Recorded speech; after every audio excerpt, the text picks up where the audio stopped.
just waiting for the buzz. Oh, yeah. Now, you keep talking that shit about my fucking kid, and you annoying me and aggravating me, and I'm trying to enjoy my life. Rolex on your wrist, a plain Jane. Standing at the bus stop, sucking on a lollipop. Once she gets pumping, it's hard to make the hottie stop. Hottie stop, stop, stop. You ready? All right now. This could be a crazy ride. I'm warning you now. The following video is broadcasting live, and thank you for being my studio audience. Thank you for hitting thumbs up and subscribing to my channel for more black news, celebrity entertainment, and a splash of controversy. What up and welcome back. I'm Jane, the plainest Jane, and I deliver syrup in the form of black news and celebrity entertainment. I know it's been so long, y'all. It's been so long since I've been here, but I'm back.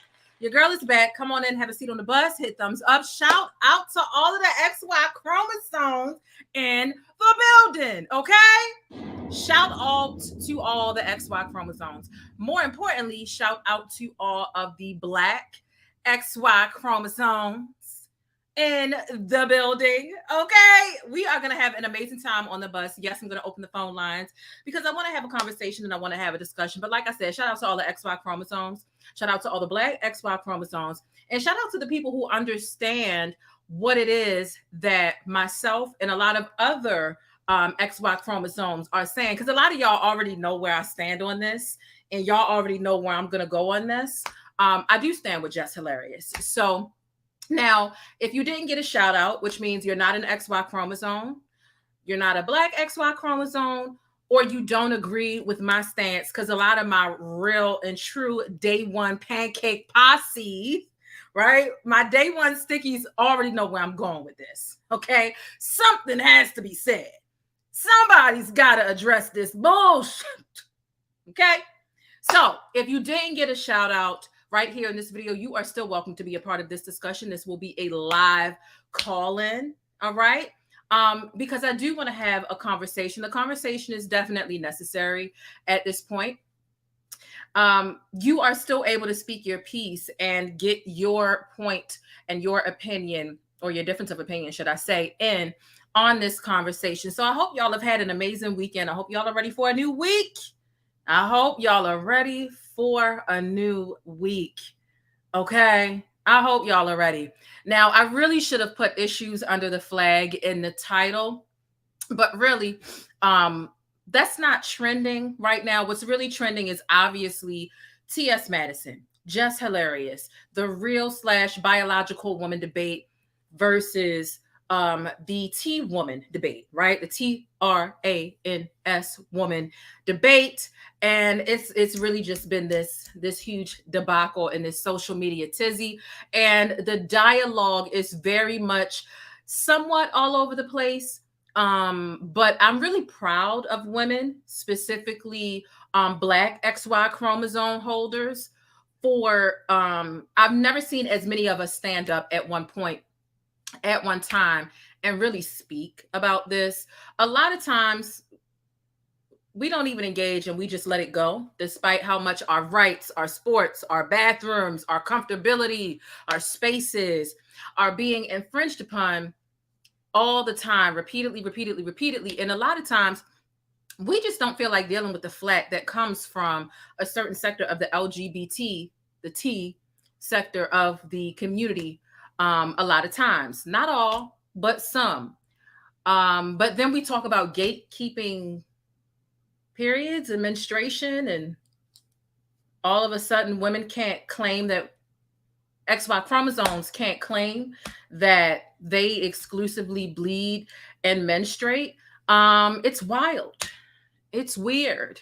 And I'm going to open the phone lines and we're going to talk about it. So listen, first of all, thank you to Eric Boykins for sending a $20 super sticker. I really, really do appreciate that. Okay. Thank you so much. I do appreciate that. Listen, this is going to be a really good show. I plan on having a mature dialogue. I don't plan on, I'm not about to sit up here and get childish, argue, accept insults or insult others, but I do want to have a dialogue that actually moves the needle forward and creates some understanding potentially for both sides. Okay, so hit thumbs up, have a seat on the bus. Shout out to everybody in the live chat. Shout out to all my channel members. I've missed y'all so much. Okay, a lot of y'all been sending me messages and comment on my Instagram like, where you been? It's been over a month. Listen, y'all, real life happens. YouTube is not my life. I love being here. I love spending time with y'all, but it's not my whole life. But I'll be lying if I said I didn't miss the hell out of y'all creating content. And I've had a lot of thoughts about a lot of trending topics, but this is the one that really woke me up. And I'm like, okay, you know what? Let me get up and say something, because I'll be damned. It's been too long. It's been too much going on. We are going to get ready for takeoff. What are y'all having for dinner? I am having Chinese food for dinner this evening. And I think it's Chinese food. And I had a hot dog earlier. So comment down below what you're having for dinner. And honestly, y'all know I tell y'all, take care of your mental health. This conversation, you already know.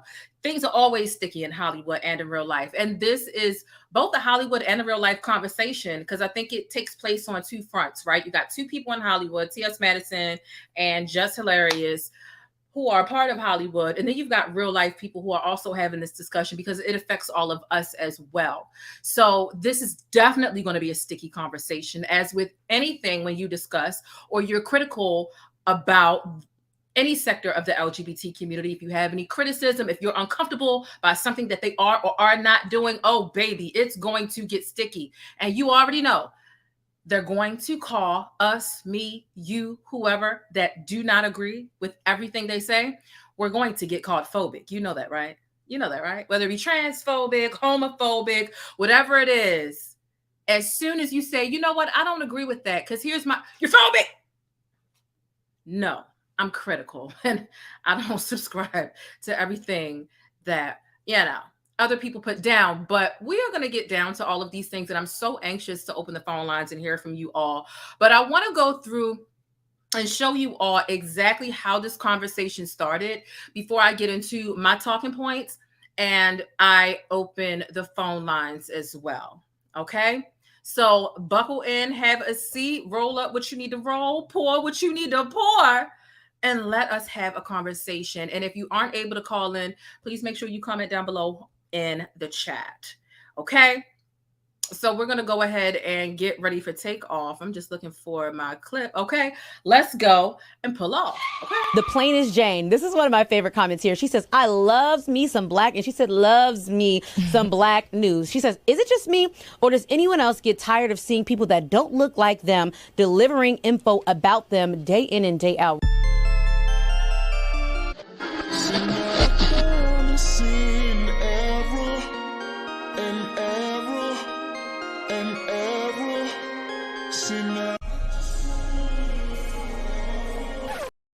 All right. And so to the couple of new subscribers that I have, I do just want to say thank you really quickly. I appreciate you for subscribing to the channel, supporting the channel in any way possible for free. Hit the thumbs up. All right. Hit the notification bell. And of course, before I get into breaking down today's topics and viral events, make sure you subscribe, thumbs up or down, because honestly, I really do appreciate whether you hit thumbs up or down, because engagement is engagement. But don't forget to think critically and independently, regardless of what you hear from me or anybody else.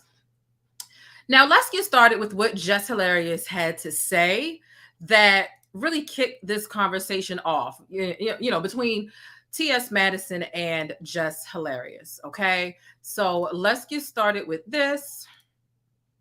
Make sure I unmute it.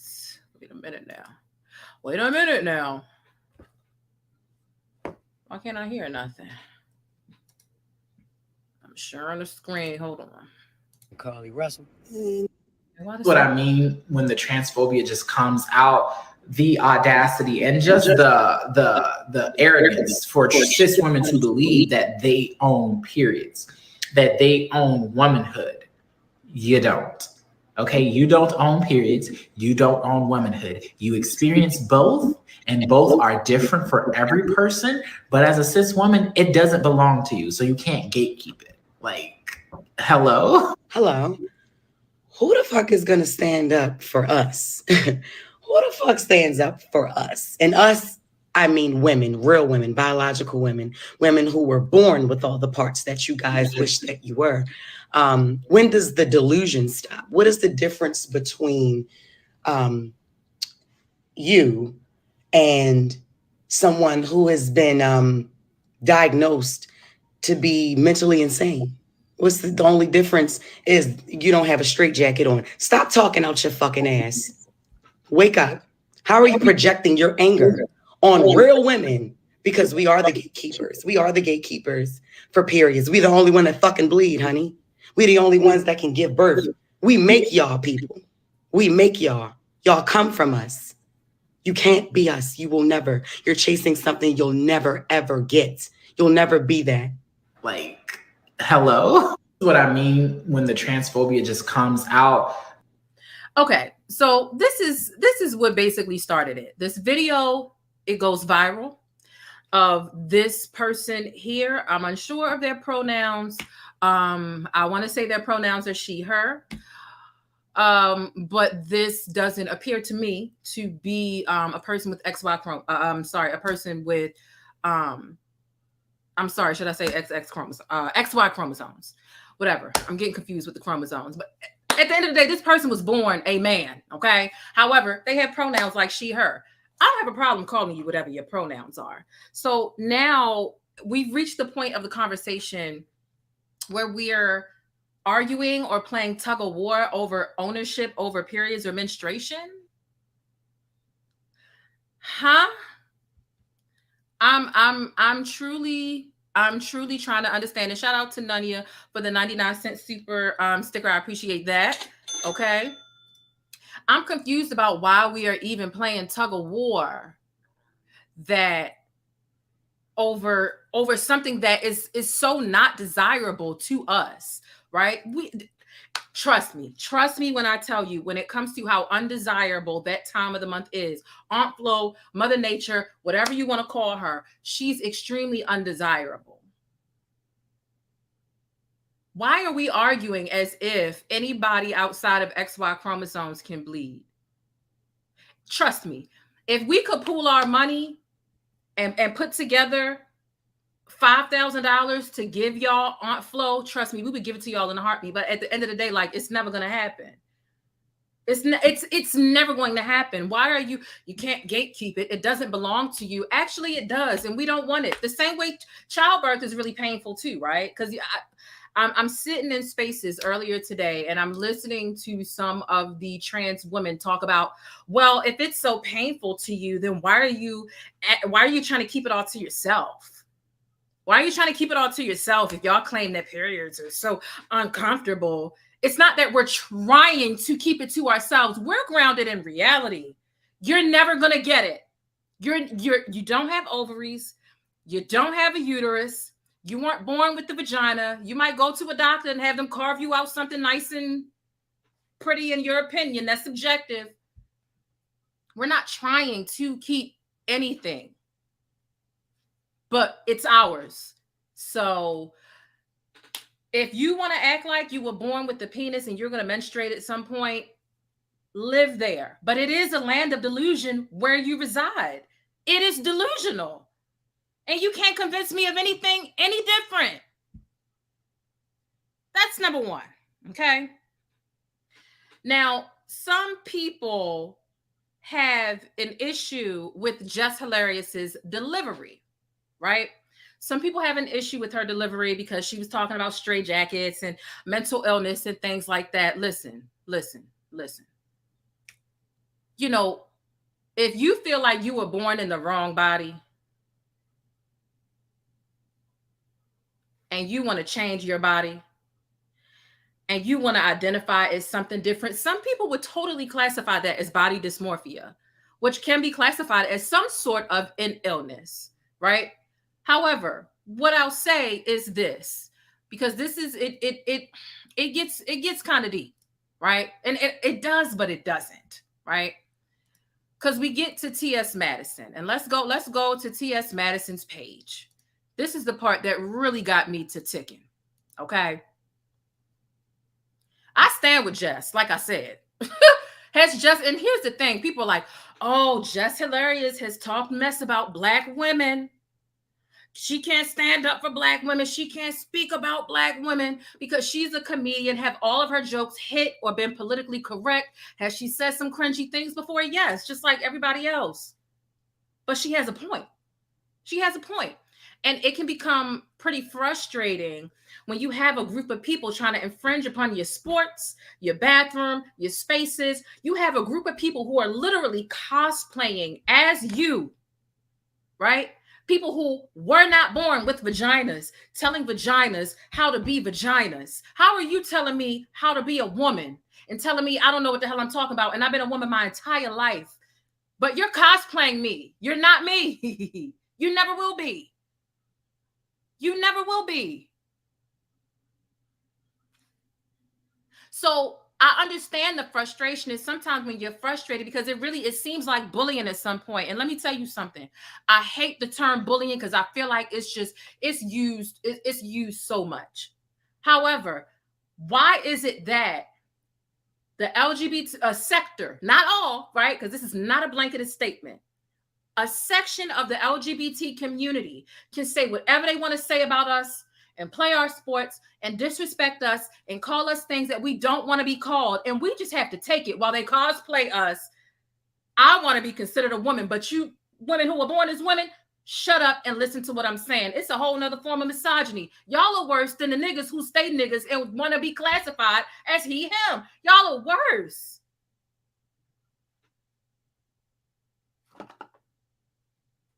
Make it make sense. So I understand being irritated when we're consistently being infringed upon. When you got niggas or people who were born niggas telling women how to be women and telling women, oh, y'all learned, like niggas like Saucy Santana, y'all learned how to be feminine or whatever from us. Excuse me?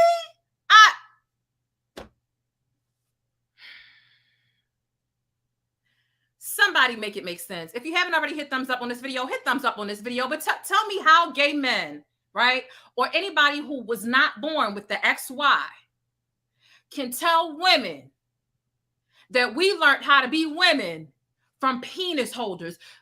Make it make sense.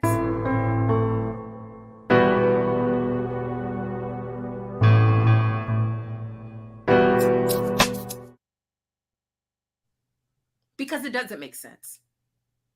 Subscribe, buckle in, because we're just getting started. Let's get into what T.S. Madison had to say that really kicked it off and intensified this conversation.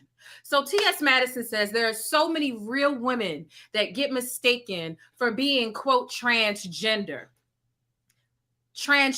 women, right? There are so many real women that get mistaken for being transgender women. And that's where a lot of the anger comes from. I do hope they take a good look at how transphobia affects all women, she said. Transphobia affects all women.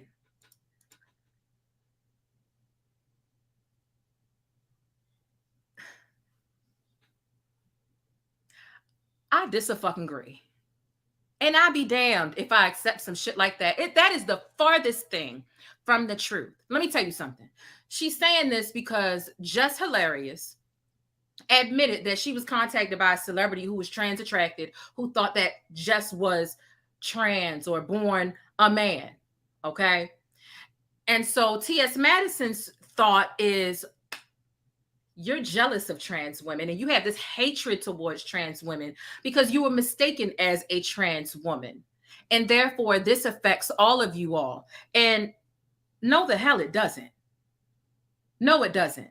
It's bullshit. I'll be damned if you try to trick biological women, XY chromosome holders. You try to trick us into advocating against or for a cause for. First of all, y'all are already a protected class. Black women ain't. Shout out to Black women, okay? Shout out to us. Y'all don't advocate for us unless it's convenient for you all. And so y'all are not about to trick natural born women into advocating and speaking up against quote unquote transphobia, when really it's a word that y'all throw around a whole bunch. We should have been determined heterophobia as a word, but it sounds stupid, right? Because we're so tired of hearing y'all throw phobia around, so we don't. But y'all have a lot of vitriol towards people who are not a part of y'all's community, which technically is heterophobia, right? But let's not go there. Let's not go there. So it's ignorance. Everybody knows that Jess is an actual woman. She's a beautiful woman. Does she have strong features? Does she have a big nose? Yeah. But that's ignorance. Everybody knows she's a woman now. Anybody still calling her a man or taking her as a man is being ignorant and trying to throw a jab. That is not transphobia. Y'all advocate for transphobia because y'all are trans. That does not apply to us. We're trying to combat y'all community from infringing upon us in our bathrooms, in our sports, in our spaces, and everything else, all the way down to the goddamn pads and the tampons. Are you kidding me? Always literally hired an XX chromosome holder, someone who was born as a man, as a spokesperson for the freaking pads, a person that doesn't even bleed every month or any month for that matter. And we're supposed to advocate for y'all's cause and y'all already have more rights than we do? Hell no. Hell no. I don't know what type of lackluster reverse psychology this is, but you can take that shit back. I'm not buying it. It reminds me of back in the day when Sierra came out with Like a Boy. I'm showing my age right now. When Like a Boy came out and Sierra, remember a lot of people were trying to say that Sierra was either a boy or a man or that she was intersex, meaning she was born with both parts. But it was ignorance. Everybody knew Sierra. Russell, what's his name? Russell Wilson's wife, right? Future's baby mama. Everybody knew she was a beautiful woman. People were being ignorant and taking jabs. That is not transphobia. Am I lying? Put a 1 in the chat if you think that transphobia affects all women. And put a 2 in the chat if you think that what T.S. Madison is pushing is bullcrap. Put a 1 in the chat if you think that what T.S. Madison is saying is true. Transphobia affects all women. And put a 2 in the chat if you think it's mess. It's mess. Mess. I'm just trying to see something.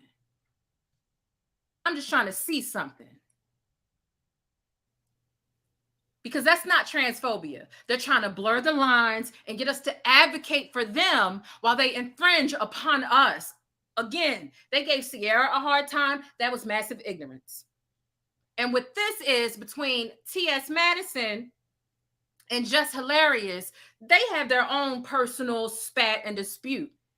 And T.S. Madison has admitted that now. And now she's trying to put it off onto all women. This is isolated, and this is T.S. Madison's vendetta. This is not a cisgender issue. And most of us don't even like being called cisgender. So let me take that back. This is not a biological woman issue.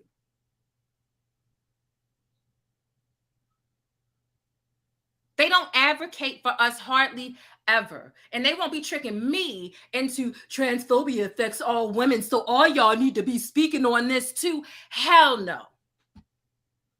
Hell no. Because transphobia does not affect all women. It affects y'all. And when it comes to things that make us uncomfortable, transphobia makes y'all uncomfortable. And does real transphobia exist? Yes. But when it comes to what makes us uncomfortable, y'all dismiss it in a heartbeat and y'all talk over us and you put the bass back in your voice and you tell us to sit down and eat our food and deal with the men taking over our sports and coming into our bathroom. You tell us to shut the fuck up and eat our food. So no, you shut the fuck up and you fight for transphobia. I'm not.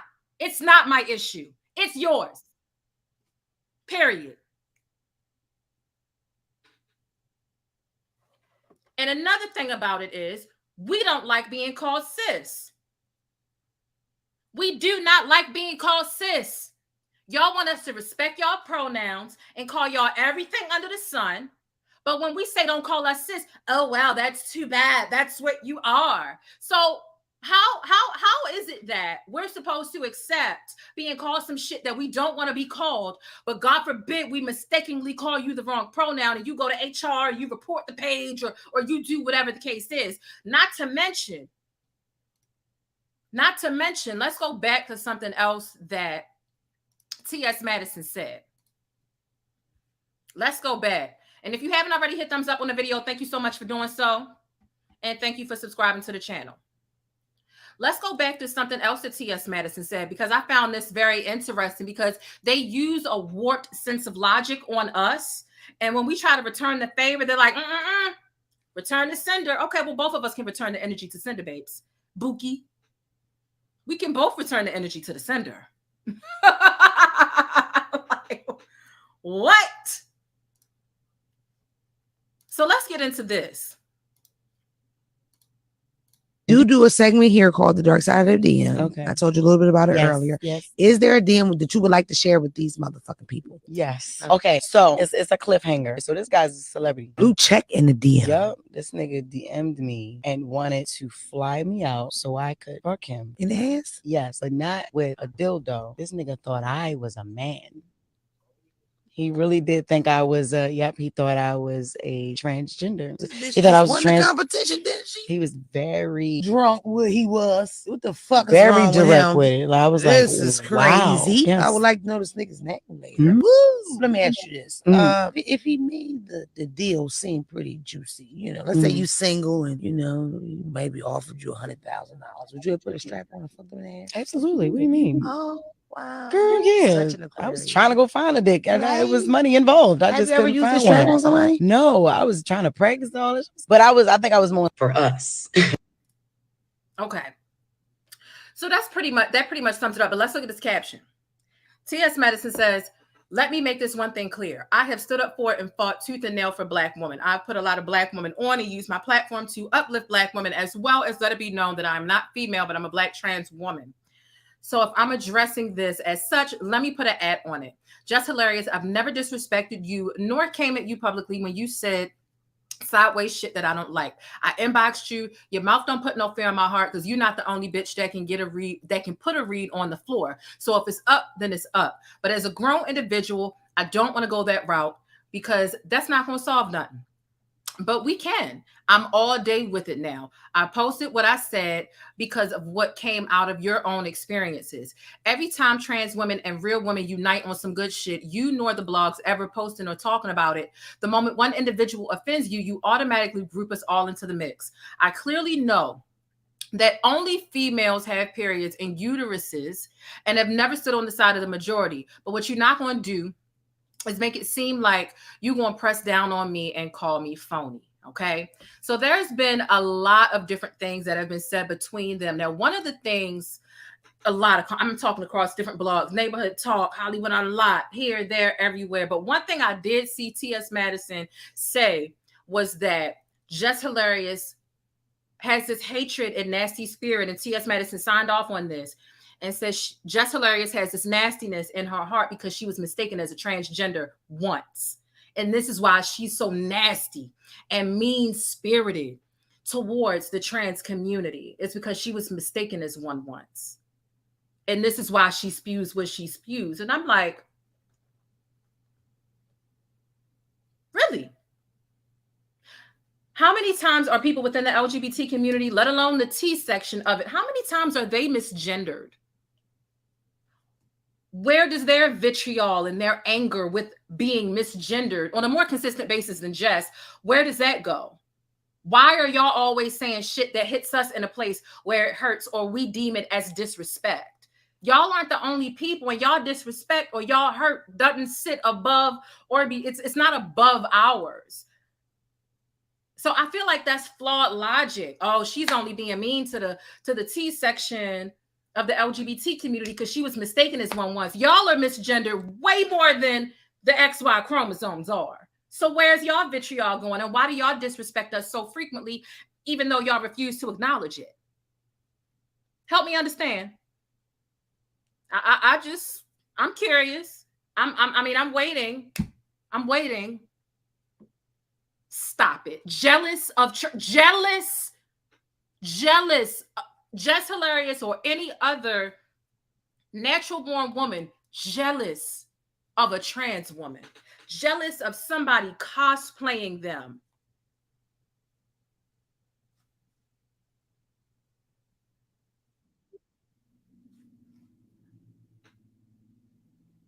Help me understand the real deal being bothered by somebody pretending to be them. that dresses up as them every day and still doesn't have the chemical makeup, still don't have 2 different holes to enjoy during intimacy, still got to use the back door, and we don't. And maybe you got something cut off, and maybe you can't, maybe you got a front door now, but you had to go through a lot to get that front door. We were born with it.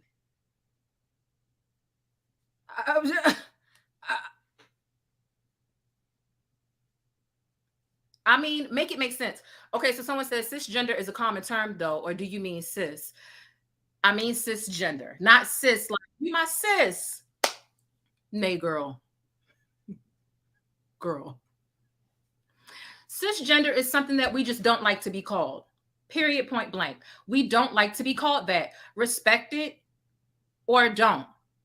Or whatever. I'm literally saying the wrong chromosomes, but respect it or don't. We have to respect your pronouns and what you want to be called, right? Otherwise, we're dead wrong. We're dead wrong. We have to. So how come you can't respect what we do and don't want to be called? How come? How come the respect is not mutual? I'm just trying to understand. Okay? Help me out. Okay? Shout out to the new members, Miss ATL Alien, Eric for sending $1, and Caramelized Sugar. Okay? And shout out to my Discord, child. So that's where we are with that. I'm about to open the phone lines. But you know what? The first thing that I'm going to do, actually,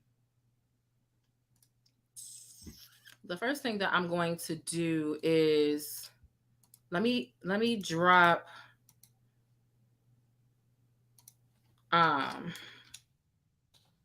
the phone lines, child. Yeah, we've been called fish too, and they'll call us fish in a heartbeat. We're supposed to deal with that. But you know, it is what it is. It is what it is. But I mean, this whole thing is a hot mess. The misogyny is out of control. Like, I'm sitting in a space earlier today, and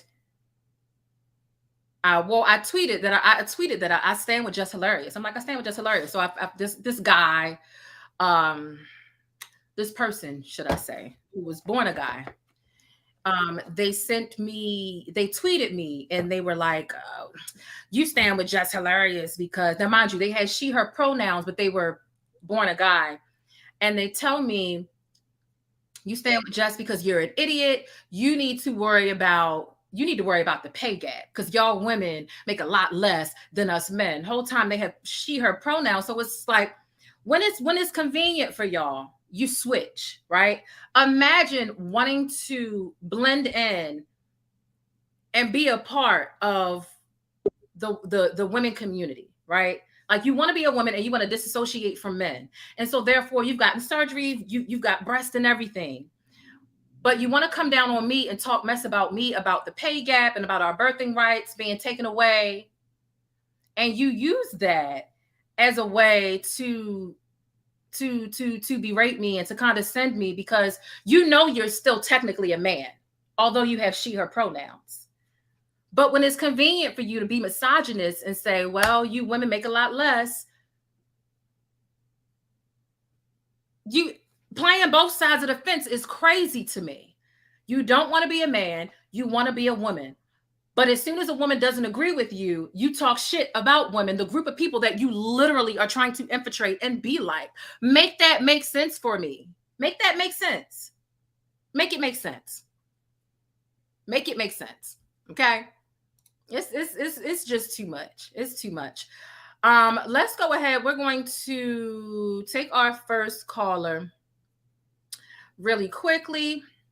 It's time to face it, boo. Your product needs more exposure. If you want to see your ad here on my channel, be sure to shoot an email over to yt.thePLAINESTjane@gmail.com and let's chat. But if you're new in my neighborhood here on YouTube, hey, I'm the Plainest Jane, and I provide coverage and commentary on trending stories, viral events, and Black culture. I definitely appreciate you stopping through and hitting that subscribe button if you'd like more of my particular brand of syrup.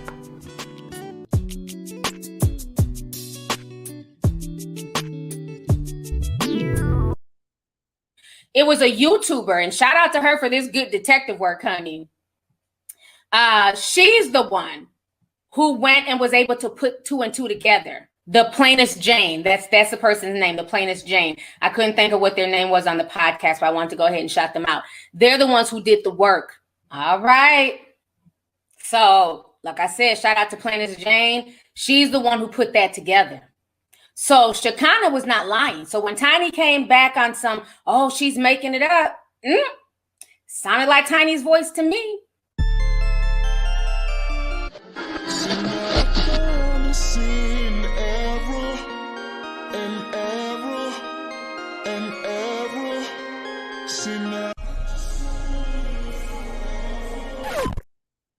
All right, so we are live. Shout out to Caramelized. What is going on? What are your thoughts on this conversation?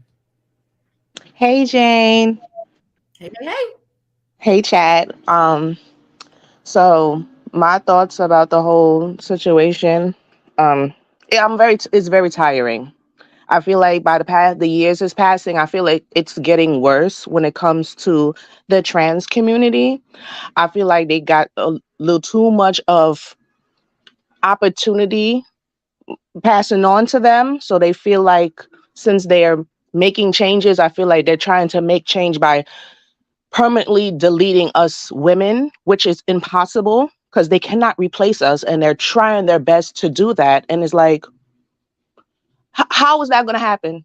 How are you going to replace the same humans and creatures that actually produce in this life, in this world? You can't carry, you don't have a womb. When you tell them that, they get their feelings so hurt, and then you're transphobic. I'm transphobic because I'm telling you scientifically, reality is that you cannot have a kid. You cannot hold a kid or anything. It's the constant disrespect that I see with them. They always want to give women, and they say that we're jealous. When meanwhile, I was like, why am I jealous of you? Because y'all are the same ones that complain that men treat y'all like mistresses and like creatures in the night because y'all can't come in the daylight. Y'all can't walk down in the street with the men who y'all love and who y'all say that y'all want to, who y'all take from y'all with us women. But you think we're jealous of you. How? Because I don't want to be treated like a mistress or like any type of something. You got to walk in the daylight with me. You got to hug me. You got to kiss me and be proud. Do that happen often with them? But if I say that, I'm transphobic, right? Okay. So if they treat us like crap, what are they? What's the name for them then? There's no name. Oh, okay. That's all I gotta say. Because I agree with Jess. When it comes to Madison, I feel like she always have so much energy for women, but nothing for men. We're always transphobic. I've never heard like really put a man in their place and call a man transphobic or anything. For the years I've seen her, it does come across as competition for her, you know. Even though we're supposed to be the ones jealous, but it's always a lot of noise, but not a lot of corrective noise, right? It's like, okay, I get it. Your pronouns are she, her. You've made it known that you're keeping your eggplant, you know, and you know, although you want to be called a woman, and cool, I'll call you that, but your chromosomes remain the same. Right. And when do you ever speak up about there's so many other issues in the LGBT community outside of women feeling uncomfortable, natural born women feeling uncomfortable with how they are treated. And it seems like this is the only thing she wants to talk about. And it's like, you got pedophilia going on in y'all community. You literally have people who are a whole group called MAPS, minor attracted persons, normalizing pedophilia and being attracted to minors, attaching themselves to the end of y'all's community. So you got LGBTQIA+, but then the MAPS, the minor attracted people, a solidified group are trying to literally attach that M. They're trying to attach an M to the end of y'all community. And there are a lot of other issues, and y'all don't want us speaking up about that, because when I speak up about maps, people go out of their way to misconstrue it. They're like, Jane, why do you think pedophilia is a sexuality or a part of the LGBT community? I'm like, you're not listening. What I'm telling you is pedophilia is wrong, and it shouldn't be attached to the community. But people go out of their way to misconstrue shit like that. And because I'm not a part of the community, right? They feel like I have no right to speak on it because I'm not in it. Okay, well, how many people inside of the LGBT community, let alone those who have a platform and actually have a reach, are speaking out about issues like that? Instead, you want to fight women all day. And we're just wondering and hoping that our children can be okay in the bathrooms without another 16-year-old that has a penis going in a woman's bathroom. Yeah, or getting shot at. And that they should go outside and have to piss in a bush, but they need their own bathroom. I get it. It might not be safe for them to go in the male bathroom because the males might beat them up because they dressing however they dress. Okay, I get that. However, you're uncomfortable in the male's bathroom. The girls are uncomfortable with you being over there too. So there needs to be something in the middle. Same thing with the sports, with the, what was her name? Leah Thompson, whatever she was, that was swimming and still had the penis and was beating the girls, but they was losing, they was competing against the boys. Okay. All we're saying is get out of our shit and find your own lane. It's so many of y'all. It's enough of y'all now. Y'all are coming out of the woodwork. There's more than enough for y'all to create your own league, to have your own sports, to have your own bathrooms and everything else. Instead, y'all are insistent upon making natural born women uncomfortable. And it's unfair. So how come y'all don't use your platform and your voice to talk about the issues that are plaguing your community? Because a lot of people are beginning to associate the community with a lot of shit that's inappropriate for kids. Why is it that drag queens are showing up and reading preschoolers books at libraries? It's not okay. It's not okay. Like, so why aren't you using your voices for other shit? You want to fight with women every day while you keep your dick and go out here and do everything else. It makes no sense. It's keeping the dick part for me, because that's the part that be losing me. Because sometimes I've been friends with a few of trans, and I had to stop talking to them because how they treat other women. And it's like, you cannot come here and disrespect our female circle and feel like, oh my God, you guys are bullying me just because I'm trans. No, it's because you keep talking to old girl over here with disrespect, with flair. And meanwhile, we're all sitting here confused, wondering, where did that even come from? That's what we be confused about. And when we give it back, and you know, they have a different way of getting nasty. Women can get nasty, but they have a different way of getting. And so they get nasty, and we feel it, and we give that same energy back, and all of a sudden we're phobic. This is a nasty attack, and this, that, and the third, and never. I'm like, so you can be nasty, and can't nobody be nasty back to you. So you they feel like they ganged up on. It's a mess. It makes no flipping sense, none at all, none. So I mean I just it very much is a pattern. And it would be nice if some of them, even with Funky Dineva, what was it that happened a while ago? I think it was what was it? Bonus Hole. Remember, Bonus Hole came up a while ago, and Funky Dineva, he always gonna go out his way to either make excuses or whatever. But at the very least, right? I feel like it's phony, but he's like, the bonus whole thing, it's not coming from inside of the LGBT community. It's coming from other people that want to be dismissive. And at least he'll address it, although I think that that's bullshit. And some of them really want that. It's no different than the chest feeding thing. Don't say chest feeding, because everybody that has a baby doesn't classify as a woman. Some of them have, he, him pronouns. So y'all want us to call our breasts chests and say chest feeding. You want us to call our vaginas birthing holes. And anytime it is addressed, which is really, I only see Funky Dineva addressing it. He's like, oh, we're not saying that. That's somebody else. That's somebody else. That's somebody. At some point, the call is coming from inside the house, babes. At some point, the call is coming from inside the house. And the call is loud. So, I mean, I'm going to need y'all to start addressing it more often. I'm going to need y'all to stand in solidarity instead of fighting women on shit that we shouldn't have to fight for our own bathroom and our own sports. Hello? If you remember when Leah Thompson was playing sports with the natural born women, the women who were uncomfortable with it on the team, if they spoke up about it, they shut them down and made them go to psychological like therapy or whatever, because they felt like something's wrong with you that you're speaking up about this. So now you're punished and you need to sit down and take therapy. And even the ones that did speak up about it, they did so anonymously and you could only see their shadows, and they used voice changers because they just didn't feel like dealing with the backlash and the scrutiny of what they would get from the community if they simply said she has a penis and this is an unfair advantage. Why should they be getting all the medals here when they were swimming with the penises? They were losing, you know, like it just doesn't make sense. It just doesn't make sense. I just can't. It really does not. I'm trying to understand it, but I don't understand it, especially for them to think that they could come to us and attack us all the time. Is like, well, how about the men? How about you attack the men? How about the issue that they have mentioned, but they don't go for hard for is Black trans women that are getting killed, and their cases are cold. No one want to pick it up. It's still those type of issues that they should be worried about, but they're so worried about changing labels on tampons. Exactly. Like, I'm not understanding what rights are you trying to get? Because the rights that you're looking for is not changing the community. Like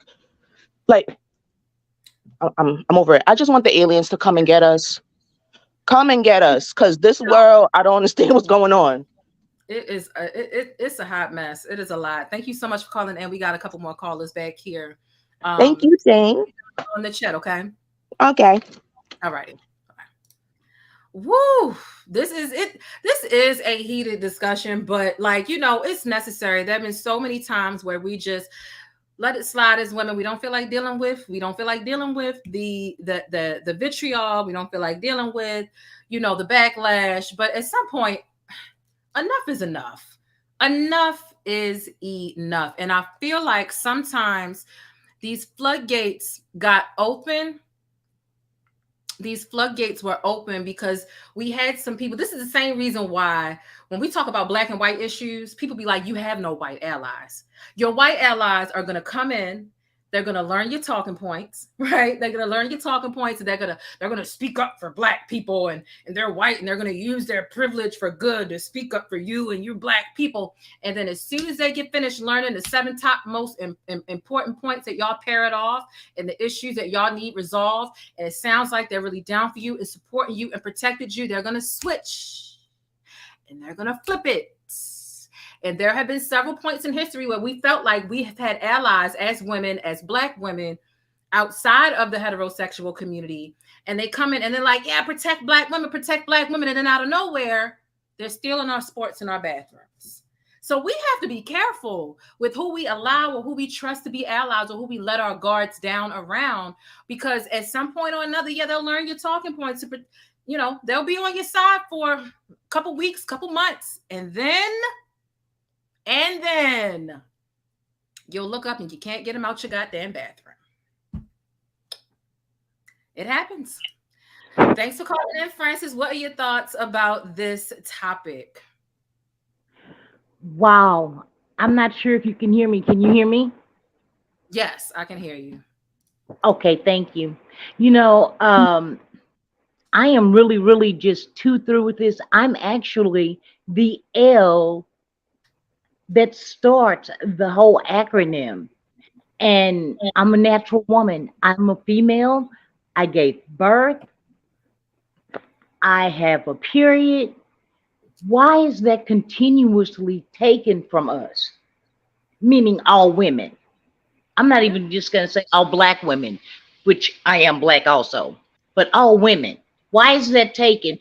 Why is it okay to call us cis or fish, and then we're bad when we say, please don't call us that? Because I think we tried initially saying it in a nice way. Yep. We were still considered phobic. Mm-hmm. Yep. I don't understand where to go from here. Yeah. I feel like the word is so stale. Like the word phobic is so stale. It's ridiculous that you can't provide any criticism. And all of it isn't necessarily in frustration. Sometimes it's really in good faith to have a dialogue. It's really in good faith, like, hey, well, this, this makes me, it's not always with the sass or with the neck rolling. Right, right. And sometimes the delivery may not be the best, but is the delivery about what they want? Is that always the best coming towards us?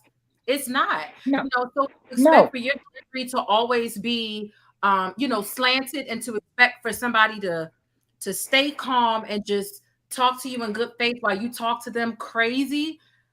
It's exactly an unrealistic expectation to me. Yes, exactly. I mean, why can't we just sit down and have dialogue? Why does it become something else every time? Yeah, it is. And I mean, I feel like a lot of times we do try to be respectful. Like a lot of us know, at least for me anyway, a lot of us know that F word is unacceptable. I never use, and even when I hear the F word, I'm like, oh, like, why would you say that? You know what I mean? Like, I don't use the F word. I try to use terms like assigned male at birth, assigned female. You can try everything you want to try, but it doesn't matter what we do as natural born women. They're always going to find a problem and tell us what they need from us and from our spaces. And it's always taking something from us. It's always something that we got to sacrifice. And we're getting nothing but disrespect in return. And people telling us how to be what we've been our whole lives. And I don't know when they started dressing up as us or cosplaying us, but yeah, we've lived this life. You're just trying to be it. Like, it makes no sense. Yeah, I mean, where did you get the idea that because you were born and we were born, that this is what you are and this is what you are, and you don't get a say in it? Yeah. I don't understand. And who gets to decide that?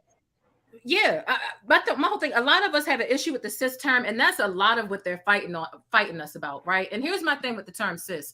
We don't like it, period, point blank. Regardless of why we don't like it, people want to get down to the psychology. I seen a post that's irrelevant earlier today. I was like, why is it that women have the problem with the term cis, but men don't have a problem with the term cis? It doesn't matter to me if somebody else decides that, oh, you can call this. I don't like it. We don't like it. Listen to us. Just listen. Right. Regardless of the psychology, regardless of why. I mean, the same reason why I'm not arguing with a person who has a penis, right? Who wants to be called a woman or she, her. I'm not arguing with you about that. Your preference is your preference. And wherever you think you should be called a woman or she, her, I'm going to call you that, right? And so why can't we get this? So yeah, let me pull this up.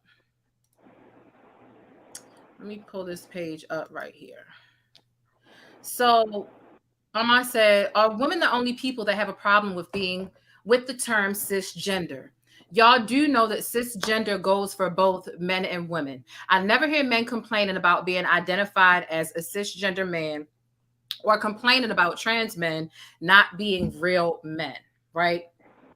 So with this, you're trying to get down to our psychology and like, why can't we call you cis? Let's talk about why. The why doesn't matter. Some of y'all have penises and want to be called she, her, woman.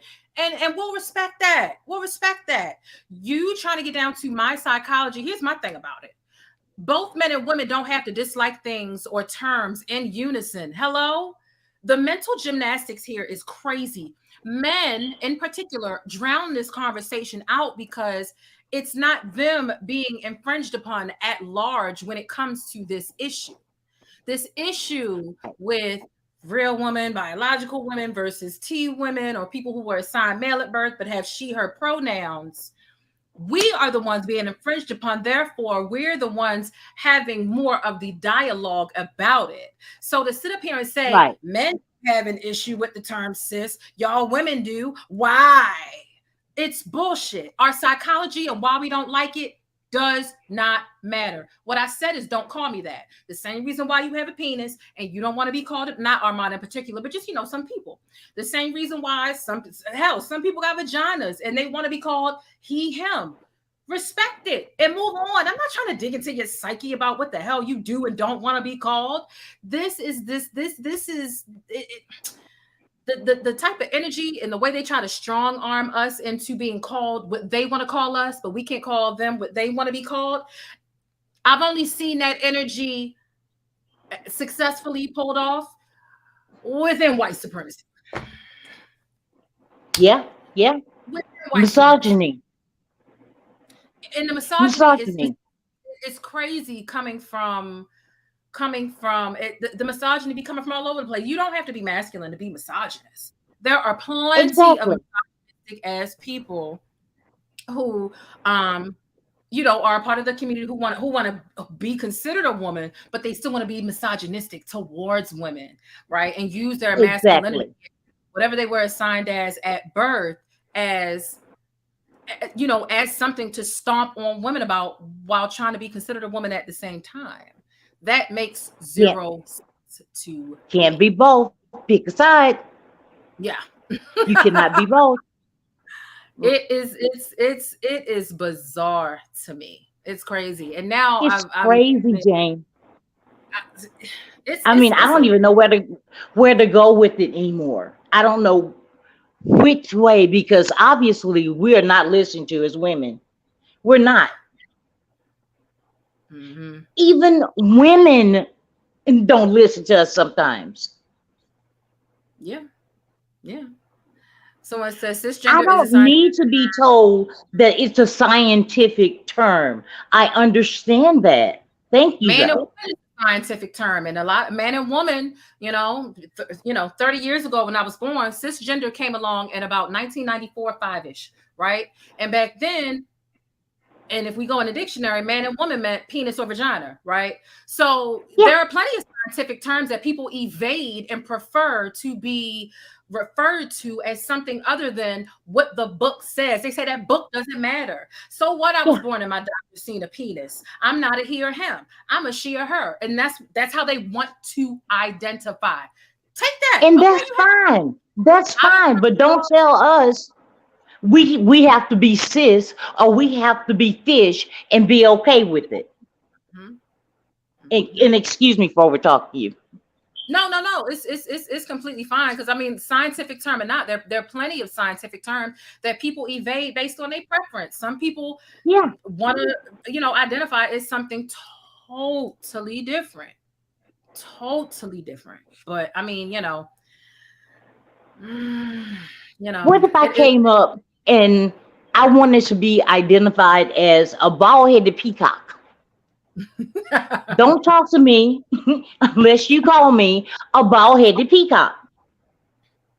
Anyway. And do I have that right? I've heard those arguments earlier today, and most of them say no. From what I've heard today in the spaces that I was in, the Twitter spaces, people are like, what if I want to be referred to as this? What if I want to identify as this? Would you respect that?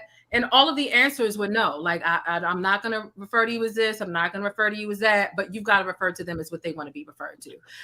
It's strange. No, why not? Why not?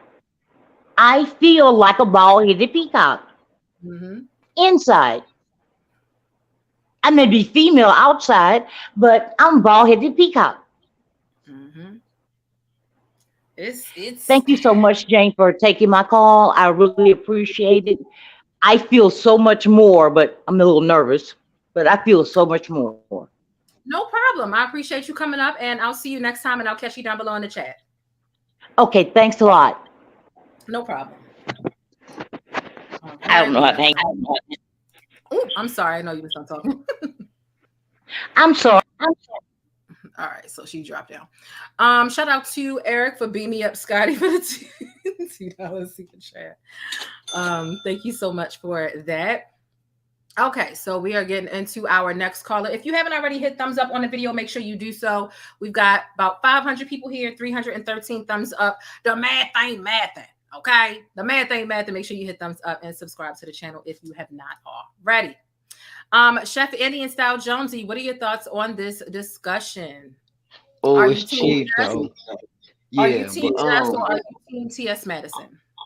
I've been taking a few notes. First of all, let me just acknowledge this first and foremost. There's no comparison. So from the outside looking in, what I notice is, you know what I'm saying, the women got to take a little bit of responsibility because like you explained earlier, I was gonna turn my camera on and look at you so you can see these notes. Because before you talked about the infiltration and the COINTELPRO aspect of what this kind of resembles, I'd already jotted that down in my notes, you know what I'm saying? You know what I'm saying? Looking forward to getting on. But yes, that's exactly what it is because I'm looking back at how the terms have morphed because it used to be, oh, you know what I'm saying, women would be talking, oh, that's my good Judy, that's my good Judy, and all this and this and that, you know what I'm saying, that term would be thrown around, and at the same time, women will be divulging, you know what I'm saying, some of their deepest secrets or some of the, you know what I'm saying, things that the 20% of they, you know what I'm saying, men that, you know what I'm saying, is missing, and you're just giving, you're basically giving motherfuckers the information, excuse my language, but giving people the information that, you know what I'm saying, you really don't know what they're gonna do with it. And now it's coming to fruition that they're the ones that was kind of closest to the female, that they're ultimately trying to get the juice to be able to replicate in their certain fashion, and then missing all of the missteps that y'all would make because they're kind of already privy to those little energetic little things, you know what I'm saying, to be fucking up, you know what I'm saying, communication or stuff like that, that, you know what I'm saying, some motherfuckers that just might be their little ticker, you see what I'm saying? But that was just one of the points. But yeah, they've infiltrated the sisterhood. So that was my, you know what I'm saying, because women had certain things they only discussed against, you know what I'm saying, amongst women. Natural, you know what I'm saying, natural women, you know what I'm saying, the natural womb man. You see what I'm saying? So that part, they can't replicate that, so they can do what they want to do, but you can never, you know what I'm saying, bring life into this particular dimension. So I don't give, you know what I'm saying, I can throw all the rest of that to the side. But I was like, they want to call it breast. Okay, we'll call it mammary glands. See, when you start using their little, want to start breaking stuff down and being political and scientific, okay, well, y'all can't never produce a mammary gland. You see what I'm saying? That's a particular, that's, you know what I'm saying, certain information that's pardon on a certain species. You see what I'm saying? But that's the whole patriarchy of this, you know what I'm saying, certain reality of information. It has to be based against the woman. And see, the bomb that I like to drop on them is when you look at the imagery of this so-called Jesus in antiquity, the little Jesus persona image is actually the first training that I would just, you know what I'm saying, submit to the population, because I mean, if people can say what.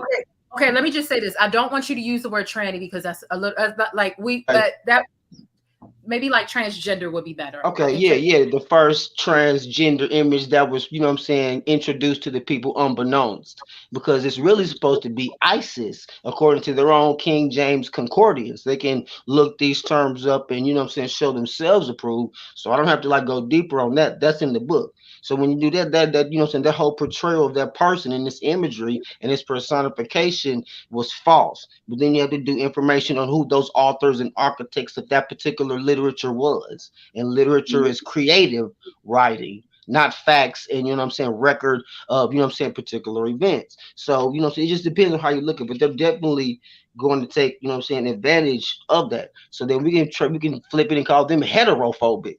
So what's up with the rise in the heterophobia today? You see, you know what I'm saying, the coin can be, you know what I'm saying, it can be flipped and spent just like they do, because we can definitely, you know what I'm saying, make that comparison and make the same argument. You see what I'm saying? But yeah, it just depends on how you look at it. But like the women, like I said, you see my PTR, them is all, that's my great grandmother and my, you know what I'm saying, grandmother and her sister. So, you know what I'm saying, I have nothing but respect for the divine feminine, but it just takes, you know what I'm saying, a certain amount of folks to speak out. Now, as far as the Armand person, he's gonna have that particular, because he's just that same energy, just without the wig and everything else. But you know what I'm saying, he just exemplifies all of the rest of the characteristics that would support that particular narrative. So you know what I'm saying, that I would, you know what I'm saying, kind of nullify, you know what I'm saying, his particular point. You know what I'm saying, he just got the platform and the views and the, you know what I'm saying, exposure by way of the algorithm. So we already know that that's kind of cater to that particular community too. But with that, I'll let you, you know what I'm saying, I'll relinquish the mic, but I appreciate the show. I'll be following you and checking in every now and then when I got time. But yeah. No problem. Thank you for calling in. I appreciate you. You're welcome. All right. All right. It is time for us to move into our next caller. We are what we're gonna do is we're going to go to the bush and we're gonna weep, and then we're gonna like recoup, and we're gonna keep taking these phone calls. But yeah, we gonna be it's we haven't been to the bush. Let's go to the bush and weep. It was gone. Let me just go in the bush and weep. Let me just go in the bush and weep. I just have to go in the bush and weep. Really. I don't understand. I swear to God, I don't understand. And we're back. Woo. So all right. So we got perspectives from all over the place. Wow. That one really made me think. That one really, that last call really made me think. Wow. Made me think. That was deep. Made me get deep, real deep. So we're just going to take the next call, okay? All right. So Just Jay, what's going on? What are your thoughts? Are you team Jess? Are you team T.S. Madison? Or are you just team, I'm tired of the I ain't team none of them. I'm tired than a motherfucker, and people need to sit the fuck down. That's what I'm tired of. That's the team I'm on. Child, listen, okay. First of all this shit is getting weird as fuck out here, okay?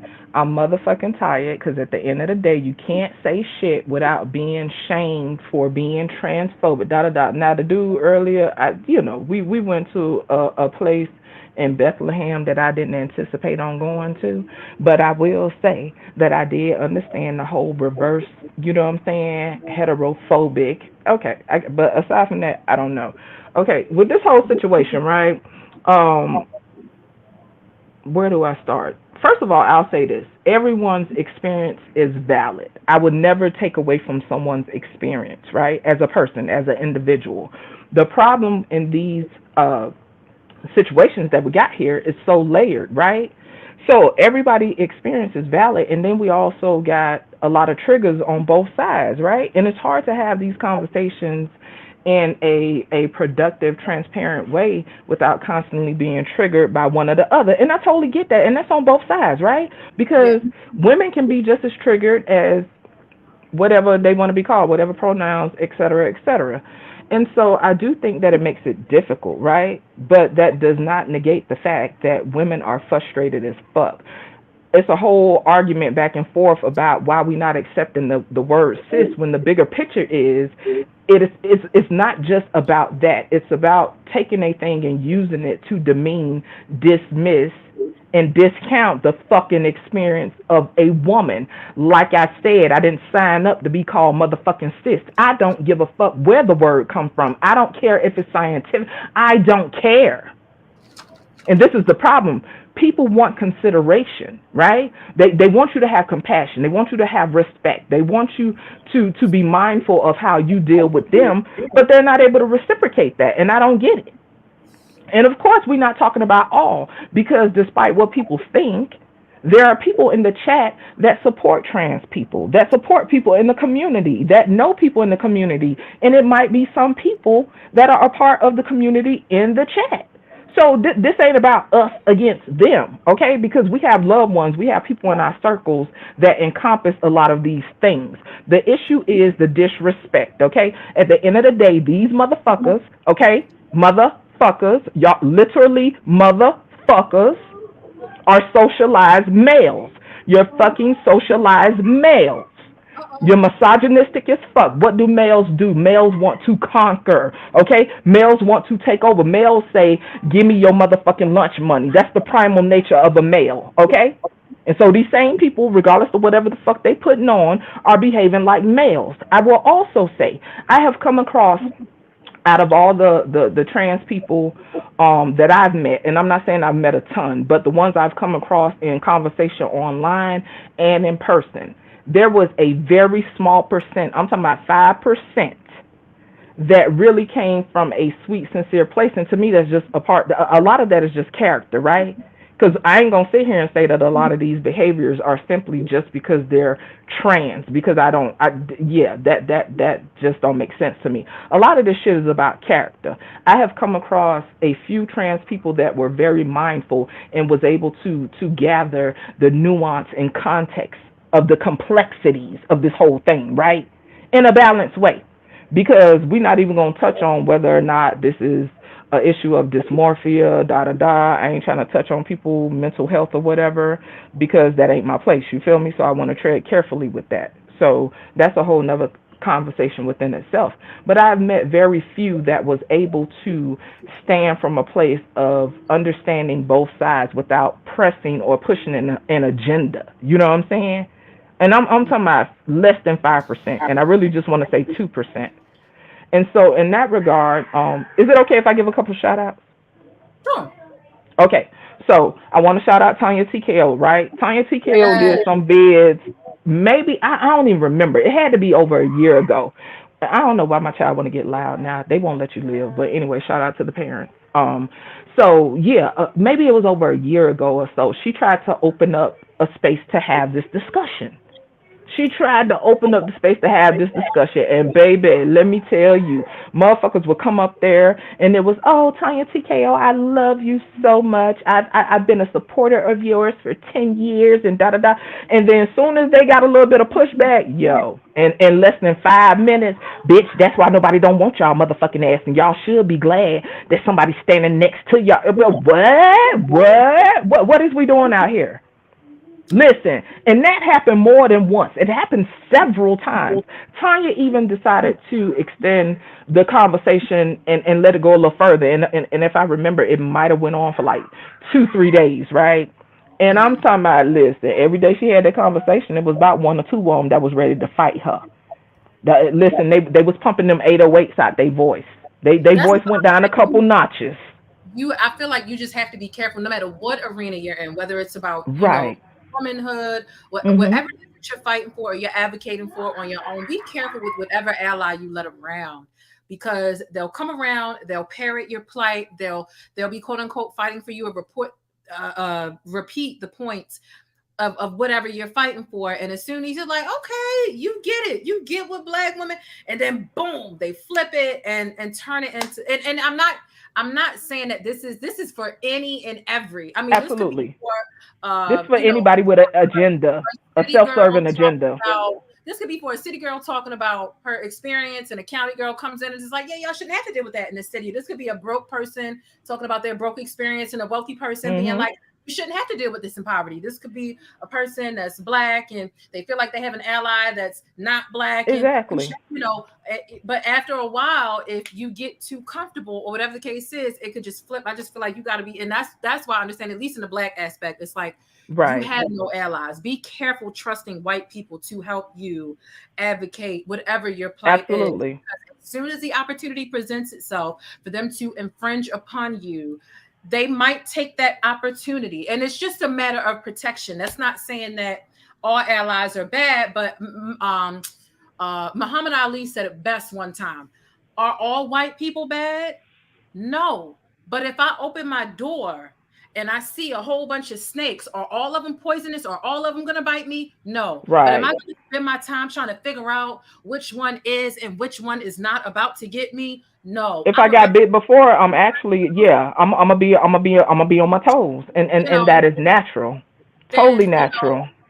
Then it is what it is, and that's no harm against anybody else. It's just a matter in which I protect myself, and that's what protection is. And some people might take offense to the way you protect yourself because you're not trusting of others or whatever the case is. And that's a reality.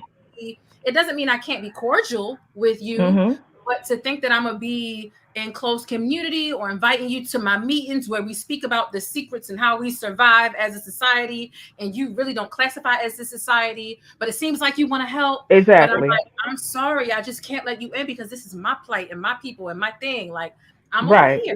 So, it is. It is what it is. So a couple other things I'm gonna wrap up because I'm sure you have some other people in the queue. So yeah, so that was very eventful. So for the people that watch Tanya TKO, she might still have it in her archives if you go back. Like it was some parts that was hilarious as fuck. It was actually one trans woman that came and spoke. She called in and spoke, and she just genuinely had the sweetest spirit about her. You know what I'm saying? And honestly, I just hate to say it, but the rest of them, like they was ready to motherfucking fight. They was ready to listen. If they was in front of Tanya, they probably would have dragged her little head wrap off her head because she had her head wrap on. Listen, they was ready to fight, and then we had to hear about that's why nobody don't want y'all. That's why black men going to get other women and stuff. Bitch, you sound like a regular motherfucking nigga around here. Like listen. So anyway, that part. Also, as far as the whole chromosome thing, I ain't trying to be a stickler, right? But there are 6 chromosome sets that contribute to a viable birth, right? Anything outside of that 6, a person's body would typically self-terminate, right? And so there are other sets of chromosomes out here, other karyotypes, I should say. But that isn't even an issue in this regard, right? Because I have a level of compassion for those people, intersex people, and a lot of those people sometimes don't even know that they intersex, and some people say it's rare, but it's actually not. Some people just never knew. Case in point, Samaya Castor, who was in the Olympics. Long story short, she was blowing people out the water, beating records, you know what I'm saying? They was like, damn, she beating the men's records. They sat there and poked and prodded at this young girl like a scientific experiment. Come to find out she was intersex. She had some male reproductive organs on the inside. She never knew this. You know what I'm saying? And so she had to go through that transition of becoming aware of how she was made up, like in the public eye. Like they didn't want to give her medals and stuff. She had a long time coming. Boom, there she go. I'm talking about, listen, she was a beast on that motherfucking track field. You hear me? And they didn't understand. So for these people, this is a whole different situation, right? This is a whole different struggle. And it's not to say that their struggle is more important than a trans person's struggle. No one's struggle isn't more important than the other. What matters is a level of consideration and understanding. Yeah. See, when we get into that victimization mode, it's like, you don't know what I've been through. Well, bitch, you don't know what I've been through. We could sit here and do that all day. We could say, oh, my gunshot bigger than yours. No, mine bigger. Well, I had to have surgery after they took the bullet out. Oh, but they had to stitch mine up. Like, no, we have to be able to understand where people are coming from without trying to demean or dismiss their experience.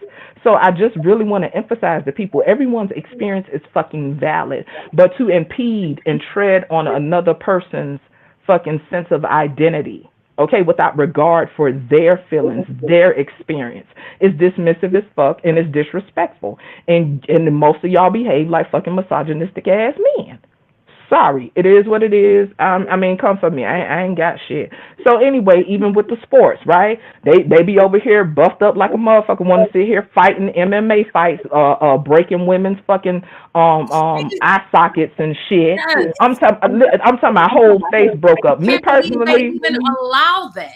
Exactly. Me personally, I wouldn't have been in the goddamn ring. Like, bitch, you gonna have to fight somebody else, because I'm not fighting your husky ass, okay? Because at the end of the day, I don't care how many shots y'all motherfucking take, okay? You're still a man on a cellular level, okay? You go through hormonal changes and whatever it is you do. But at the end of the day, if you decided you wanted to take a swing at me, oh, trust, that shit gonna hit a whole lot harder than if I was up here tussling with an average woman. And so, yeah. And shout out to Brittany Renner or whatever the fuck. No, not Renner. What the hell that other one name is? The basketball player. Is that Griner? Yeah. Yeah. Shout out to her talking about folks need to be playing. Listen, this shit is stupid. There is too many blurring of the lines out here. Should people be able to live the way they want and express themselves in a way that they want without bringing harm to others? Absolutely. Right. But it is bringing harm to others. People are out here trying to dismiss the same pussies they came out of, the same pussies that they would like to have. Is that all trans people? No, because some trans people that made, the top and the bottom, whatever, however you do it, okay? Ain't nobody trying to be disrespectful, okay? Because I try to be mindful of how people want to be addressed and how they choose to show up in the world, right? But don't you tell me that I'm supposed to move a certain way and I'm supposed to just get the fuck out of the way and animate, eat the cake, bitch. No, that ain't what we doing. We motherfucking tired out here. Okay, we give birth. Okay? Does that mean that we're entitled? No, but that means that we demand a level of respect and reverence. Okay? Without these wounds, you wouldn't be here to fucking be disrespectful. And so, on that last note, I also want to give a shout out to Big Mouth Media. For anybody who is not aware, Big Mouth Media, big with 2 G's, content creator that I came across a couple weeks ago. Awesome. I love his energy. He's actually a part of said community, but he also pisses a lot of people off because he just come from a genuine place and just speak his truth, and it does offend some people because it doesn't always fall in line with that community's agenda. But anyway, I find his perspective on some things awesome, and it's refreshing because it's coming from somebody within that community. So I do think, right, I'm not saying that people in that community that feel different need to get out here and save people, because you shouldn't have to carry that burden. But I do think it's important to speak up, because it is also validating for women like myself, you know what I'm saying, that feel these ways. It is refreshing to hear people in the community acknowledge, hey, this ain't cool. And most gay people I know that are in the community, they don't co-sign a lot of shit that goes on. I'm just saying it would be nice to hear from those people. But yeah, Big Mouth Media is a pretty cool guy. Check him out on his social media or whatever. He has some interesting perspectives, and he's from the community. So for the people that feel away, y'all could take it up with people in y'all community that don't agree with y'all either. But anyway, I'm gonna go ahead and wrap up because I know I could ramble. But yeah, males want to dominate, and at the end of the day, fundamentally, a lot of y'all behaving like straight up males, and it's not okay. We have validity, okay? We here. We ain't going nowhere. I mean, y'all could try to. I mean, even these incels and shit out here that's out here trying to build up wombs and shit. Good luck, motherfucker. Good goddamn luck. Because even with these artificial wombs, there is a level of balance that comes with women. It's all about balance out here. We bring balance. We make things a lot brighter. We make the world warmer. We make shit a little bit more fucking comfy. Okay? If it wasn't nothing but dick and balls running around here, y'all would be out here killing y'all self. Cause fundamentally, you know what I'm saying? Males. And so yeah, so if you want to evolve as a person, be a little bit more open-minded, and that goes for anybody, men, women, in between, whatever. Be open-minded to other people's experience. So anyway, I appreciate you for having me. Hopefully I got my points across without rambling or talking too fast. But yeah, I'm gonna drop down in the chat, boo. Cause I don't want to black out. And then I start fussing about some girl. I don't want to black the fuck out. But yeah, just stop that shit. And I don't care if any of y'all see me. Don't come the fuck up in my face, cause I ain't fighting you. Okay, I got sense. I don't give a fuck what kind of dress you got on. I'm not fighting you, motherfuckers. All right, girl. Bye. Peace to the chat. All y'all experiences is valid. Okay. All right. Bye bye. All righty. So we got some thoughts, and that was really insightful, and that was a really relevant talking point here pertaining to Caster Semenya. I forget how you say her name, but I do remember this period and point in time. She didn't even know that she was intersex at the time when she was just, I mean, these high scores, I mean, just blowing everybody out of the water. And because she was blowing everybody out of the water, they started probing at her, and they found out that she was intersex. And when they did a lot of tests, they realized that she had intersex is when you have both parts, right? You've got the penis and you've got the vagina, or you just had both. So she had some testes that weren't external. It was internal. She had no clue that she was intersex, you know, at the time. And, so, you know, there are some people who are caught up on both sides because that's how they were born, not because they're trying to switch. And not to say that there's anything wrong with trying to switch. Live your life how you want to live your life. You know, the problem comes in when you're infringing upon other people's rights and comfortability and their spaces and sports and bathrooms and things of that nature. But this was a really good example because, again, as she said, everyone's experience is valid. But it seems like in this battle between women who were assigned women at birth and people who consider themselves to be women present day, but they were assigned male at birth, it seems like our experience isn't valid, and we're just supposed to shut up and listen to people who were assigned male at birth who have, you know, feminine pronouns present day, and that it just doesn't seem fair. And it seems like misogyny in a whole nother form, and honestly in a bit of a worse form, in my opinion. But you know, nonetheless, born with both genitals, right? So there are definitely some layers and some nuances here. So this is really a good faith conversation. This is not you know, something where we're trying to come down or be nasty towards people who want to live their life however they want to live their life, right? Because I've been friends with people in first grade who literally knew that they wanted to live their lives in a feminine manner, but they were guys. They were some of my best friends in the first grade. So it's not coming down on anyone like that. It's a matter of, do natural born women have the right to be comfortable and voice their opinion anymore? Or do they just have to shut the hell up and accept the people who are cosplaying as them and want to be referred to as women, and accept the erasure of women that continues to happen over time? It happens so many times. So we've got a couple of more callers, a couple more points to make. I think that this is a really great discussion. I'm so glad we haven't had any ignorance. We haven't had any arguments. We do have a couple more callers back here. I'm more than willing to take additional callers if so. I was hoping to get the perspective of someone from the other side, and I do believe that the next person that we are about to get on the line is someone who is from the other side, who will give us the perspective that's not coming from people who are assigned female at birth, right? And that is one of the calls that I have really been anxious to get to. So let's go ahead and get into a quick commercial break. I'm gonna take a sip of water, and we are going to get into our next call. Okay, have y'all hit thumbs up? Have you subscribed to the channel yet? Make sure you do so if you have not already. Drop some pancakes down below. If you haven't already, you can support the show by hitting thumbs up. It's free. You can see the Cash App.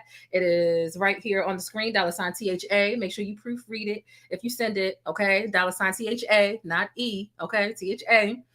If you want to support the show, but if not, just subscribe and hit thumbs up. You don't have to spend money to support the show. If you're a channel member, use your special emojis. If you're not, just drop some pancakes down below in the chat. We're going to be right back. Go to the bathroom, grab your drink. We are going to be right back, and I guarantee you it's going to get heated when we return. Okay? Okay. The plainest Jane. This is one of my favorite comments here. She says, I loves me some black, and she said, loves me some black news. She says, is it just me, or does anyone else get tired of seeing people that don't look like them delivering info about them day in and day out?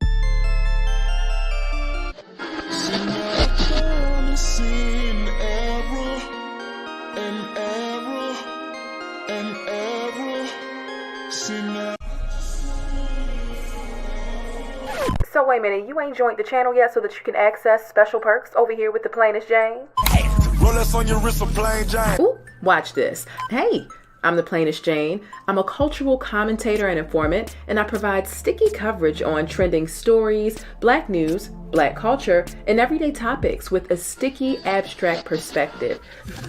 So get familiar with the perks. I've carefully curated all of these things, and it's just a little exclusive glaze to amplify the way that you express yourself. So get comfortable, get used to our official emoji over here. That is the pancake stack, because it's always sticky in Hollywood and in real life, and especially when you spend the time over here with the plainest Jane. Like I said, I hope you enjoy the exclusive glaze that I've provided for you to amplify the way you express yourself, and I hope you enjoy the digital vibe. Hey, listen, I always want you to keep it sticky, but be sure to think critically and independently, regardless of what you hear from me or anybody else. But most importantly, I hope that you're feeling all right, and hopefully you've had some time to tackle some of your invisible problems. I know I got a couple of new subscribers, and I just want to say thank y'all. I really do appreciate you. And if you're not quite feeling all right, this channel right here, once you join, it's going to help you kick back and decompress always, but it'll also keep you in the know with what's happening with the best black news, celebrity entertainment, and a splash of controversy. So again, get comfortable. The first drink is on me, all right? Act like you got some sense, and I'll see you around. But don't forget to keep it sticky 24/7 by following me on Instagram, but hit that notification bell so that you always know when I upload and you get your dose of syrup first. Now, with all that stickiness being said, the most important thing I want you to remember about this neck of the woods in the plainest Jane is Black Lives Matter. And if you don't agree, Buy pumpkin. That would take you out. I don't play that shit. Now you gotta go for real. it's just that simple. Hey, look, whether you join or not, I do want you to stay beautiful, black, and blessed. And just know I appreciate your support. I'm your girl, the plainest Jane. And let's see what's happening in these virtual streets. You ready? All right, now. This could be a crazy ride. I'm warning you now.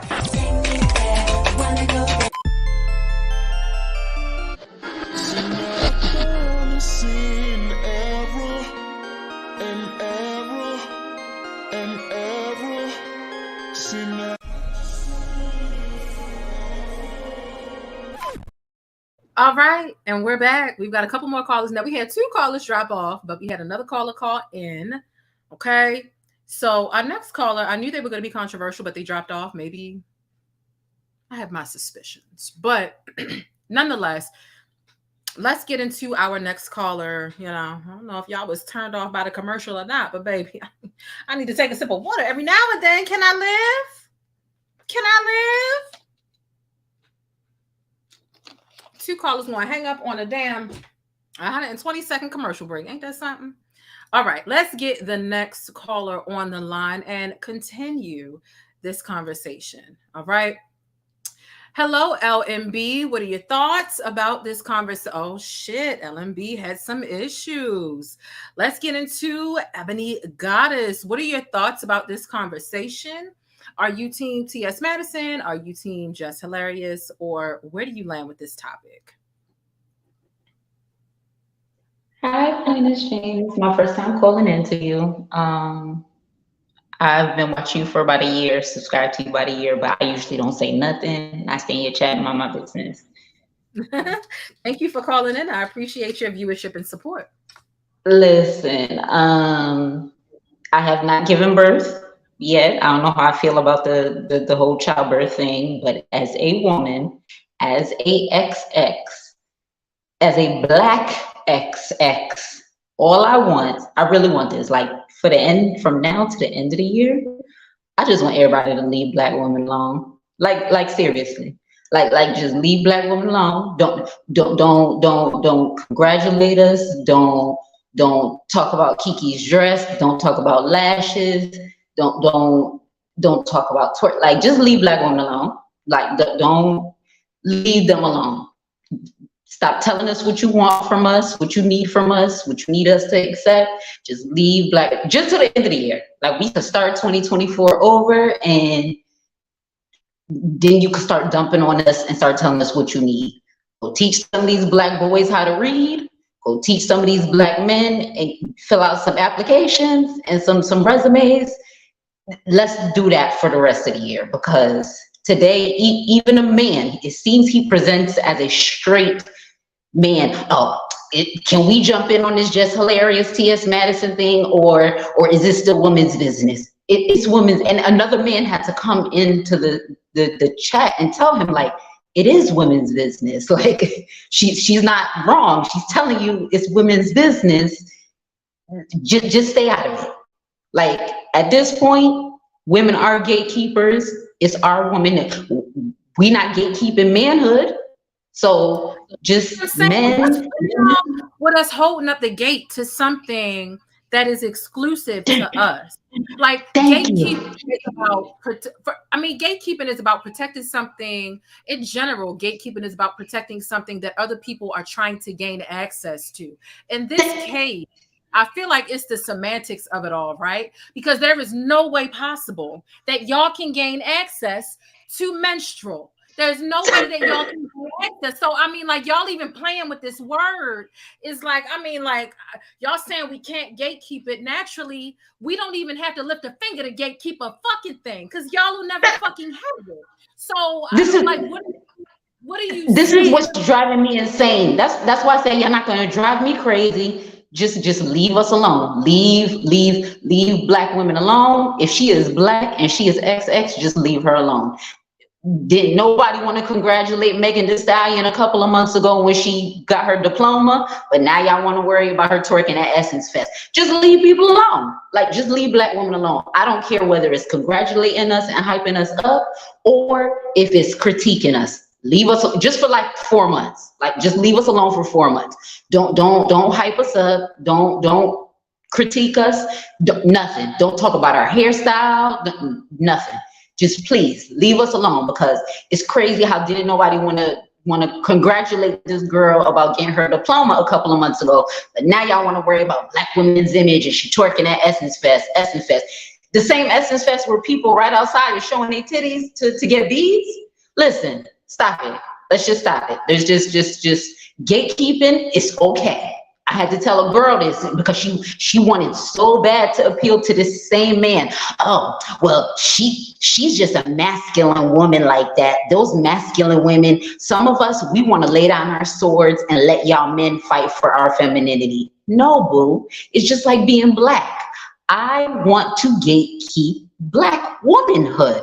Rachel Dolezal is not going to speak for me as a Black woman. I'm going to gatekeep that too. And that's fighting another woman. I gatekeep what's important to me. I gatekeep Blackness. I gatekeep Black womanhood.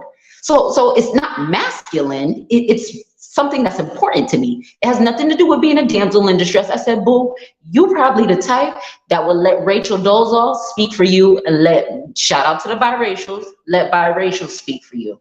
And that has nothing to do with being masculine. You gatekeep what's important to you. Some people gatekeep motherhood, and I let them rock with it because I'm not a mother yet. I'm an auntie, and that's okay. That is okay. You're right. You know what? Give me 1 second. Aaron, the things that you are saying are being lost in translation. I don't know if you're just trying to have a conversation with the chat. I do want to respect your opinion because you're one of the few who are advocating for the opposing side. And this is curated to be a respectful dialogue, right? So when you say who is y'all, and then say you mean the one trans person online, why are you grouping all trans people in general?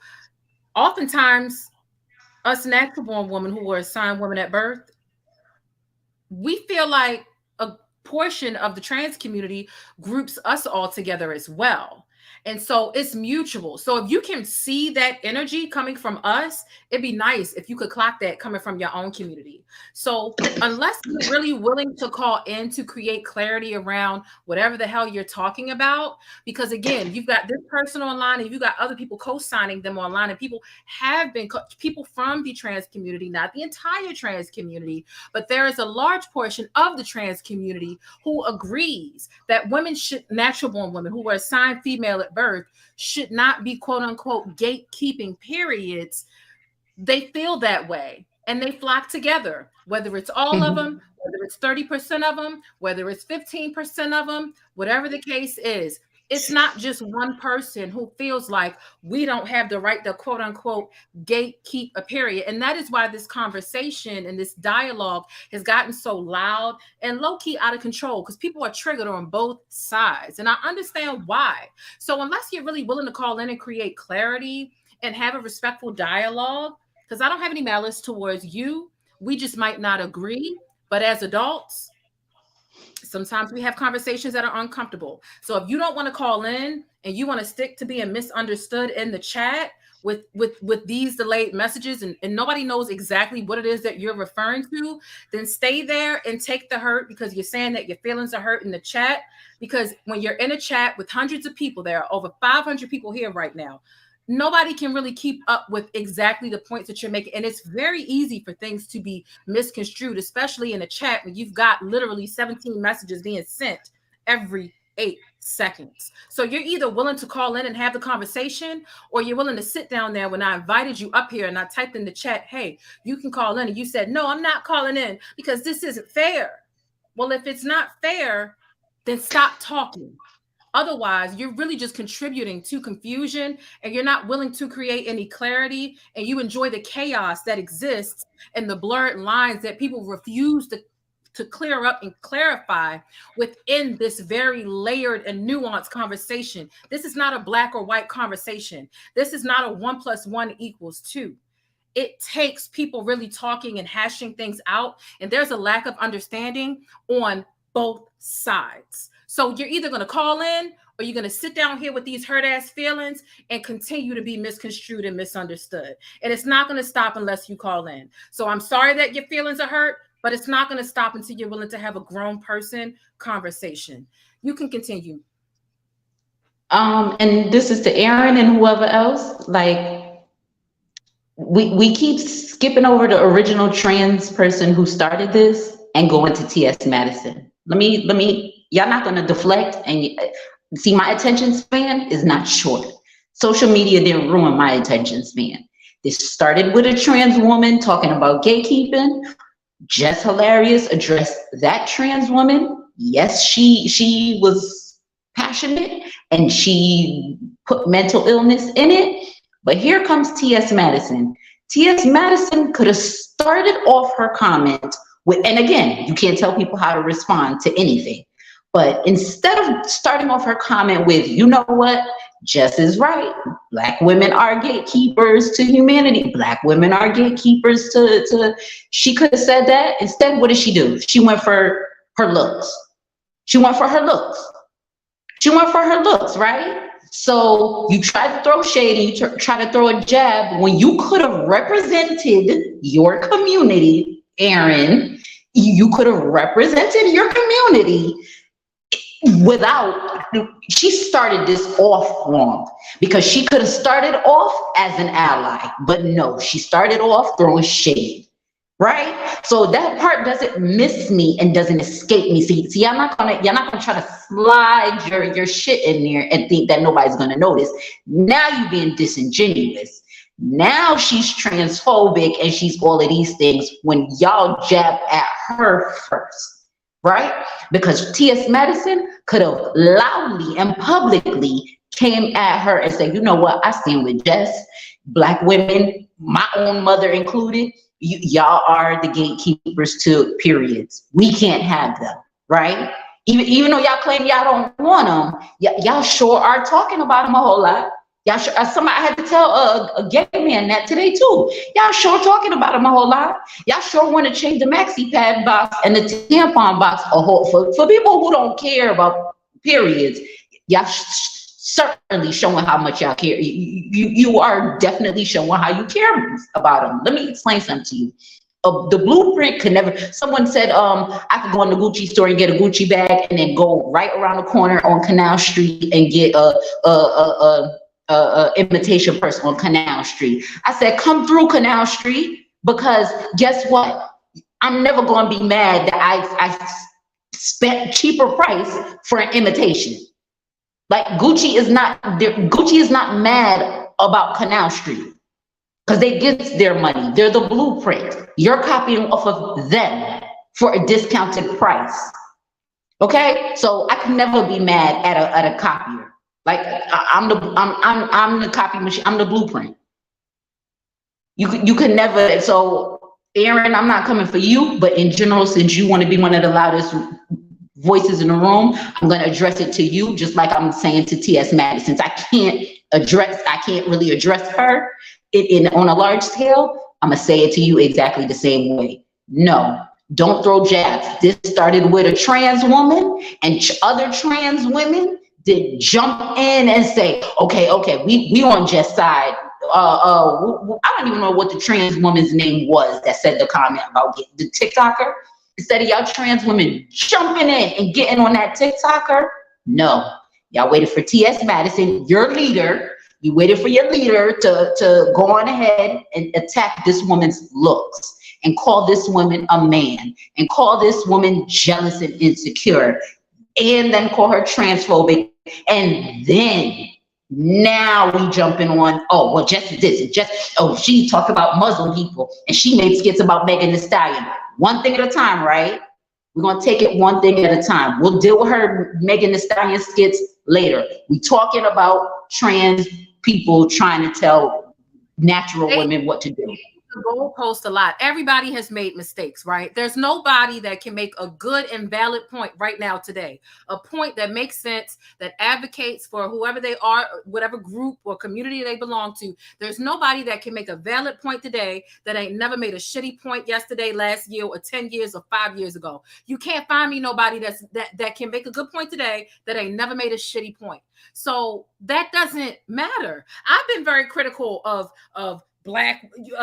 some, you know, Black women, and I might have even done some things in poor taste, and I might have taken it.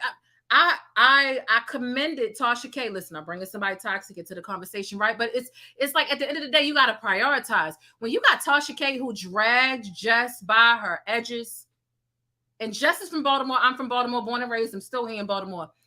Tasha K. dragged Jess Hilarious by her edges. But guess what she said yesterday? She stood by her ass.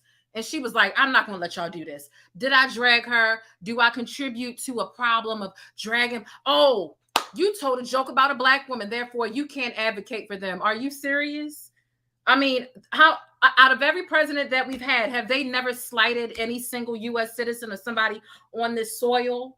You telling me that every single representative and every single spokesperson and everybody that's ever advocated for everything has never slighted the group of people, whether it be a joke, an implication, their ego, shitting on somebody because they didn't want to accept that somebody had a better idea than them? You telling me that they never fucked up and that makes everything invalid? If that's the case, nobody would ever be able to make a good point ever in life ever again, because everybody done fucked up and made mistakes, let alone a 24-year-old comedian. Jess Hilarious is 24 years old. I'm not making excuses. Yes, I remember what she did on the plane. That was cringy. That was xenophobic. She's also done some other things. That was not but does that mean that she's not right with what she said? Like, stop playing. If that's the case, all of us need to shut up. And nobody will be a spokesperson or an advocate for anything or anybody or any group.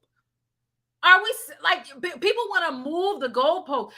Now, I didn't like what Jess said about Meg Thee Stallion's foot in the joke in the skit. I even made a video about it. The evidence isn't apparent here today because that was a channel where I got to 102,000 subscribers and YouTube deleted the channel. But that's neither here nor there. But I did make a video about it because I did have a problem with what Jess said about Meg Thee Stallion. However, we all make mistakes. And I'd be damned if every time somebody makes a mistake, I discredit everything they do after that. If that's the case, we all just need to be mute and shut the hell up. Because is anybody perfect in the chat? Is anybody perfect in the chat? Can somebody tell me when they've never had a problematic take about somebody? I hear crickets, and I know I hear crickets because it's only one person up here, but be metaphorical with me right now. Is there anybody in my chat who has never made a mistake and never had a problematic take? That's moving the goalpost. And that has nothing to do with what she said. Stay on topic. That's all I have to say. The deflection and the staying on topic, it's not going to work no more. Like, I'm over it. I'm over it. I am over it. Trans, y'all did not jump in with your, oh, we better, y'all mad. Listen, today I ain't seen so many trans, oh, and your man wants us. And I said, see, y'all couldn't wait for Jess Hilarious. You couldn't wait for T.S. Madison to give you the green light for y'all to bring up, oh, how somebody's man wants you and this, that, and the third, and this. Listen, Aaron, say you don't understand something, and listen, ain't nothing ignorant. Like I said, I'm telling you, just like I'm gonna address it to T.S. Madison, whoever, this started with a trans woman, trans TikToker, and T.S. Madison could have jumped in and helped us gatekeep. Help us gatekeep womanhood. She did it. None of y'all did until her looks wasn't, oh, she's insecure and people thought she's a man. That's why she's mad at trans people and this, that, and the third. So miss me. Y'all not fooling nobody no more. Y'all not, this fake allyship is not fooling nobody no more. Okay, so I mean, I'm not trying to go. I know you doing this up here one at a time, and I don't want to be just like addressing her, this person, but I don't know what they identify as. It's all right. I got some other callers to get to. If you have any closing remarks, we've got five other callers back here. Okay, all right. Well, and that was just the other thing. Stop the deflection. Stop the like, and leave Black women alone till 2024. Thank you. I appreciate you letting me up. Have a good night and have a good week. All right. Okay, Aaron says, say you don't understand something. Say you want to understand another person's perspective but all this is ignorant. Well, maybe you should get out the pool of ignorance, because I'm trying to understand what you're saying, but the sentence and the way that it's constructed is coming off pretty ignorant to me, because again, you're in a chat of over 500 people. What are you talking about and what are you responding to? You've got all the people talking in the chat. You've got the two people talking on the panel, and you think the people are supposed to understand these sentences that are poorly constructed, and don't nobody even know what you're talking about. So if your feelings are this hurt, and if you're calling this stream, the energy, the ideas, the thoughts and perspectives and experiences, if it's ignorant, then remove yourself from the ignorance. Otherwise, you want to be here and you want to be a part of this. You just don't have the balls to hit the link and call in. So pick a side and do it quickly, because you seeming a little slow to me. It's giving Carly Russell.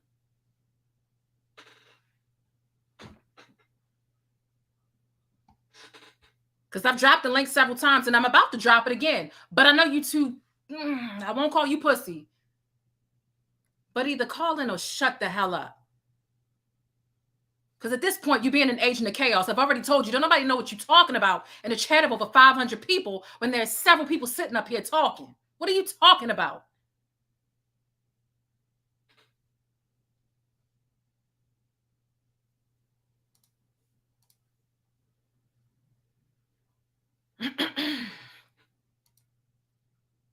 So, let's see what else we got going on. What else we got going on? Shit. Tired of this, y'all. Y'all need to stop. Y'all need to stop. Y'all need to grow up. Grow up. Tired of telling y'all to grow up. Y'all need to stop it. I'm tired of it, y'all. You ain't finna wear me out.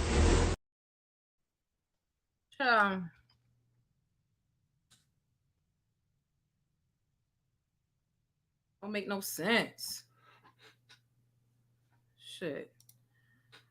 All right. Let's see what else is going on. Who was next? KB was next. And then, okay, KB, what is going on? What are your thoughts? Are you team Jess? Are you team TS Madison? Or are you team somewhere? I don't give a hell. What are your thoughts about this whole topic and discussion? Well, hello, how are you? I'm good. Thank you for asking. I just wanted to come in and try to speak on it just as level-headedly as I possibly can. I don't want to offend anyone. I would like for us to have an open conversation where we can really get an understanding. But as you said earlier, we can't have another person come in from the other side to give us a real opinion or give us their perspective to, have a real conversation. So we can only go off of what our own experiences are. And we can only go off of what our own situations or what we're offended by, right? So my take on it is I'm definitely team Jess. Of course, she spoke from a passionate place. I don't feel like she really offended anyone.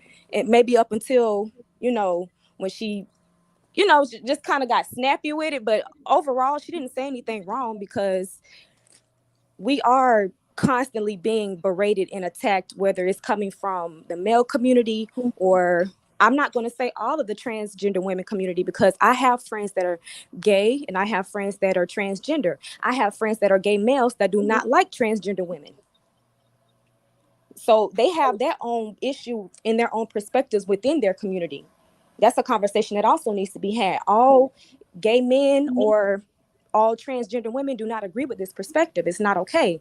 To say that we are gatekeeping something that we were born with is insane. And I feel like we're not having enough conversations about it. This may be some of them having a mental health issue. I believe some of it is trolling, but for the most part, some of them really are sick in the head. And you guys can get mad at me for bringing in, mental health within this, but this is a conversation we've been having. A lot of people have mental health issues. It doesn't matter if you're battling what you identify as or not.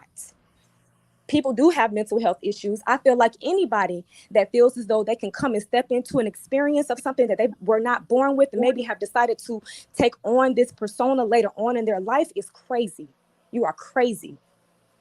I can't sit here and identify with motherhood because I'm not a mother. You think I can really, I can give my opinions on how I feel like mothers should raise their children. I can give my opinions all day, but until I have one, I can't tell nobody shit, nothing.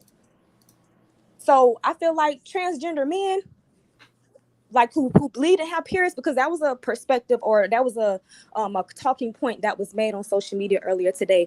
Oh, intersex people bleed and they have periods. Transgender men bleed and they have periods. Women don't gatekeep periods. You're talking about a biological woman. That's what you're talking about. If we're talking about the intersex people, for example, the track star that you brought up earlier, what does she look like to you? Does she look like a woman or a man to you? You know, at first, you know what? Let me pull it back up. I mean, just playing the sport, I wasn't like looking into it like that. You know what I mean? So a lot of women that run track, they have that masculine look to them. That's but I'm pretty what sure her experience throughout her life, she identified as a woman. She had no idea that she had those parts. She didn't look like a man at me until they started probing at her, and it came out. Other than that, she's muscular, she's built, I didn't see a man, you know. She looks, I feel like that person or that woman, she had an experience as a woman growing up. Does that make sense to you? So I feel like that was for them to take her medals, for them to take her achievements within competing in these, you know, that wasn't fair, being that you now have people that are allowing transgender women to compete in women's sports. Right. But you won't allow women to play in the NBA.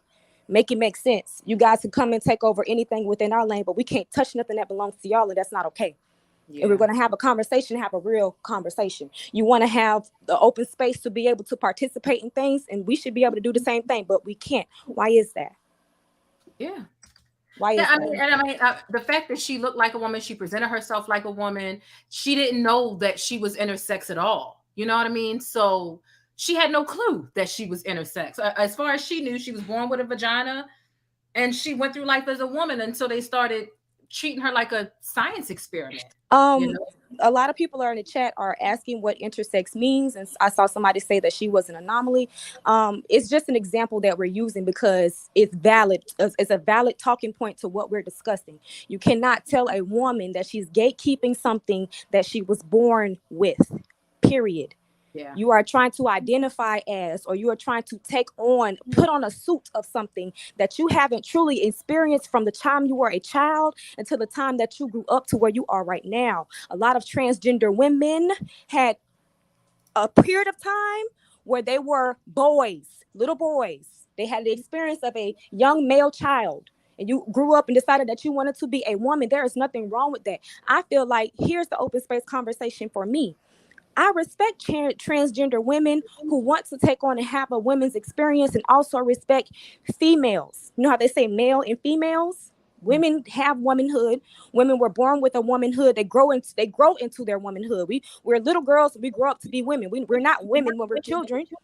It's something that we earn, that we walk into. But I feel like I can't wake up one day and walk outside and say that I'm an Asian man. I can't do that. I can't put that legally on my documents.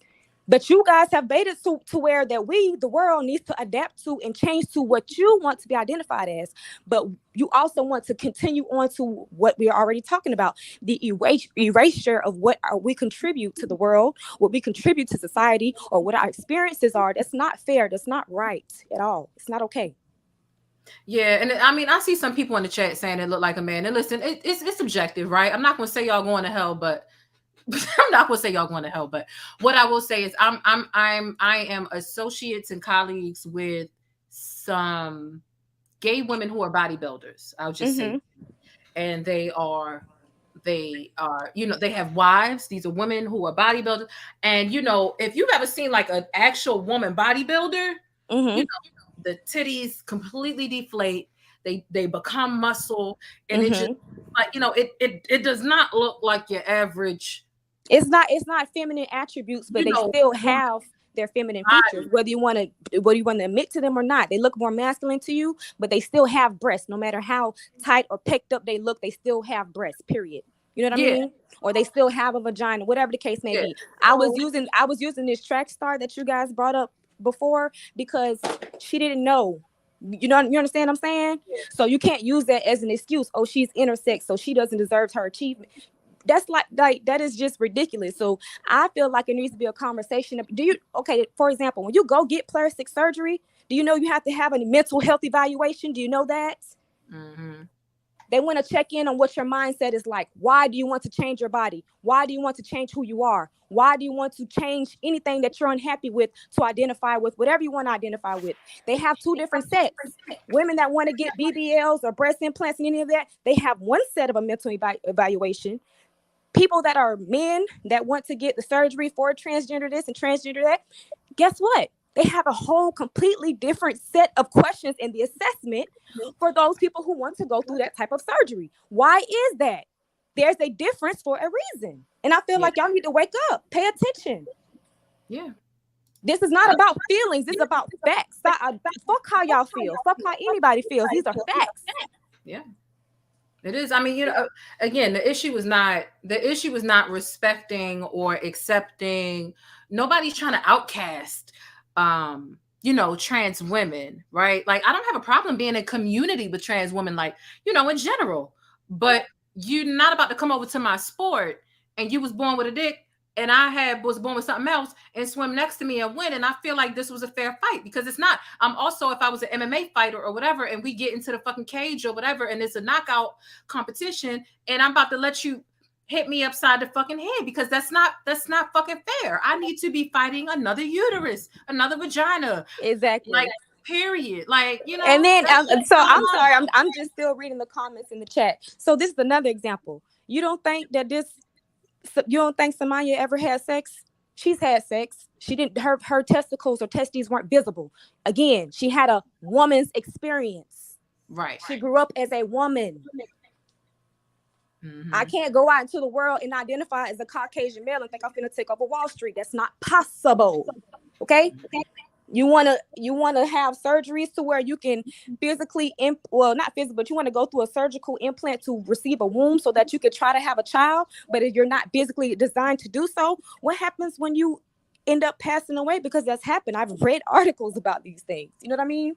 Mm-hmm. So now you lost your life because you were that, in my opinion, mentally ill, that you wanted to be a woman so bad. You want to have a woman's experience so bad. You feel like you deserve.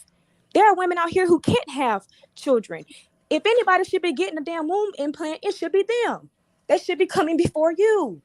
Because at this point, it's sick, in my opinion. This is just my opinion. I don't care who likes it, who does, who doesn't. That's my opinion. I really feel like we need to be taking a look at, because it was a touchy subject before. I heard a lot of callers call in and say, well, I didn't want to touch on that and I don't want to say that because it's mental. Call it what it is. Call a spade a spade. They need help, period. I'm not arguing with nobody that I think is crazy as hell. I don't blame you. I'm not arguing with anybody that's retarded, to me, in my opinion. Let me rephrase that, because that's an unkind word. I recant that statement. I take that back. But it's speaking to where I'm coming from with it. You're not making sense to me in the logical. You're irrational completely. If you feel as though women are gatekeeping something that they were born with. If you something feel that you will never be able to do. Something that we don't even need to lift a finger. We really don't even have to talk about it, but it's just like, okay, the audacity. Y'all, it's like white supremacy. It's kind of like them. Okay, slavery already happened, right? It's done. It's not, well, like the physical manual labor. There's still a lot of psychological slavery going on, but that's a whole nother. Let's talk about the physical slavery that our ancestors went through. Now they're releasing statements talking about, oh, slavery, there was some benefits. Y'all got a valuable skill set from the slavery. And it's like, okay, slavery's over. But bitch, the audacity of you to say it. for you to say that. It just not an internship. And that is a perfect example of entitlement. We are living in a world. We don't have to say anything about it. We know it was cruel. Anybody else with common sense know it was cruel. But if you think you just gonna say that and we just gonna get silent and be like, oh well, no, I'm gonna speak about it. And I don't have to speak about niggas never having a menstrual, but or let me not say niggas. People who are trying mammoth birth, who have feminine pronouns. I don't have to say anything about it, but the nerve of you to think that you're going to dominate a conversation about menstrual and some shit, and I don't have the right to say anything about it because y'all about to bully us and give us some flack about some shit. I'll be damned. I'm going to say something just for the sake of this conversation because I'm going to speak up every time because I am living in that experience. It is something that is affecting me personally. It is something that, say if they start passing laws that continue to erase and devalue who we are and what we contribute, what is it even going to? And then another thing that pisses me off, them saying that are us having a vagina or having a womb our only contributions to being a woman. Baby, you don't even know the half of what it is to be a woman. We go through a lot of things day in and day out, and it comes from many, many, many different facets of life. Women have it hard. I'm pretty sure Black men have it harder than Black women, but Black women also have it hard because women attack women. Black women attack other Black women. Black men attack women. Other races attack Black women. Transgenders attack women in general, but we really gonna put it on Black women because we're the one that are the most vocal about our disdain or distaste or what we don't like coming from the community because we find it offensive. The most vocal on these subjects are going to be Black women.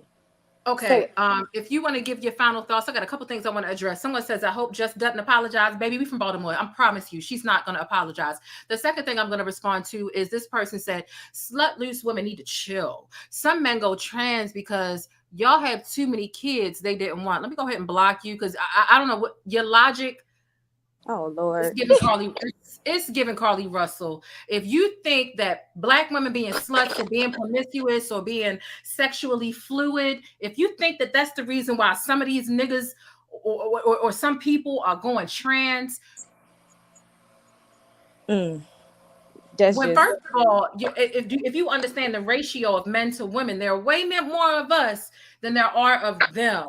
So for you to blame sluts on why some men decide to go trans, lets me know where you look. Don't use us as an excuse as to why you want to chop your dick off or keep your dick and be considered a woman and come into our bathroom. Don't use us as an excuse. Don't use a slut woman, a loose woman, a stripper, a OnlyFans woman, a Sukiyana. Don't use nobody as an excuse as to why you want to. That's not taking accountability for your mental state or the choice you are out of your mind. The lack of accountability between some of you dick holders is beyond me. It's beyond me. And the shit and the reasons as to why y'all decide that y'all want to cosplay women and cross dress, cut your dick off and take some hormones and participate in our sports because you can't win up against the other dicks like you got. Man, take that shit and shove it up your council seat. You out of your fucking mind. But let me go ahead and block you because I'd be damned. Oh, Lordy. Well, at the end of the day, I did want to just come on and, like I said, try to have I did get a little upset, so I apologize. But for the most part, I will say that I respect transgender women who are living their experience and also respect my womanhood, who do not refer to me as a cisgender woman. That is the most disrespectful thing I ever heard in my life. I was a female, I wasn't a woman, but I was a female before that term even came about. How about that?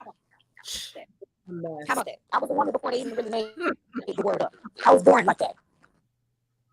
So don't refer to me as something because it makes you feel comfortable. Because you want to be a woman. I'm all for it. Be a woman. I don't know how you're going to be a woman when you ain't start out at the gate like I did. And you have the same struggles I did, but cool, do you, baby? I got you. Proud of you. Love you. Thank you so much for calling in. I appreciate you. I will see you in the chat and in the next live. All righty. So yeah, I know I think the connection got a little bad at the end, but that's okay. Appreciate you because she had a lot of really good points. Okay, so let's get into our next caller. We have 6 more callers back here. All right. So let's get into our next caller. Hit thumbs up if you haven't already. Share this video with somebody. Share it in your group chat, text message, Instagram, Twitter, Facebook, however it is that you share videos. Let us get into our next caller. Tulsa, what's going on? What are your thoughts about this debacle involving Monique, T.S. Madison, and I saw Sydney Starr even kind of had a couple of things to say about it too. Okay, well, it's Queen Tulsa. Hi, how are you? I'm good. Thank you for asking. Thanks. Well, first and foremost, I want to say, united we stand, divided we fall. And us attacking each other, is not really going to get us to a resolution. How it was, presented, it may not have been the best, but I, you know, think that these two women needs to sit down and really have a conversation, because I kind of feel like there's some information that needs to be shared on both parts, um, as far as where she's coming. They need to know where each other's coming from. I feel like if there's a conversation, we can find common ground. Do you agree? I think that there are things that we both need to hear from both sides. Yeah, I do think that there needs to be common ground. Will we find it? Hopefully, in a perfect world. I think that there are things that both sides need to understand. Right. Both sides need to be open to hearing the discrepancies. So Now, yeah, I do have a problem with the trans woman saying that, women are trying to gatekeep the period. I think that's very delusional. I think that individual, I don't know if it was shock value that they were going after, or it was just plain out delusional, but you can't argue with anatomy. You can argue with everybody else, but you can't argue with anatomy. And I feel like, I'm a mom, I'm a married woman, I have a husband, I have children. My children are girls. I would never try to take their mother's experience away from her. I'm not going to sit up here and talk to my children about puberty or periods. I don't know anything about it. That's why they have their other mom. I don't overstep my boundaries, and it's a respect thing. And we're going to raise our children accordingly, because it's not about us, it's about them. Um, to any women that can't conceive, had a hysterectomy, I hope you were not offended. And if you were, I want to particularly apologize. I want to apologize to you. Um, I can't take your womanhood, plain as Shane. I just can't. Whether if I prayed on it, whether if I brought a lot of money and said, "Oh, this is what," I can't do that. Now, when I went for breast augmentation, I didn't have to see no therapist. But when you are making the transition from said gender to the next gender, there is a process that you have to go through. I think what's triggering even more is seeing these white men that are claiming to be trans with these beards up in the bathroom with a heart on with their phones out. I know exactly what video you're talking about. Now that's disgusting. Now that's when we should have took him down, because no woman, when I go in the bathroom, I'm not looking in stalls and looking up under there, baby. I'm trying to get in there and handle my business and get on up out of there. If we at the club or something, girl, I'm in there with my girlfriends. It ain't no creepiness. You know what I'm saying? It's some trans women out here that are not creepy like that. That one with a heart on in the bathroom. Yeah, this is a bit much. This person is in the bathroom. You can clearly see that there's something going on there, and they're trying to take photos in the women's bathroom. A bit much. And this is why the conversation. This is what I don't appreciate about the conversation. When you're in these spaces and you're having these conversations in good faith, like, hey, what about us feeling uncomfortable about people who want to classify as women and want to come into our bathroom? People like, what does it matter? You don't know what's in their pants. Why does it even, you won't even be able to tell. And I'm like, you're leaving the line blurred for people to be predatory towards children, women, and period. So if you decide, don't even worry about what's in people's pants. If they got on a wig and they're feminine presenting, just let them in there and mind your fucking business. When you leave a line blurred like this, I feel like it's dangerous, and I feel like it's detrimental to the wellness, and the security of us women. And this is our bathroom. And I'm sorry, we have the right to take ownership of that shit. So, you know, when we have these conversations and we're trying to get down to the bottom line, and someone like, well, what if they've been fully transitioned? What if they don't have a, you know, what if they've got it cutting off and they've removed it and whatever? Don't even worry about what's in their pants. I just feel like you leaving the line blurred leaves an indefinite loophole for predators to come on up in there and do what they want to do and take pictures, because this person could have been taking their phone over the stall on top of a little girl or a grown woman and just taking some pictures and doing some nasty shit, or overruling somebody or overpowering somebody. It's just not okay. It's not okay. I agree. And as a trans woman, I don't agree with you know, this person on the video. I feel like individuals like that, it's easy for people to consider all trans that way, or that's their agenda.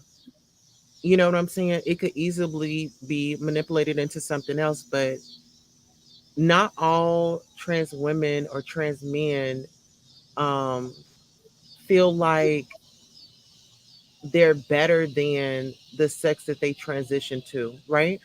Um, I'm not worried about taking nobody's man or getting a man. That's not why I transitioned. I didn't transition for attention. You know what I'm saying? And some people, they do it for an applause. And I want to say us ladies, and I say us ladies, because we let some of these gay men stir the pot and get it going, and they are putting us against each other. We have to, it's a divide between gay men and trans women. They find a way to try to pit us against biological women. And my thing is, I know my anatomy. I'm not interested in trying to take over somebody's space or make a woman feel less than. But it's some women out here that try to make that an issue. They might have a issue with you, and then they might say, "Oh, well, you don't like women because y'all had a disagreement." Let's just call it a disagreement.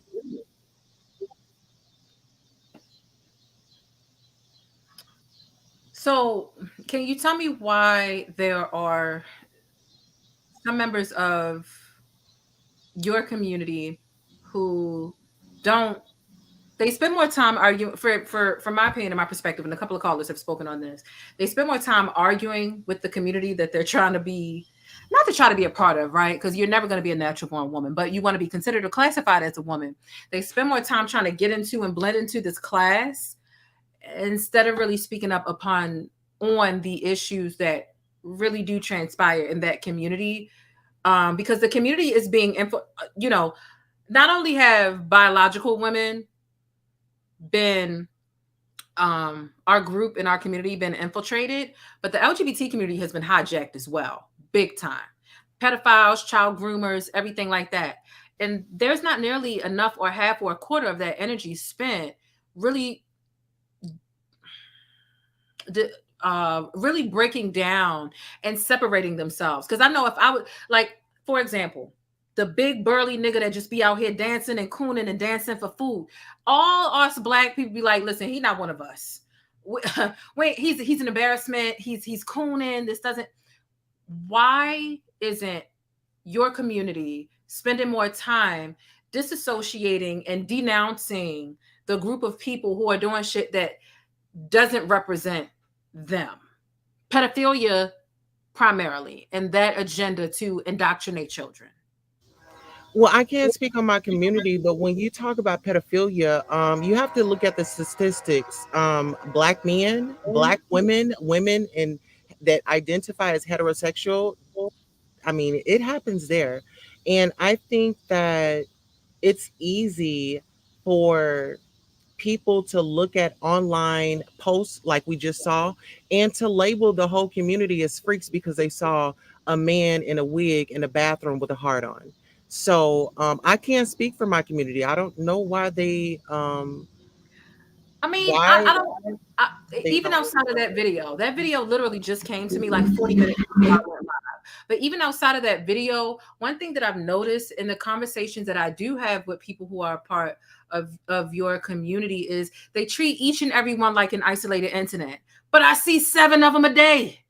All of them are not isolated incidents. And when it comes to something as egregious as targeting children and using the LGBT community as the loophole in order to do so, you can't keep, not you, but just like in general, you can't keep calling this shit isolated incidents. This shit is happening. School teachers who are starting clubs. I remember I did a video on a teacher who was from France over here in the States, and the club was for the LGBT community, and they had this strip show afterwards or whatever. The students were in high school and they were literally dressed like strippers in downtown Baltimore, and the kids were instructed to bring money to put in the kids, bikinis and bathing suits. Not only was that wrong enough within itself, these are minors, and why are you holding a strip show for kids? I don't care whether they straight, gay, whether they identify as the moon, penguins, or bears. That's inappropriate for school.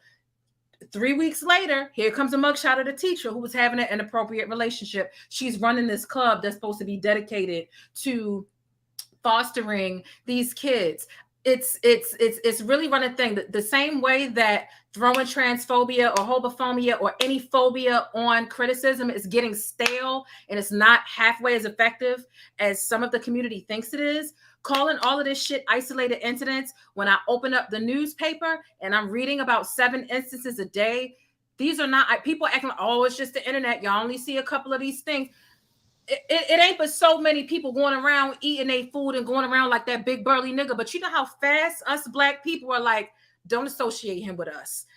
Pass him off. He ain't one of us, because some things are so egregious that you have to separate yourself from. It's your group, whether it be the AKA or whatever. At what point do you disassociate that? I feel like the most egregious sin out here is not even murder. It's targeting children and doing nasty, fucked up sexual shit to them.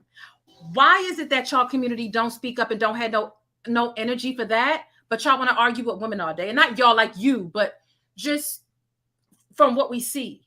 Why? Well, I'm not really sure what they do, because I don't spend my energy in low vibrational things. I think that this is a all-based community problem, and it just really seems like you're trying to point it to the trans and gay community, that the trafficking.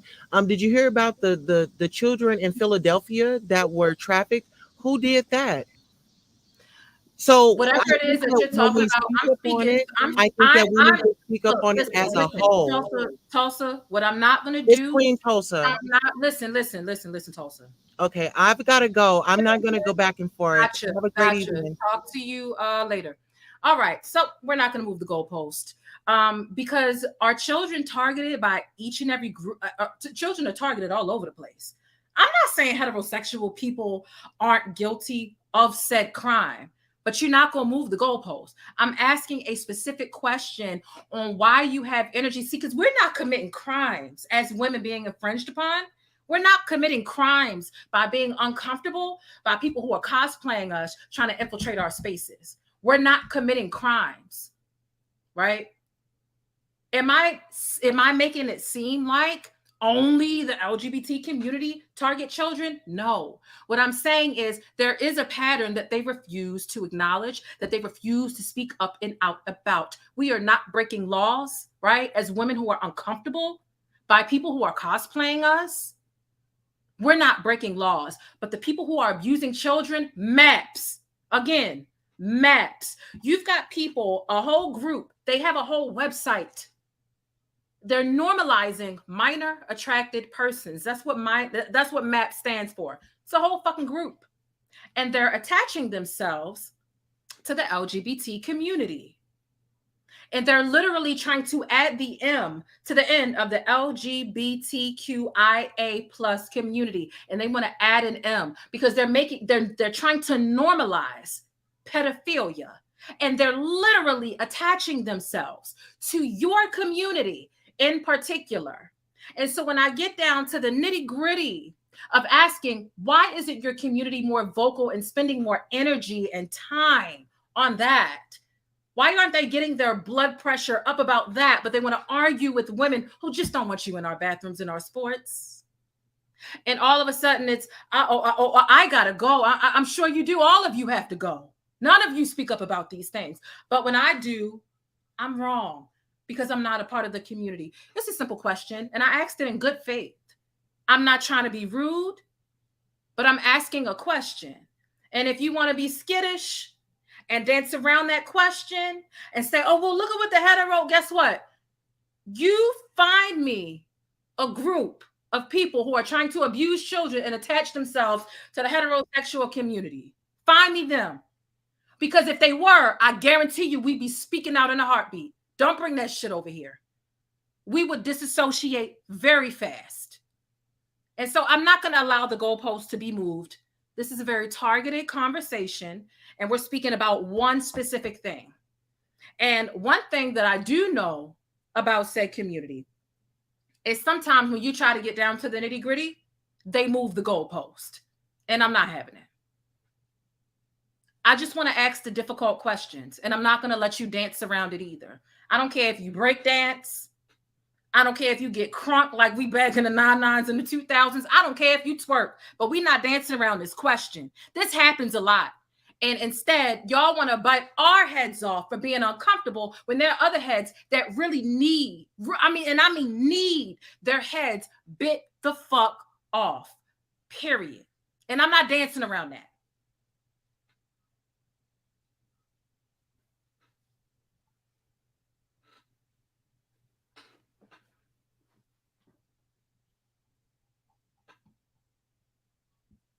So let's get to our next point of order. Are y'all enjoying the show? Make sure y'all hit thumbs up if you are. All right. Subscribe if you haven't already. Okay. Let's not talk about our community. Let's talk about the straights instead. No.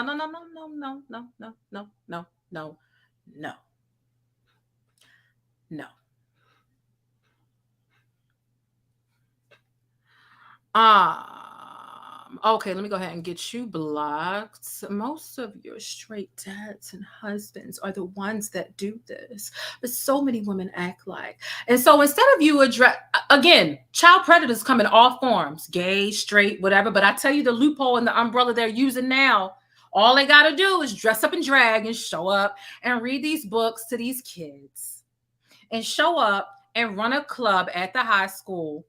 And when the parents ask, what's going on in this club? They say, oh, you don't have the right to ask that question because we put it in the LGBT community. So people are even afraid and ashamed and are apprehensive to ask questions about what's happening in some of these LGBTQ high school clubs because they've got rights and protections. These students can show up to school and the teachers can say, I don't have to tell your parent what your pronoun is and what you want to be classified as over here. They keeping all types of secrets. And that's how all of this shit is happening. These are loopholes. This is a movement that has been hijacked. I have plenty of friends who are part of the LGBT community, and they are not pedophiles. However, there are a lot of pedophiles using a flag as a way in which to get to children because they know that when people start asking questions, they are a protected class and they can use that as a shield in order to not give answers and to still get away with their bullshit. And I want to know why more voices aren't being used about that, but then they expect straight people like me to not ask any questions when all I see, when I see a group like this, I report on it. The next week, here go the teacher's mugshot for fucking a 14-year-old student. We're not going to talk about that? You're just going to move the goalpost again? I don't think so. I don't think so.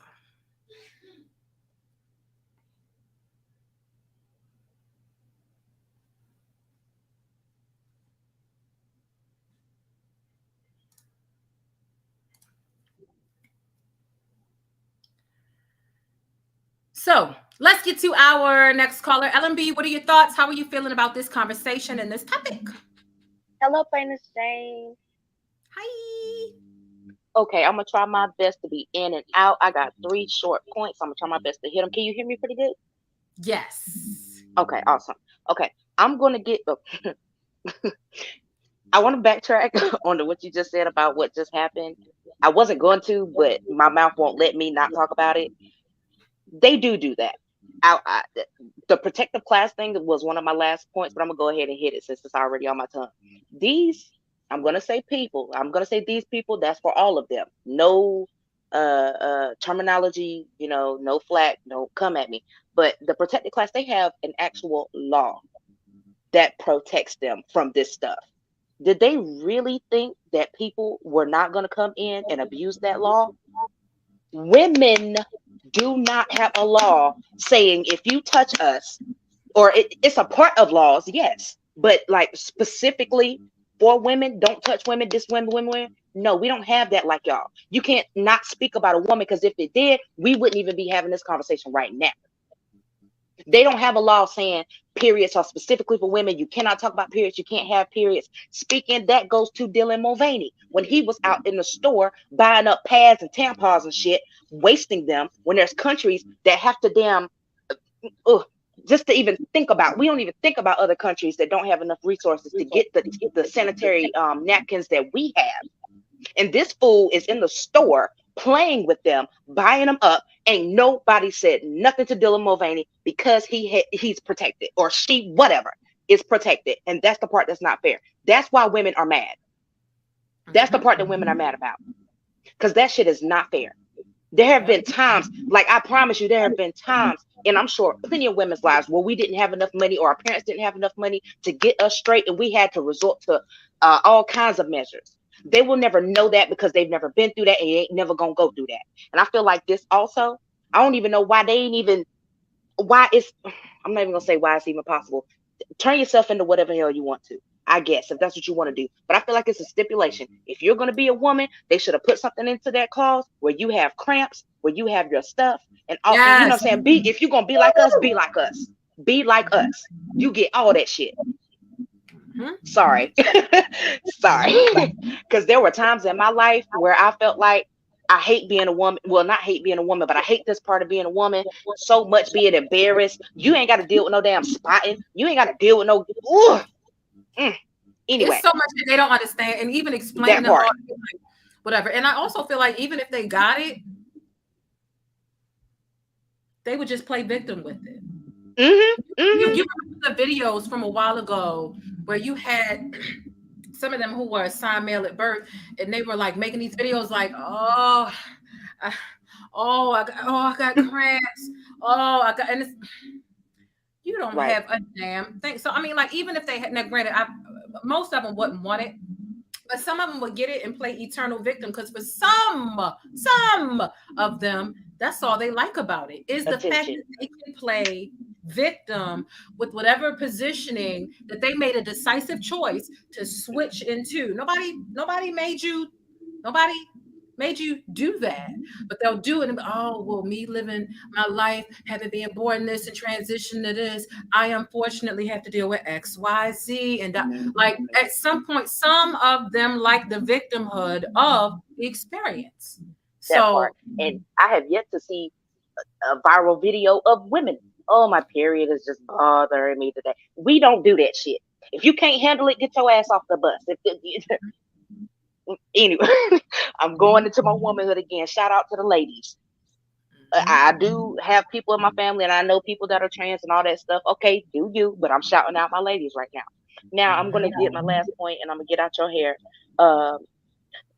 We got to go to the source of this thing, and it's going to sound a little bad when I say it, but the source of men, period, have been trying to keep women in a submissive / avoidance state since literally almost the beginning of the damn time.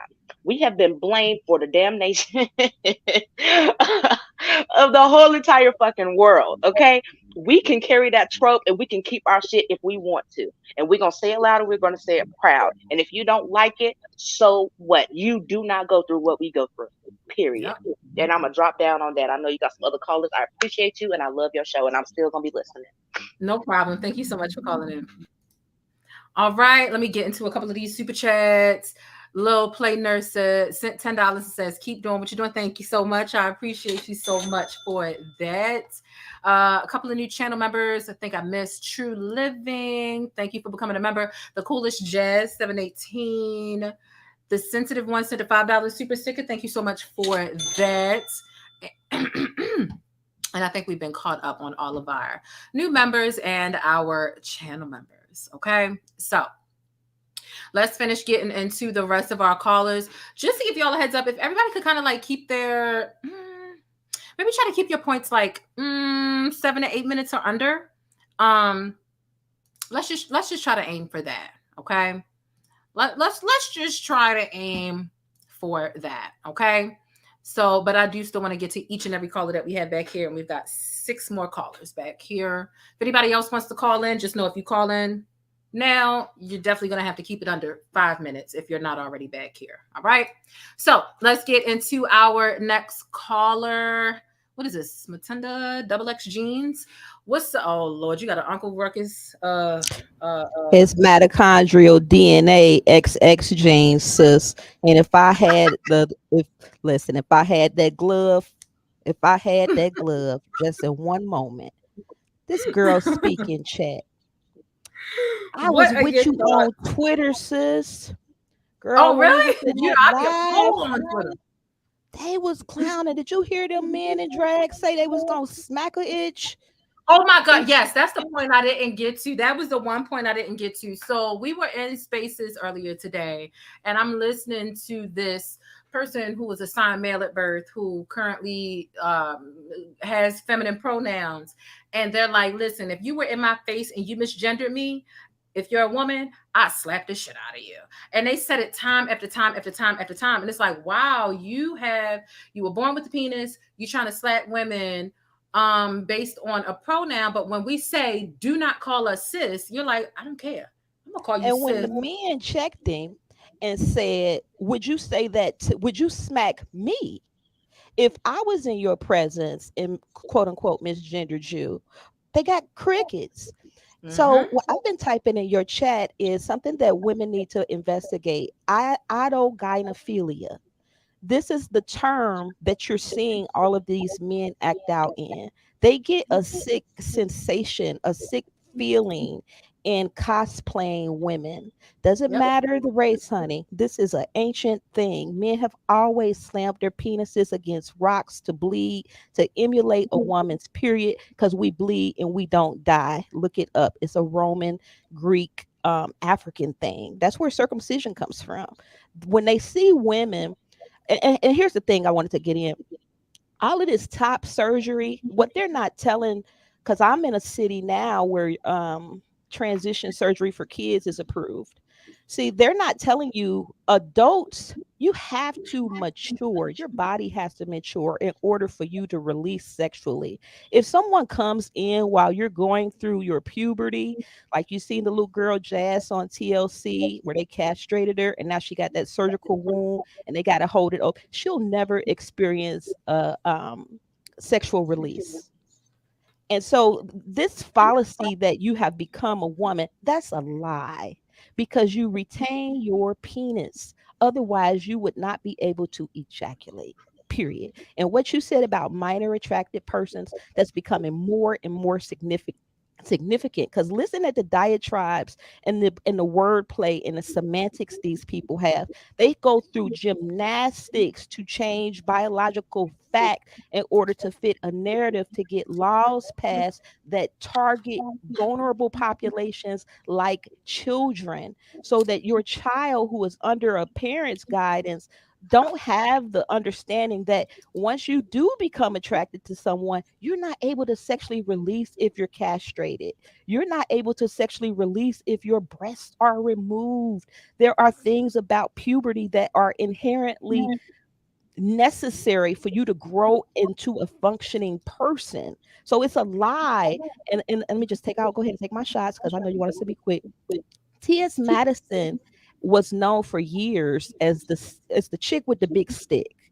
She came out all the time with an erect penis, telling you, I am fetishizing this for capitalist means. I am a man trying to make money off of looking like a woman, but not being one.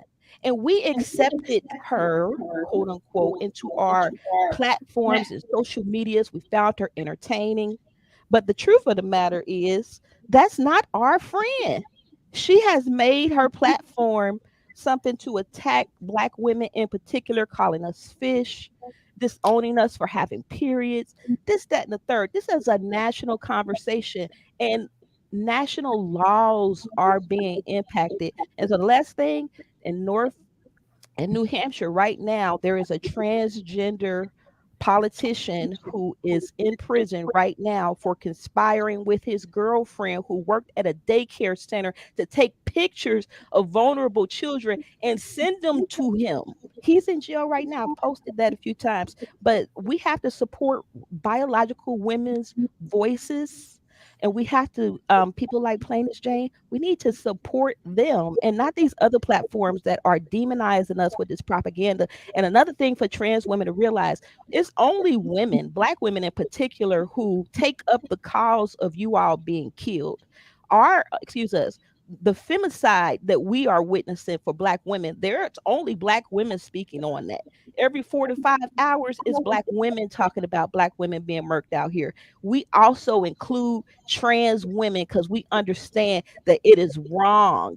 But that does not make you an ally to us. It seems to make you want to attack us even more. So stay on their nexus, because they in Twitter spaces telling us that we're not women, we're female, that they're trans women and you can't call them female. Like there is a difference. No, honey. And another girl said dogs have periods. No, honey, female dogs also have periods. Periods are gatekept by the female XX gene. Be proud. We are the first, we are the last, Alpha and Omega. Thank you, love.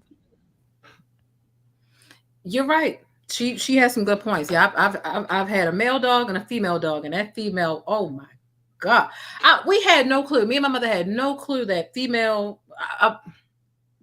Me and my mother had no clue that dogs.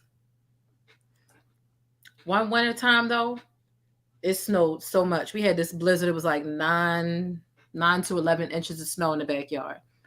We let her out in the backyard. She was a Rottweiler. We had a male Rottweiler and we had a girl Rottweiler, female Rottweiler. And we let her in the backyard. She ran up and down that yard, baby. We looked out there. It looked like a murder scene. It looked like somebody killed somebody out there. I'm surprised the police ain't stopped by. Like, we need to fix. Them dogs definitely be. And by the time we tried to figure out what we could do to mitigate, it was, yeah. So, oh Jesus, oh my God, what a memory, dogs.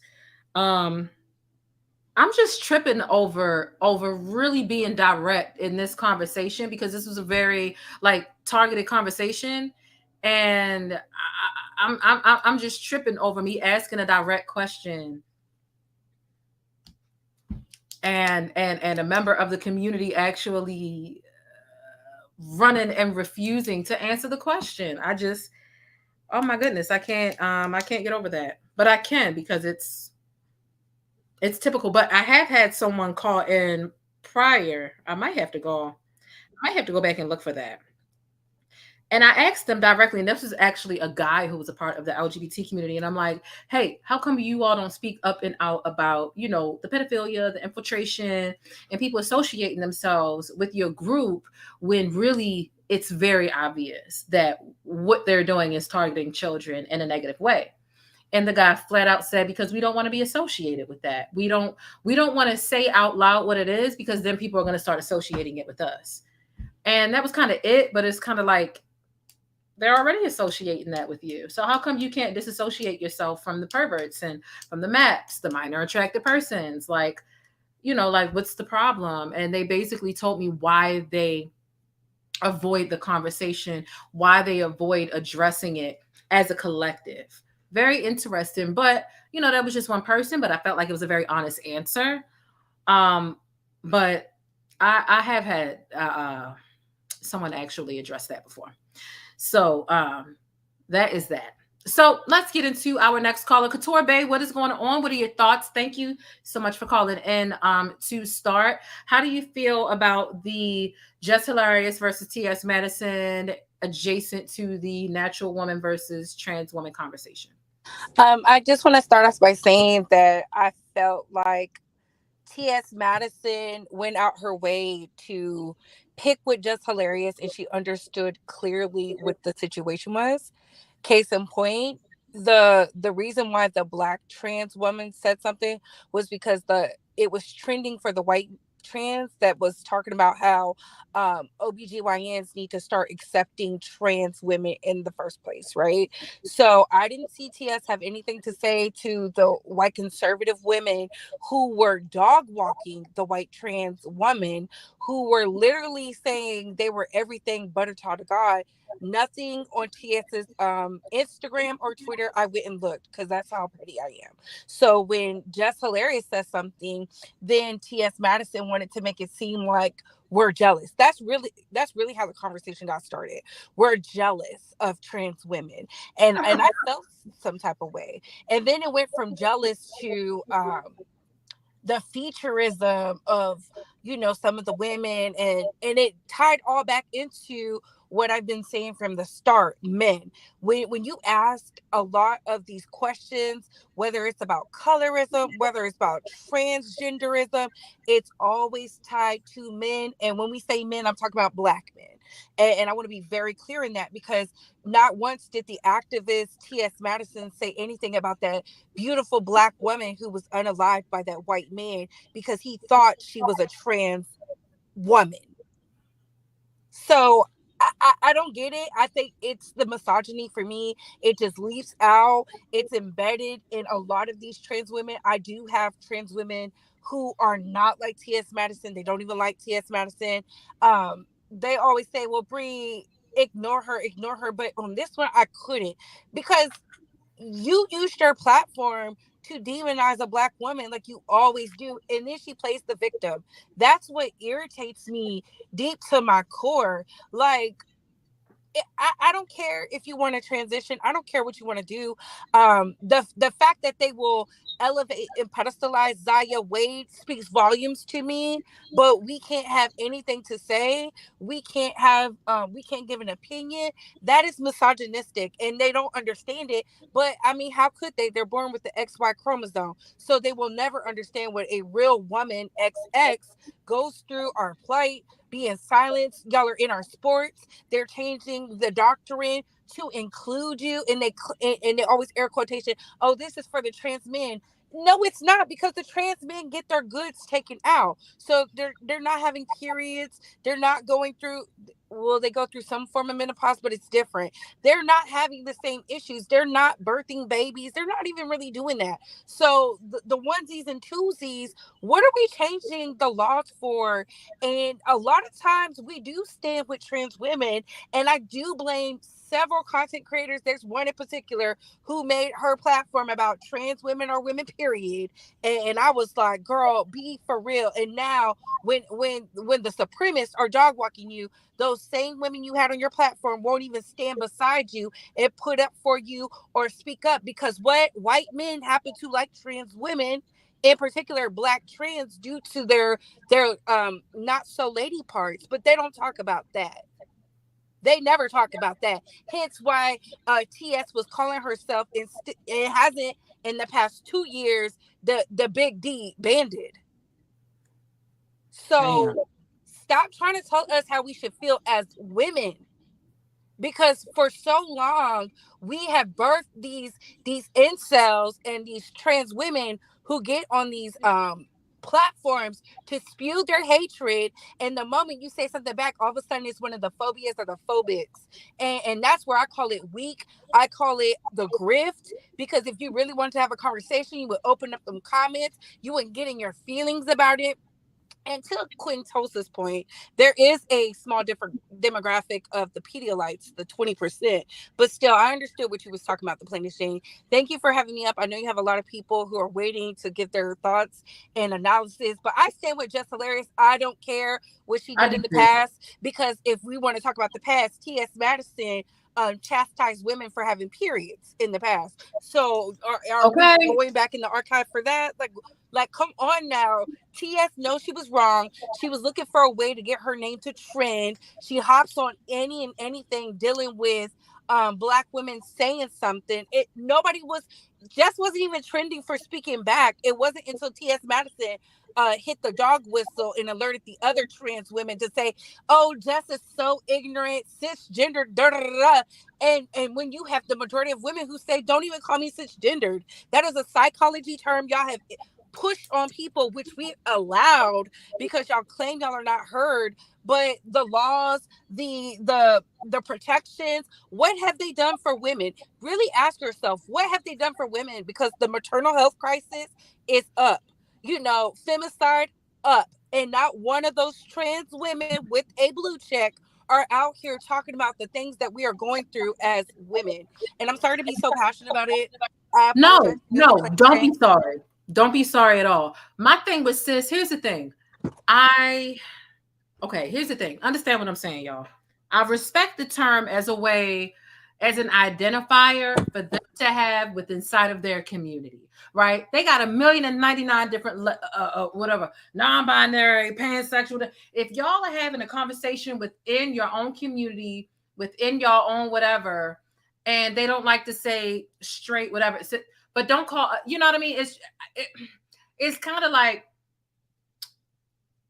me sitting in the hair salon or niggas sitting in the barbershop saying some shit like, this nigga that like niggas, this whatever. If y'all are gonna have that conversation within yourself to identify us, like, you know what I mean? Like, I get it. I definitely do agree. Like barbershop, beauty shop talk. That outside, I get that that's how y'all identify people who aren't a part of y'all community. You know what I mean? Like, as opposed to them having a conversation with themselves and being like, oh, this girl that's not gay, this girl that's not a part of our, if you just want to say cis because that makes it simple for y'all amongst yourselves, cool. But if you're out in public and you're going out of your way to say cis, and I'm like, don't call me that, because best to believe people don't like the F word, right? I feel like you should never say it. Just like the word cracker. It's just like everything else. People gonna say it inside of their barbershops and at their kitchen tables and breakfast tables and in their houses. But when you go out, you know not to say shit like that because it's offensive to whoever the fuck you talking about. They don't want to fucking be called that. But when you having private conversations within your own community who gets it, you call them that behind closed doors. So I get it as far as y'all talking amongst yourselves. But when I'm telling you, when we are in public spaces, to not call me that and you refuse to acknowledge that, but if I don't call you the right pronoun, I'm all of a sudden public enemy number one. I fucking beg to differ. There's nothing we're going to be able to do to stop them, to eliminate the word. The word's never going to disappear, just like the word nigga, right? You know white people call us niggas behind closed doors, but I dare you say it to my face. You better the fuck not, right? So it's the same thing. All right. That's your term. That's how y'all refer to people. We don't like that though. So don't do it. You know what I'm saying? Like, I definitely understand what you're saying. Abolish the word. Like, you would be a fucking idiot to waste your time to start a change.org petition to abolish the word cis, because it's never going to fucking happen. What I'm saying is, do not call me that in conversation with me or around me or about people like me. Don't do it. Period. Like, I feel like that's reasonable. I'm not... No, you know? I think the plainest Jane, I really do think that's reasonable. I honestly, I feel like we've allowed so much to go by when we was cute and mute and being allies, whether they want to believe it or not, you know, and letting people with huge platforms push their agenda to the point where, like, they changed the law to say birthing people in some states. Birthing people, really? And again, I don't have an issue with trans women until trans women start to pull the T.S. Madison. That's where I have the issue, because it's the grip. At one point, she was cool, and then the next point, she flipped for, I don't know if it's access to Hollywood or to be amongst the elite, but we see it. And I don't have a problem. I don't even be over there. But she knew what she was doing. She was dog whistling. She was like making it seem as if Jess Hilarious was transphobic. And I don't like that, because when she was out here talking about how some man was in her DMs and thought she was a trans woman, you thought it was funny. You thought it was hilarious then. And and I want women to understand, being called trans women, they only call y'all that because they can't say you're a nigga. Okay? I mean, and at the end of the day, you know how many jokes comedians tell that are not true, right? Jess did not come off bothered in that clip at all. Exactly.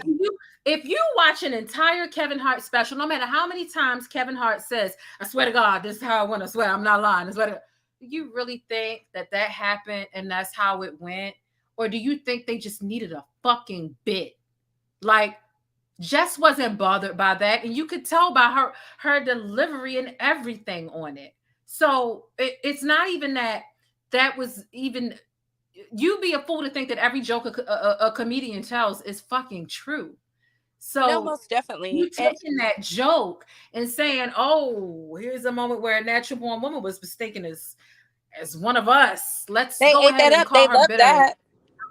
They left it. You could tell. T.S. Madison put it on her page hours ago to validate her point when she gave a rebuttal back to and this is what I'm talking about with T.S. T.S. has all this smoke for Black women. Y'all never see her have the smoke for the white women who are out here dog walking trans women. And I'm going to keep saying it. Dog walking the trans women, calling y'all mental patients, saying y'all are mentally unsound. Let's go back to how the world was. You know, just 5 years ago, trans wasn't even a thing. You knew to shut up or put up. And nothing, crickets. It's like a Black woman can't have an opinion. And this is why I say Black women stand up, fight back, because enough is enough.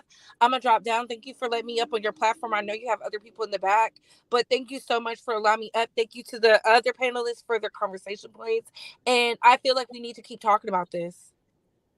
No problem. We'll do. I hope you have a good night and a good week. You too. Shout out to Baltimore. Okay, period. All right, we got a couple more callers. Hey, what is going on in Honorable Independent? What are your thoughts about this conversation revolving around T.S. Madison, Jess Hilarious, natural born women, and trans women? How do you land? Well, hello. Can you hear me? Yes. Okay, this is my first time calling in, so I'm a bit nervous, but I first wanted to tell you, and also Courtney Bay, who was just now on the line, that I'm an older Black woman, and I'm going to be honest, I am very proud of you young women today, speaking up on this subject. And I don't want to apologize, either and say that for being passionate about this or for, wanting to speak out about this, but I'm really happy to see someone willing to speak truth, because that's one of the points that I just wanted to make, is that I think that the issues here is, I'm most definitely with Jess Hilarious. I'm not a big fan of hers, but what she did today, what she spoke, that was truth. It was just truth. And I think that that's the issue. The first thing is there's an issue with accountability. When the other person was on your line a few minutes ago, and they were mentioning some subjects and making some points that I was agreeing with, but as soon as you started to press them on accountability for the transgender community, that was the ticking point where it's almost as if, oh my God, you violated me. You are trying to be transphobic, or you're trying to do something to take me out of my comfort zone. And so I'm going to either, shut you down or walk away. And see, that's the issue, that no one wants to hold the transgender movement, I'll say the movement, not the community, the movement accountable, because it's the movement that has become the problem. When what I thought was initially the foundation of the trans movement was, it was supposed to be about love. It was supposed to be about being one with yourself, learning to love who you are and choosing love. I thought that was what it's supposed to be about, but it's become very toxic. It's become very toxic, and mainstream Hollywood, the industry, there is no one willing to hold that movement accountable in the fashion that it needs to be held accountable, so that the toxicity can stop. And until someone does that, until someone decides to actually speak up and start using platforms such as this, like I said, that's why I'm happy today that you guys are having this conversation, until that becomes like a mainstream thing. Because what happens is the mainstream media, they're presenting a lot of the themes and narratives about these movements as a majority when they're truly not the majority. They're truly not what the majority truly believe in. And that's why today I've been online all day long. I've been monitoring what people have been saying and watching a lot of women, especially a lot of Black women today, speaking up, saying like, listen, I'm a woman. We can't be gatekeepers for something that we, that we are naturally born with. And a lot of people are like shocked. They're saying that, oh my God, like people are really showing their transphobia today. But that's not the truth. People, they've been felt this way. A lot of women been felt this way. We've been saying that, hey, it's getting a little toxic. It's getting a little creepy because it seems like the transgender community can say whatever, they can do whatever.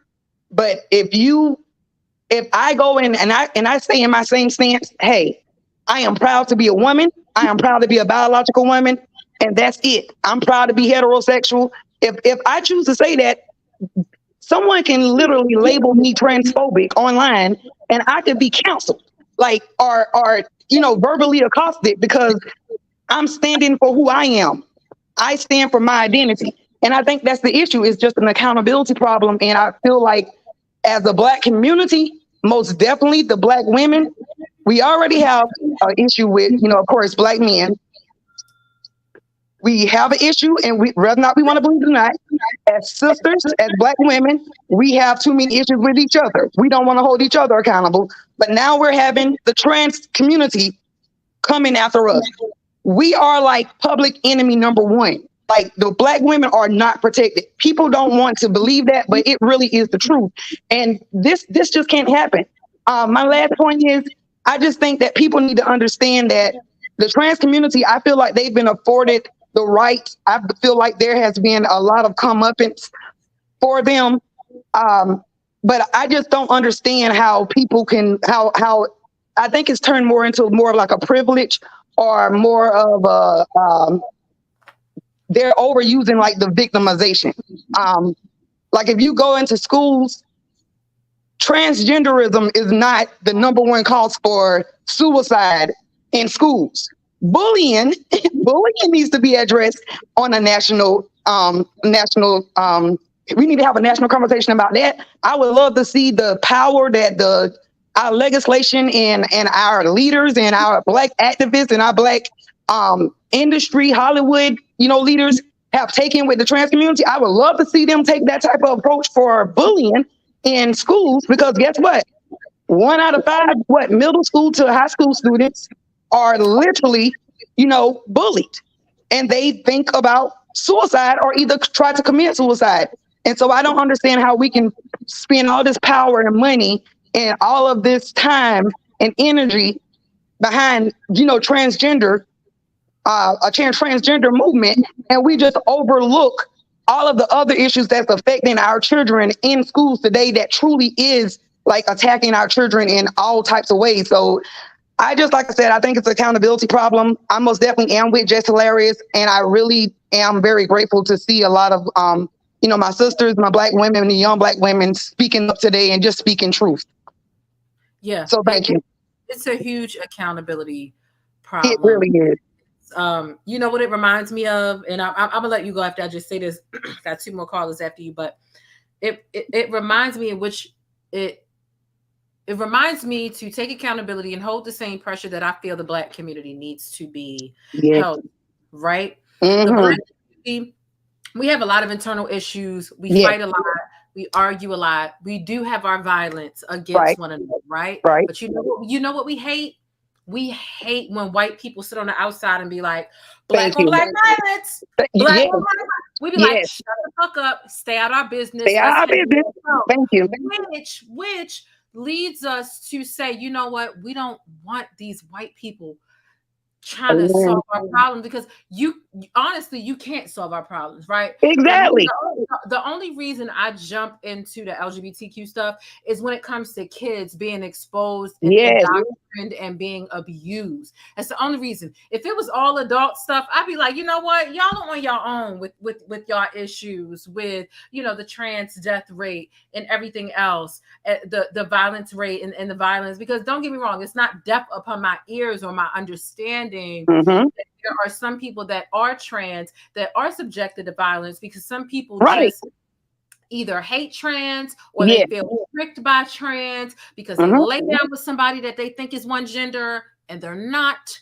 And they get Mm-hmm. up the next morning and the nigga feels betrayed and they go ham, right? Yeah. But Right. those are adult problems. I would never jump into that because I'm like, that's some adult shit. I It only is. jump into the problems within the LGBT community when it comes to children being at risk. But That's exactly why I brought up that point. all of this to say that if you don't want people from outside of your community coming in and telling you how to police your own problems or highlighting and spotlighting your own problems, you need to handle it yourself. And that's why I feel like the Black community needs to do more and have more of the difficult conversations within their own community about, listen, we need to be on code. We don't need to be letting these white people see us acting like this. They out here thinking that and that's why it's important that we disassociate from some people, some things, and some behaviors that happen within our community. And that's why I'm wondering, when are we, because we're a group. The Black community is a group. The LGBT community is a group. It just so happens that the LGBT community has more rights than the Black community has.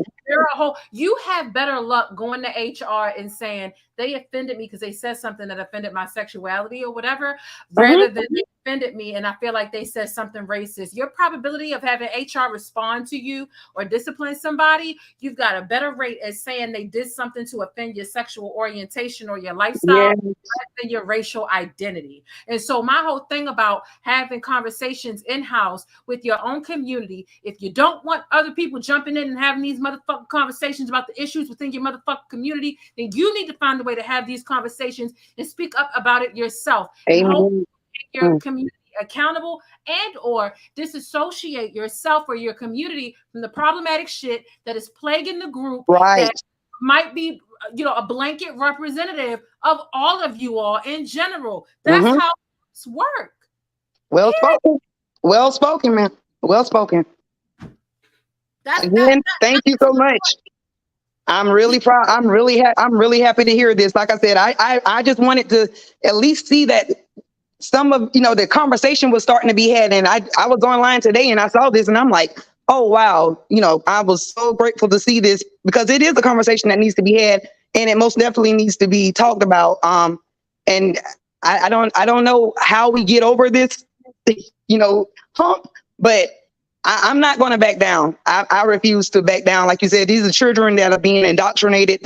There are things that's going on that's just not acceptable. And as a Black community, I think it's time for us to really stand and really, you know, come to this issue. Don't want me talking shit about your community and the issues, then have the conversations yourself. Okay, so imagine Black people solving the issues in our community. Do you think a Black person speaking about the issues in our community would be more well received by a Black person or a white person? Because we're automatically going to present the white person because you're not a part of our fucking community. So you might not like it coming from me, but when it comes to children being harmed, and I'm watching middle school children and these mothers, these middle and these high school teachers, well, I'm gonna have to speak up, and y'all might not like it coming from me because I'm not a part of your community. But if you don't want it coming from me, then I need to see it coming from somebody within y'all. And I see all of y'all running and scattering. And when I bring it up to you, what do you say? Heterosexual people are predators too. As soon as you said something, I was on the line. I saw what happened just now. It's the perfect example. As soon as you said anything, that call was going well. But as soon as you pressed for accountability, again, per usual, like I said in the beginning of this video, they will be your ally. Because in the beginning, it was you did. It was like butter you up. I can't take your woman Jane. I could never take it.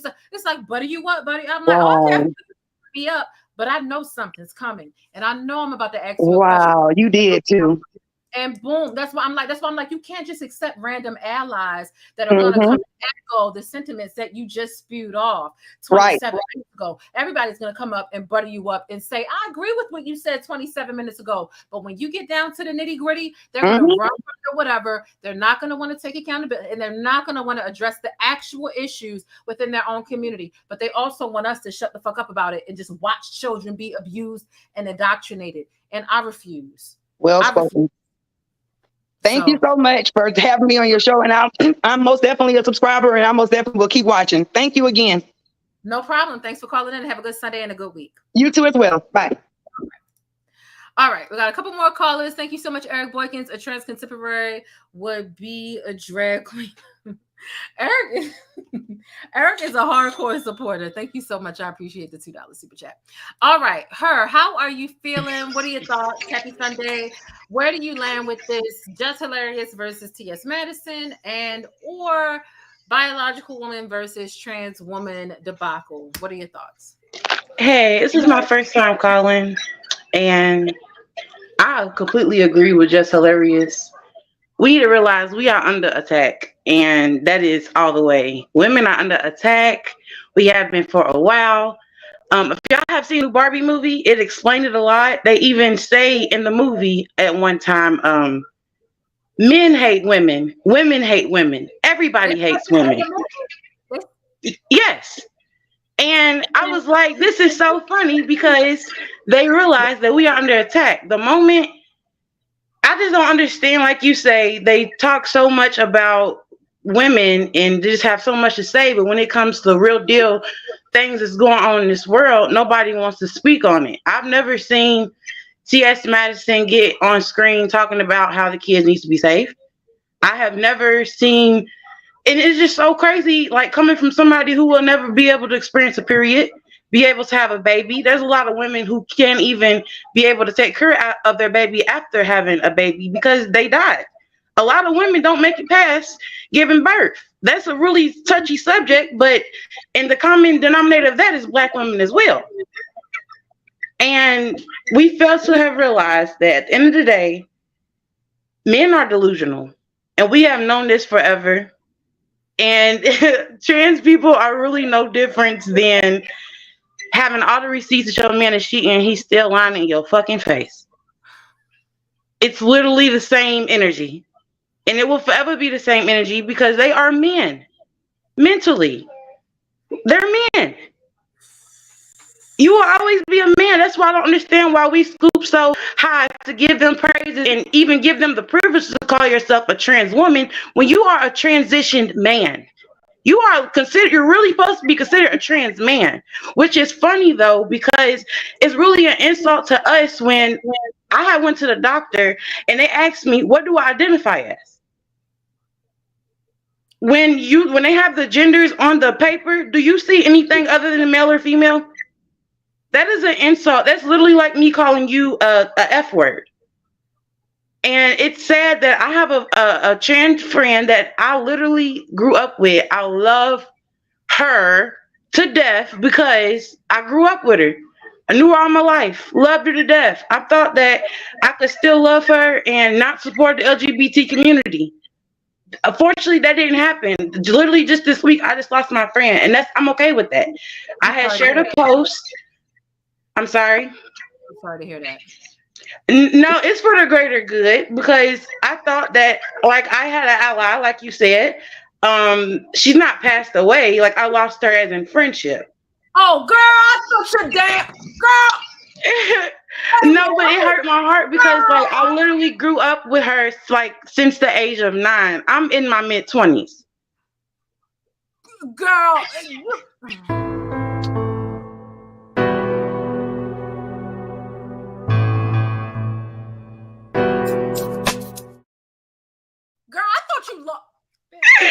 This is so funny. No, because this subject is it's just so funny how I literally just been going through this for the last couple of days. I had shared a post and a man was like, women wear makeup and lashes and stuff, and it gets to the point where y'all look trans.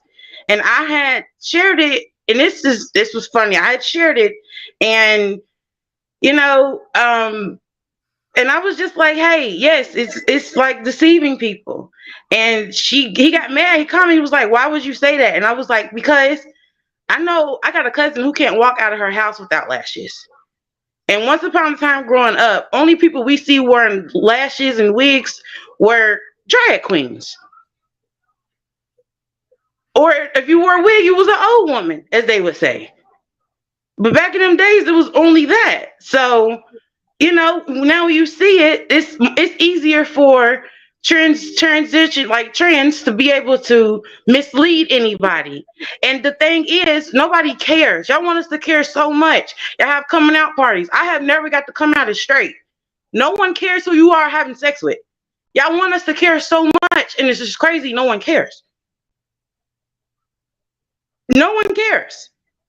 That's you. You do you. At the end of the day, it's just so heartbreaking how my trans friend decided to block me and all that off the back of that, when all actuality I'm under war and you can't speak up for me as a woman that you claim that you love, and you have a mother in your life that you claim you love, and you just love women so much, but you go so hard for the LGBT community that hates me, that wants to replace me, they want to have babies. Where are they getting these wombs from?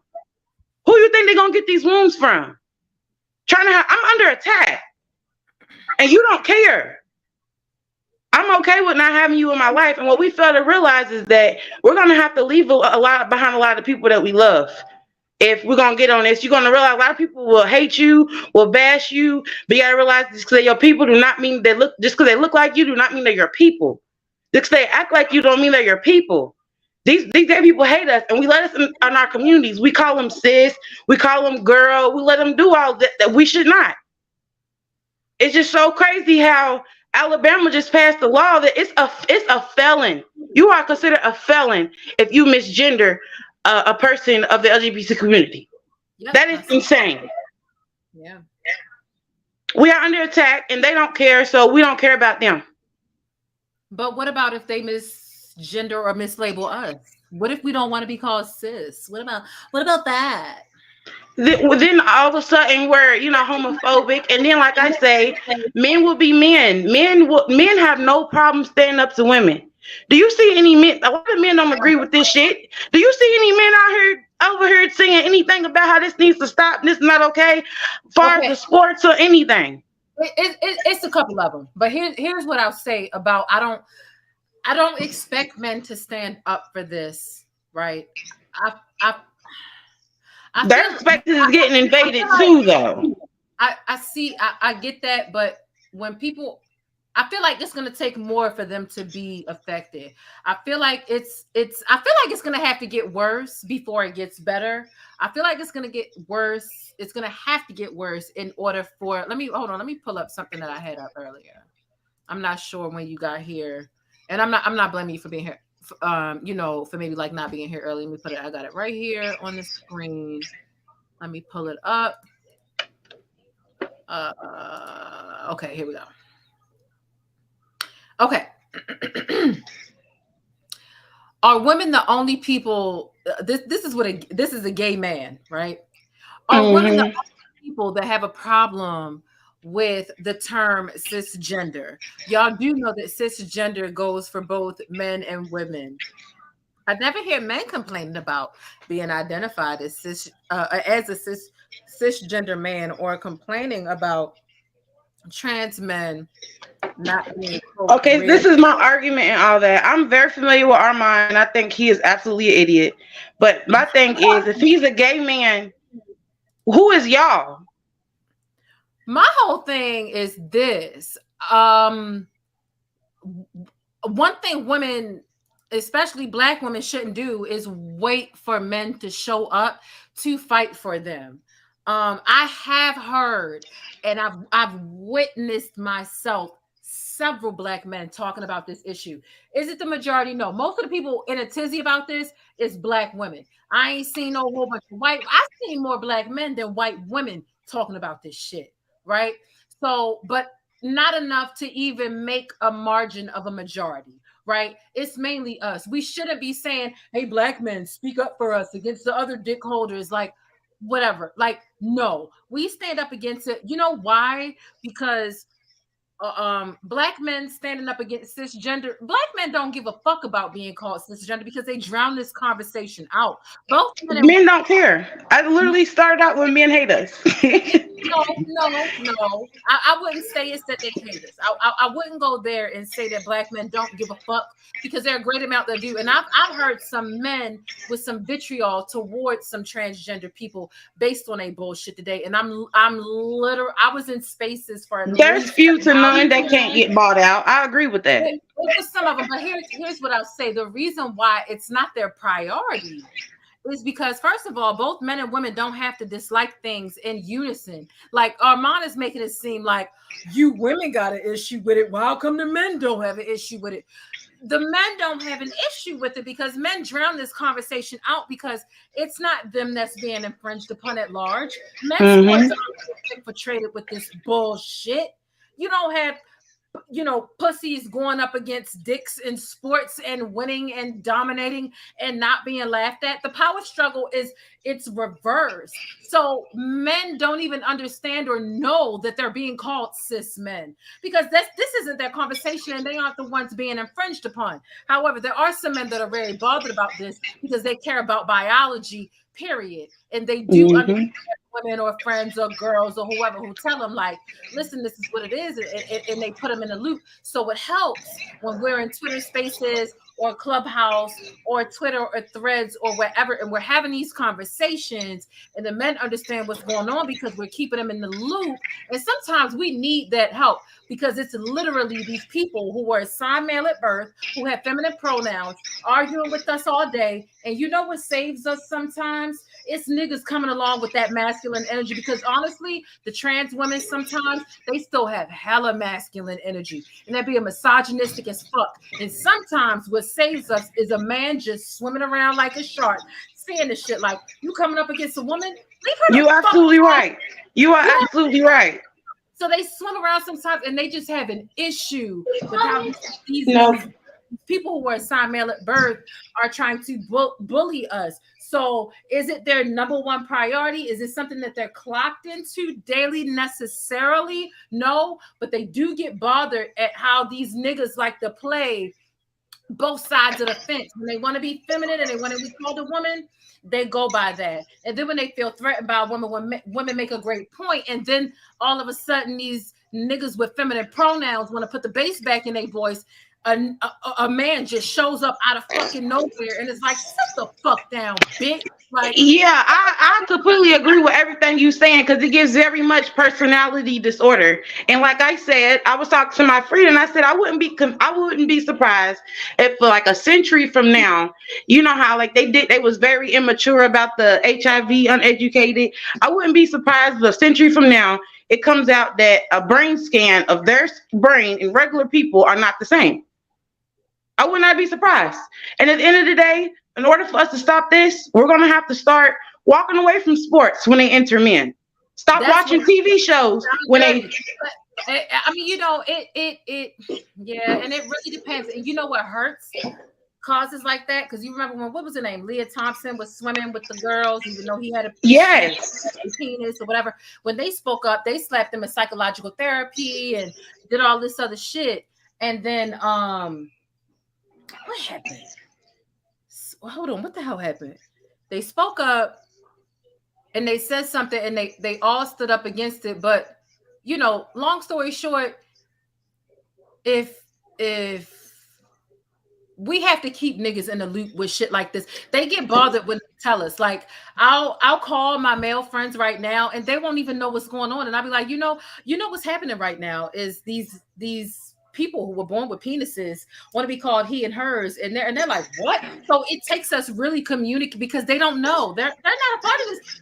It's not their bathrooms or their locker rooms or their sports that are being infringed upon. And if they were, they would have. Ain't no women. You don't got women who are growing it, because you know when women want to transition to men, they get these hormones and they clitorises grow long because they want to consider that to be a dick. Them boys, I'm Hilarious. No, I'm not. Listen, hold on. I had something to say with my trans friend. I was so upset because a day prior to, like, he's been having a lot of problems with getting the medicine because he also transitioned and having problems getting the medicine, which was for free through medical insurance. But yet you can't afford this medication that you're gonna have to take for the rest of your life. On top of the fact, why did you not advocate for the fact that your surgery was free? But there's a lot of diabetics out there who still got to pay for needles and medicine and everything else. Like, it's really crazy, but I'm all for it. They can get their bodies messed up for free. I'm all for it. I'm all for. Hey, go ahead. It's all you. Do you just don't try to steal my ovaries? Is all I'm asking.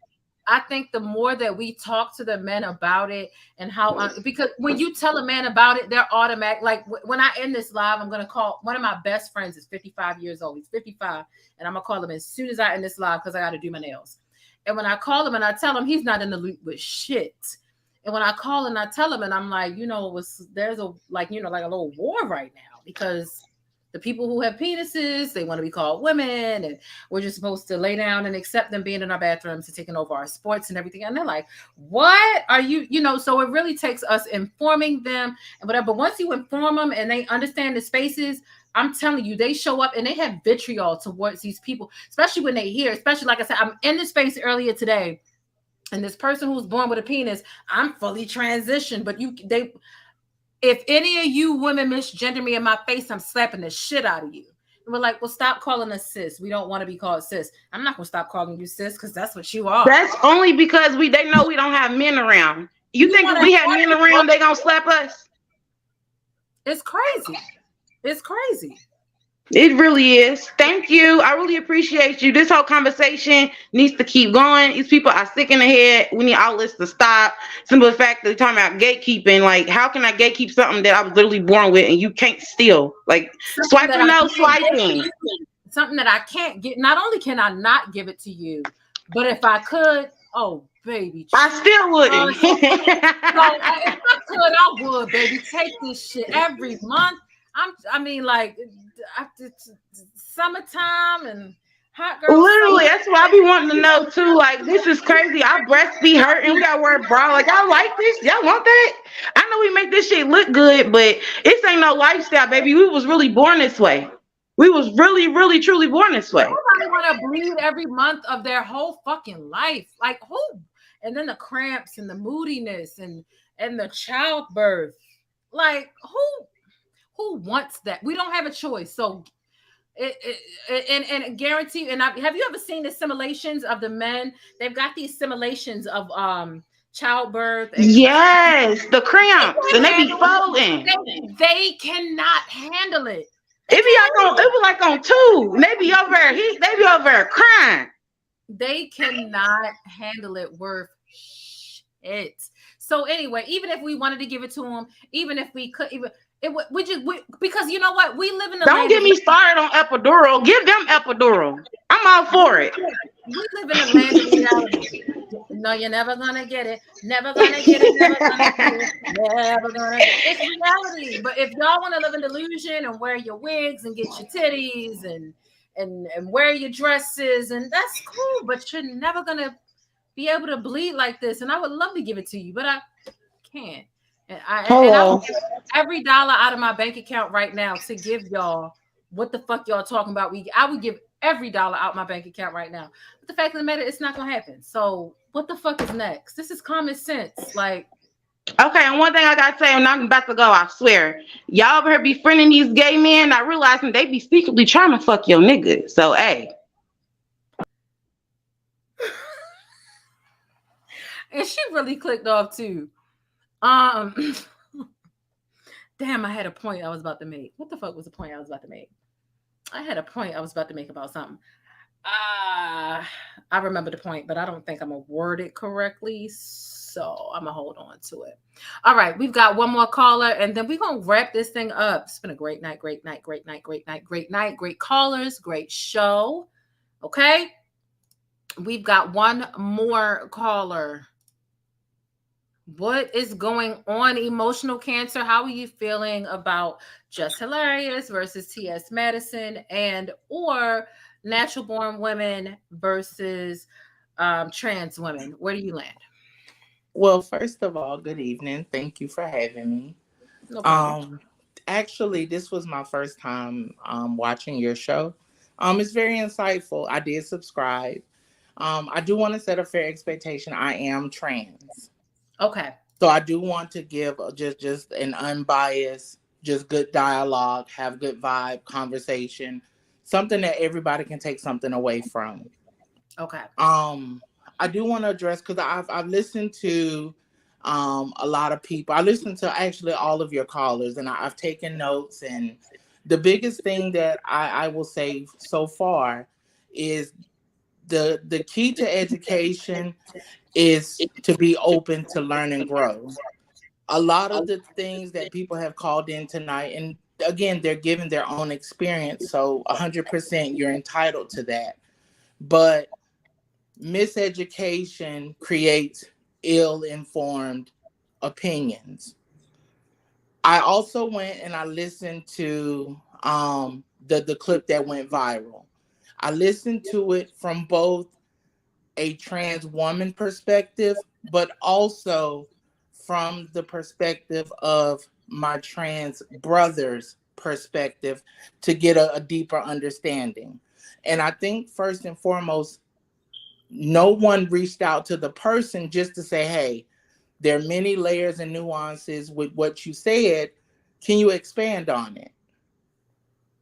When you listen to what they said, I personally don't think that they were speaking in regards to trans women, but yes, trans men, even post surgery, still do have periods, menstruations, because again, they are assigned women at birth.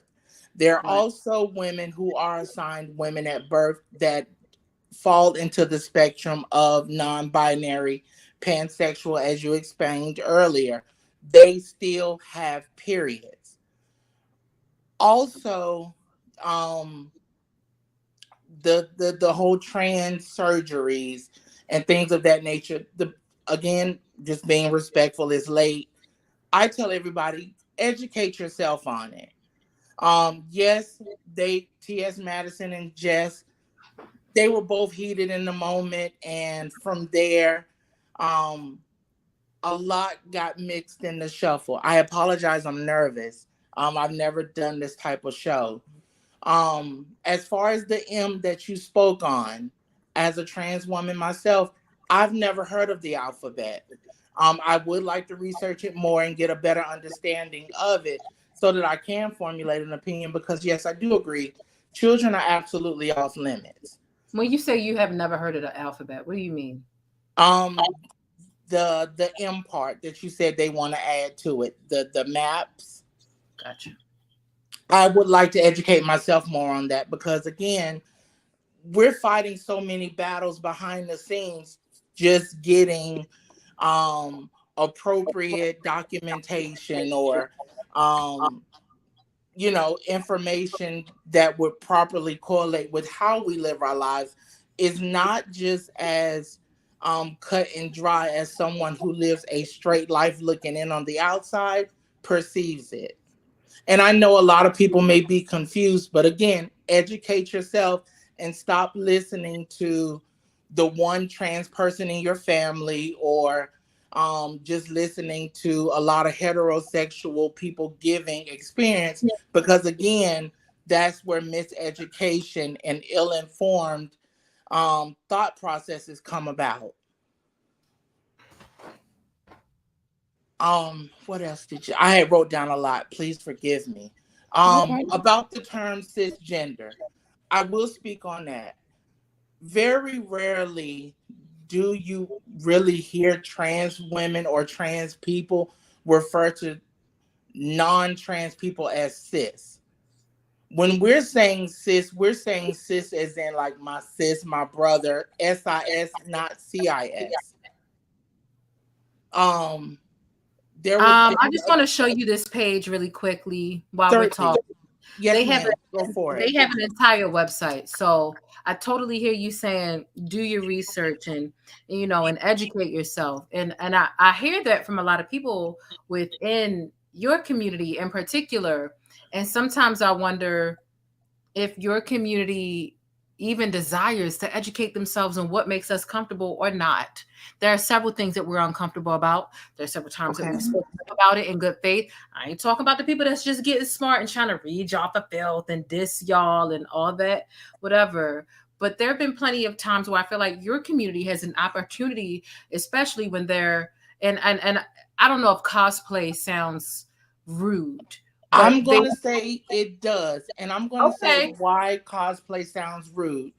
Earlier you spoke about drags and children and all that.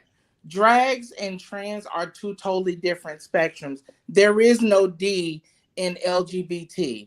Drag can be straight, drag can be gay, drag can be of any expression. It's literally the expression.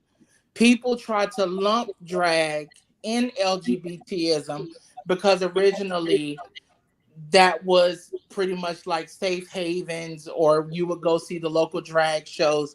But now the world has evolved and And drag is not of that when you spectrum. say people try to lump drag, who are people? Is it the Just drag? people in general.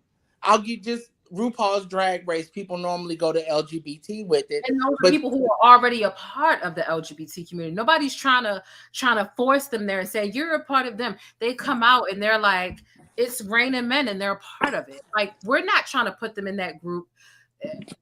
We're not trying to place them there. They play the same way. Again, let me pull up this thing, which is right here. right. Again, Go their ahead. website, MAP Support Club Partnership, Partner for Prevention. From MAP Support Club. MAP Support Club is an independent peer support group for minor attracted people who are fundamentally. And so, okay, so this is the one. Oh, wait, this is the website that is against it. But there are plenty who are for it. So that is actually one of many. But there is a website, and they actually do have a Wikipedia.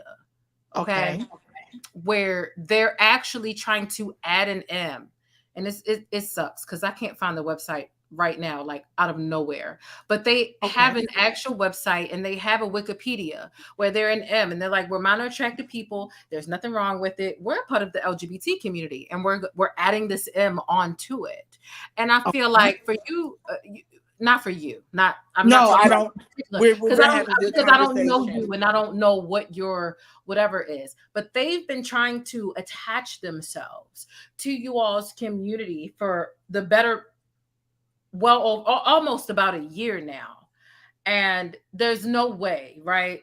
For someone to say, well, educate yourself, do some research. And these people have been trying to attach themselves to y'all's group for well over a year, and they're normalizing being attracted to children. Okay. And so I feel like that is something. So to ask straight people or heterosexual people to research the intentions of the LGBT community, when the LGBT community have people who are actually trying to attach themselves to said community with completely malicious, egregious, illegal, disgusting intent of indoctrinating children, how is it that everyone who's a part of the LGBT community is acting like they don't even know what the M is about? And the M is, everybody knows what MAPS is now. There's almost nobody in my chat who doesn't know what the M is. So I would say to that, because again, I'm just joining your show for the first time, but I will say this. As someone who was molested, I wasn't molested being identified as trans. I was molested at a young age. And my biggest takeaway from that was my uncle was still invited to the cookout, and I was ridiculed for even coming out saying something. And to that, my mind would instantly go to, that is a problem that starts in the home, regardless of your gender, regardless of your preference. I understand your passion for it, But where's all these people standing up, rallying, and saying, this is wrong to have the uncle still attending the cookout and y'all are still kicking your gay child out because, one, they're gay, and two, you may not agree with that statement. But again, that is really what it is. No, ma'am. No, that ma'am. is really what it is. No, It ma'am. is. We can agree to disagree on that. Absolutely. It's not a matter of agreeing to disagree. You're talking about individual cases of molestation. Individual cases, with all due respect, how often do you hear of people saying, my mom made my uncle babysit me, my grandfather touched me, I was touched inappropriately, I was told. I'm gonna let you finish. Actually, I have to use the restroom, so you can talk all you want to, but I'm gonna come back and I'm gonna make my point, because what you're saying. No, by all means, make your point. No, what you're saying does not align with the point that I'm trying to make. It doesn't align. It literally does exactly the same thing as the other person that called in and tried to move the goalpost when I spoke about. I'm not moving the goalpost. Right. So you know what? I'm gonna let what you have to say be said, and I'm literally gonna be back in about like 80 seconds because I do need to use the restroom. I've been on here for 3 hours and 38 minutes. So go I'm ahead. I won't say a thing. I'll sit and wait. Because I do want you to express what you have to say, but I also want you to understand that I do have a legitimate point to make, and the point that you're making is moving the goalpost and it's deflecting from what I'm trying to say. So I'll let you have the floor. You've got about 120 seconds. I'm going to run and use the restroom, and I'm going to be right back. Okay? I'll wait patiently so that I can. I don't want understand. the floor to be quiet. So I would like it if you would talk and get your piece across. You know. Okay. I'm only going to be gone for 120 seconds. I'm only going to be gone for like 2 minutes or less. Well, okay. Well, while you're doing that, then I will say this, and again, it may open up a whole nother conversation, but the thing about fish, the term, my thing has always been, if you're going to indoctrinate yourself into LGBT slang, regardless of what it is, that is slang and culture that gay people have been using for decades. And it's not right for you to pick and choose which gay words you want to feel offended by if that's their culture and their way of communicating. It's okay to say, hey, I'm offended by that, and a person should respect that 1,000%. However, if you're going to use words, whether it be fish, tea, shade, the shade of it all, for filth, read for filth, all of that is LGBT connotation, and it's wrong to kind of swoop in and say, well, I like this word, but don't use that one. I'm sorry, I was reading some of the comments.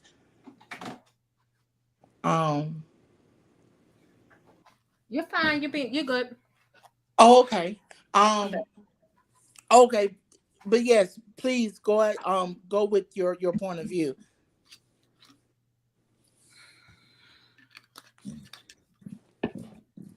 Okay, so my point here, and everyone, make sure you hit the thumbs up button if you haven't already, subscribed if you haven't, and leave your thoughts down below in the comments. If anybody still wants the channel link, let me, the call-in link, I'll drop the call-in link.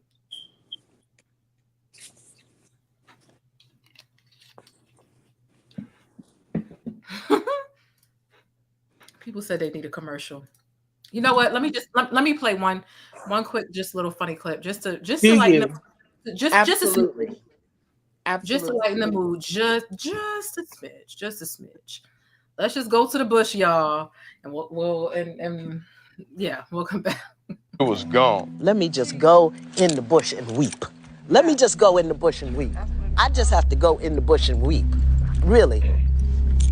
I don't understand. I swear to God, I don't understand. Okay. All right. Where we had reached our disagreement was the It was on the map. The pedophilia in the and pedophilia exists everywhere, right? So I don't want people to think, oh, you're talking about pedophilia under the umbrella of the LGBT community. It happens everywhere. Gay, straight, black, white, purple, you name it. Green, blue, whatever. It happens everywhere. However, there is a pattern because the LGBT community has been infiltrated. And there are a lot of people who are targeting children and using the LGBT community or the flag as some sort of a loophole in order to get away with what they do, because people are more apprehensive to question the LGBT community when it comes to things that may appear shady from the outside. Okay. Agreed. So when I ask about why doesn't your community speak up and out about the pedophilic patterns, not isolated incidents, the patterns that take place within your community, why is that? And when I had addressed that a couple of seconds ago, you was like, you know, you were tempted to touch on something where it was uncles and the homes and individualism. And that's not what we're talking about. There are patterns of pedophilia everywhere. And so we can question Black moms or single moms or households or whatever. But right now we're talking about because patterns are all over the place when it comes to pedophilia. It's just a matter of what pattern a pedophile or what loophole they can find in order to successfully execute that. And so we're not talking about, I'm not denying the fact that some uncles do it and some mothers keep it quiet. I'm addressing the pattern over here within y'all's community and why y'all so quiet about it. That's my question about why y'all aren't so vocal about that. But y'all would rather argue with Black women all day as opposed to using y'all voices and y'all platforms and influence towards things like that and disassociating yourself from things that we would hope that y'all would find to be egregious and separate yourself from. Okay. I think to answer that, I think it goes back to my original comment. I don't know if you heard me. As Black first and as trans, there's so many causes that I know of that my trans brothers and sisters are fighting. And again, I'm just hearing about the M. You said it's been about a year since it was introduced. Oh, it's been way longer than that. I'll look it up while you're talking how long they've been in existence, but they've been around for a while. Okay. And the thing that, again, please forgive me, I'm a little nervous, but the biggest takeaway that I can say from that is at this point, today, at this time, I don't know why they're not out rallying. I'm new to it, just as you even stated it. You said that there was a direct website, but then you said you couldn't find it at that moment. Yep. Were you able to find the direct website? I'd love to reference it and read up on it. It is unknown how many people in the general population are emotionally and sexually attracted to children or pubescent adolescents. Evidence suggests that many, perhaps most, adults may have a limited level of such feelings, but they are subordinate to their feelings for adults. However, some adults are preferentially attracted to underage youth. We refer to these individuals as minor attracted persons or MAPs.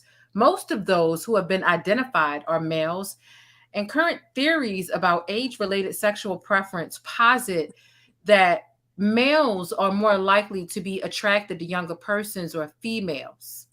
Experts estimate that.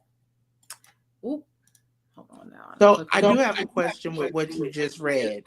Mm-hmm. Your last sentence states that males are more attracted to younger females. Male to female, that's heterosexual behavior. That's not homosexual behavior. Am I missing something? Well, there's way more to the LGBT community and homosexuality, right? And when we talk about males, you know, you have to question, what does this website mean? Do they mean people who have penises, or are they going by a warped definition of what a male is? Because it's easy for someone who was assigned female at birth to say that I assign as the opposite.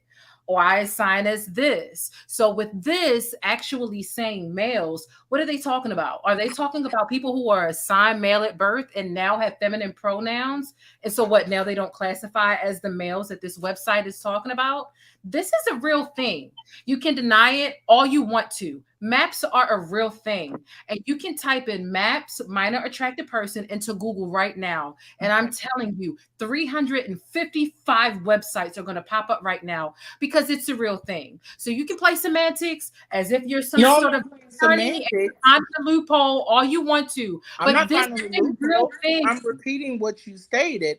I'm here to learn and be All educated. you want, whether it's males or not, they are people who are attaching themselves to your community, whether they consider themselves males or not, right? So if we play semantics with, well, it says it's males, what about the other people? Whether they consider themselves males or not, they consider themselves part of your community, not mine, yours.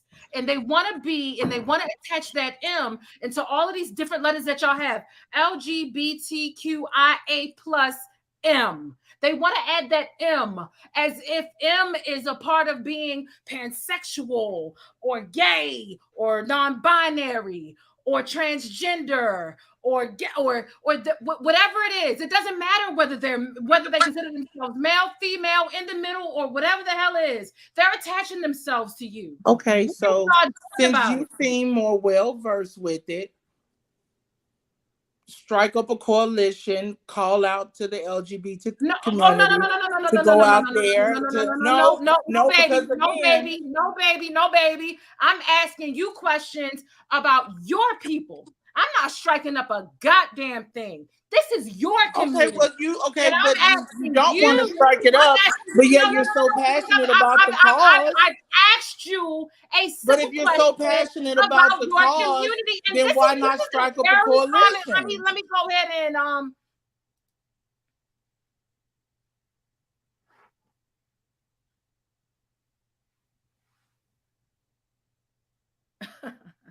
because I just can't imagine somebody playing the technicality game with me about children being put in danger, and they acting like they fucking I just can't imagine playing the technicality game and then being like, okay, well, you do something about it. This is your community, not mine.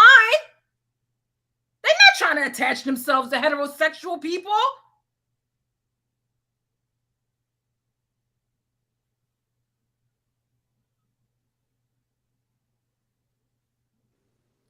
You read what was in black and white to me. There's I a lot that's interpreted in black what and white. you read And so you as asking me, heterosexual you're asking me sex. to strike up a coalition. Okay, so You're asking me, hold respectfully, on, because I didn't even finish. you've already I'm muted me asking once, so you a question. Listen, we definitely need to have, and I don't mind letting you get it past, and I don't want this conversation to turn into something that turns into like this big heated thing, right? No, So it would never. Right. No. I get it. Right. So what I'm gonna do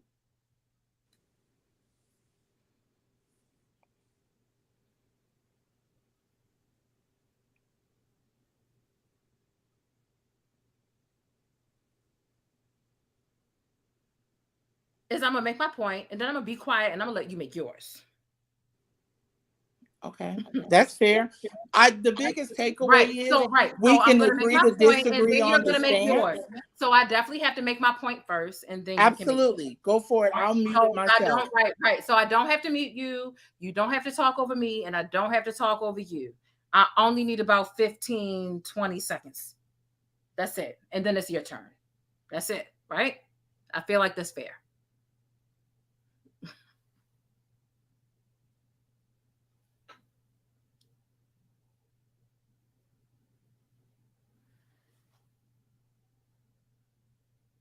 My thing was bringing up all of these websites and making it realistic. Do your research, educate yourself. The maps have been around for quite some time. And instead of trying to get technical and saying, well, it says males, it says this, it's happening. And it's happening on the back of your community, regardless of how technical you want to get about it. And it's not right. And it's not fair. It's not even fair to my friends who are part of the community. It's not fair that they're being associated with pedophilia. But honestly, as every week and every month goes on, the LGBT community is being associated with pedophilia because they refuse to stand up and dissociate themselves from the pedophilia that is plaguing their community because they have been hijacked. So, for someone to say, well, what is MAPS? Have you found the website? Yeah, I found several websites. So to say, pull up a coalition, do this and do that. No, I'm not doing shit when it comes to y'all community. It's not my community. As a matter of fact, my community is under attack from your community. And I don't have to be nasty, mean, rude, or arrogant in order to acknowledge that. But I'm not advocating for a community when literally biological women are under attack from this community. It's not my job to fix this. It's my job to call it out, but it's not my job to solve it. The same way niggas don't want white people coming over here telling blacks how to solve their black on black crime and why we don't get along. Get the fuck out of our business. We'll handle this on our fucking own. It's the same thing the LGBT community needs to be doing. Period. So don't ask me to do shit when it comes to y'all community. Because we're at war right now. And I don't have to be nasty. I don't have to be mean. I don't have to be rude. But I'll be damned if I act like transphobia is something that affects all women, because it's not. And it's a trick, and it's lackluster reverse psychology to try to get natural born women to advocate for transphobia when, truth be told, dick holders are trying to tell vaginas how to be vaginas. And I'll be damned. So I'm done. You can talk, and I will completely be quiet and let you talk as long as you're being appropriate. I would never be disrespectful on your platform. You opened up the conversation. We can walk away to agree to disagree on this specific topic, and that's fine. The point I was making was, if you're going to reference something in black and white, you respectfully don't get upset when I ask you for clarity on something you read that was in black and white. Now we can move on from that. If you do have any other questions, I'll gladly answer them from my own personal experience. But from what I see here, we're very passionate about two different scopes of that spectrum. And tonight, we're not going to take anything away. I would like to read more upon it, as I said 10 minutes ago. If you have a .gov site, I would love to read up on it. I'm not reading up on some Wikipedia where everybody's just going in collectively, just adding their facts to something. That's how we become ignorant and ill-informed. There's only 2.1. Is tonight the first night you ever heard about the MAPS? Yes, ma'am. I've said that at least 3 times. I apologize for saying, ma'am, I'm a Southerner. But yeah. Okay, I am a ma'am, so I don't have an issue with being called that. Okay. I know a lot of Northerners. My dad, born and raised in Baltimore. Northerners don't like ma'am. But that's just the biggest takeaway for me tonight. I would like to read up on it more to get a better understanding, because what you have presented to me thus far does not seem like it would be under the scope of homosexual activity. But again, let's please move on from that, because you opened me up with positive energy. I would like to keep it that same way. As far as what were some other things that you discussed that I did want to address real quick? Another thing, there's only 2.1% trans people in the world, right? Per the Census Bureau, per Pew Research, there's only 1.2% of the population in the United States that identify as trans. I personally don't like seeing on the news, seeing on the TV that everyone is trans this, trans that, trans this. Oh, they're using our bathrooms. But hell, at home, you don't have assigned bathrooms at home. People just go in the bathroom, do their business, and they leave out. And yes, I can be long-winded because, again, stop just closing your minds off at, oh, they want to play our sport. Oh, they want to use our bathrooms. Come up with some additional information. Learn to have constructive dialogue, and hey, if we agree to disagree, that's perfectly fine. But I do want to thank you for at least being open to at least hear my perspective on things. No And problem. again, if you can find a .gov, please send it to me. So I have no problem listening. So when I hear you say stop being so closed-minded, do you think that biological women don't feel like the other side is closed-minded as well? I think personally, I feel like I've y'all don't. seen it from both. I feel like I've seen y'all it from want. both Y'all feel like perspectives. okay. I asked you a question. Let me let you answer it. Go ahead. No, I I've asked seen you a it from question. both I gotta let you perspectives. I do. I agree with you. I've seen it from both perspectives. Yes, I think there's opportunity to learn on both sides. I think what happens is when people think of trans from a assigned at birth woman's perspective, you instantly and only go, not you as in who I'm speaking to, but just in general, you instantly only talk about the trans woman. And pretty much 95% of this conversation tonight has been geared only toward the trans woman, and no one has talked about the trans men. Maybe because there is an spoken brotherhood that may go with that, or as you said yourself, a lot of guys are just like, hell, is bros before hoes, welcome to the club. It's not the same on the trans woman side.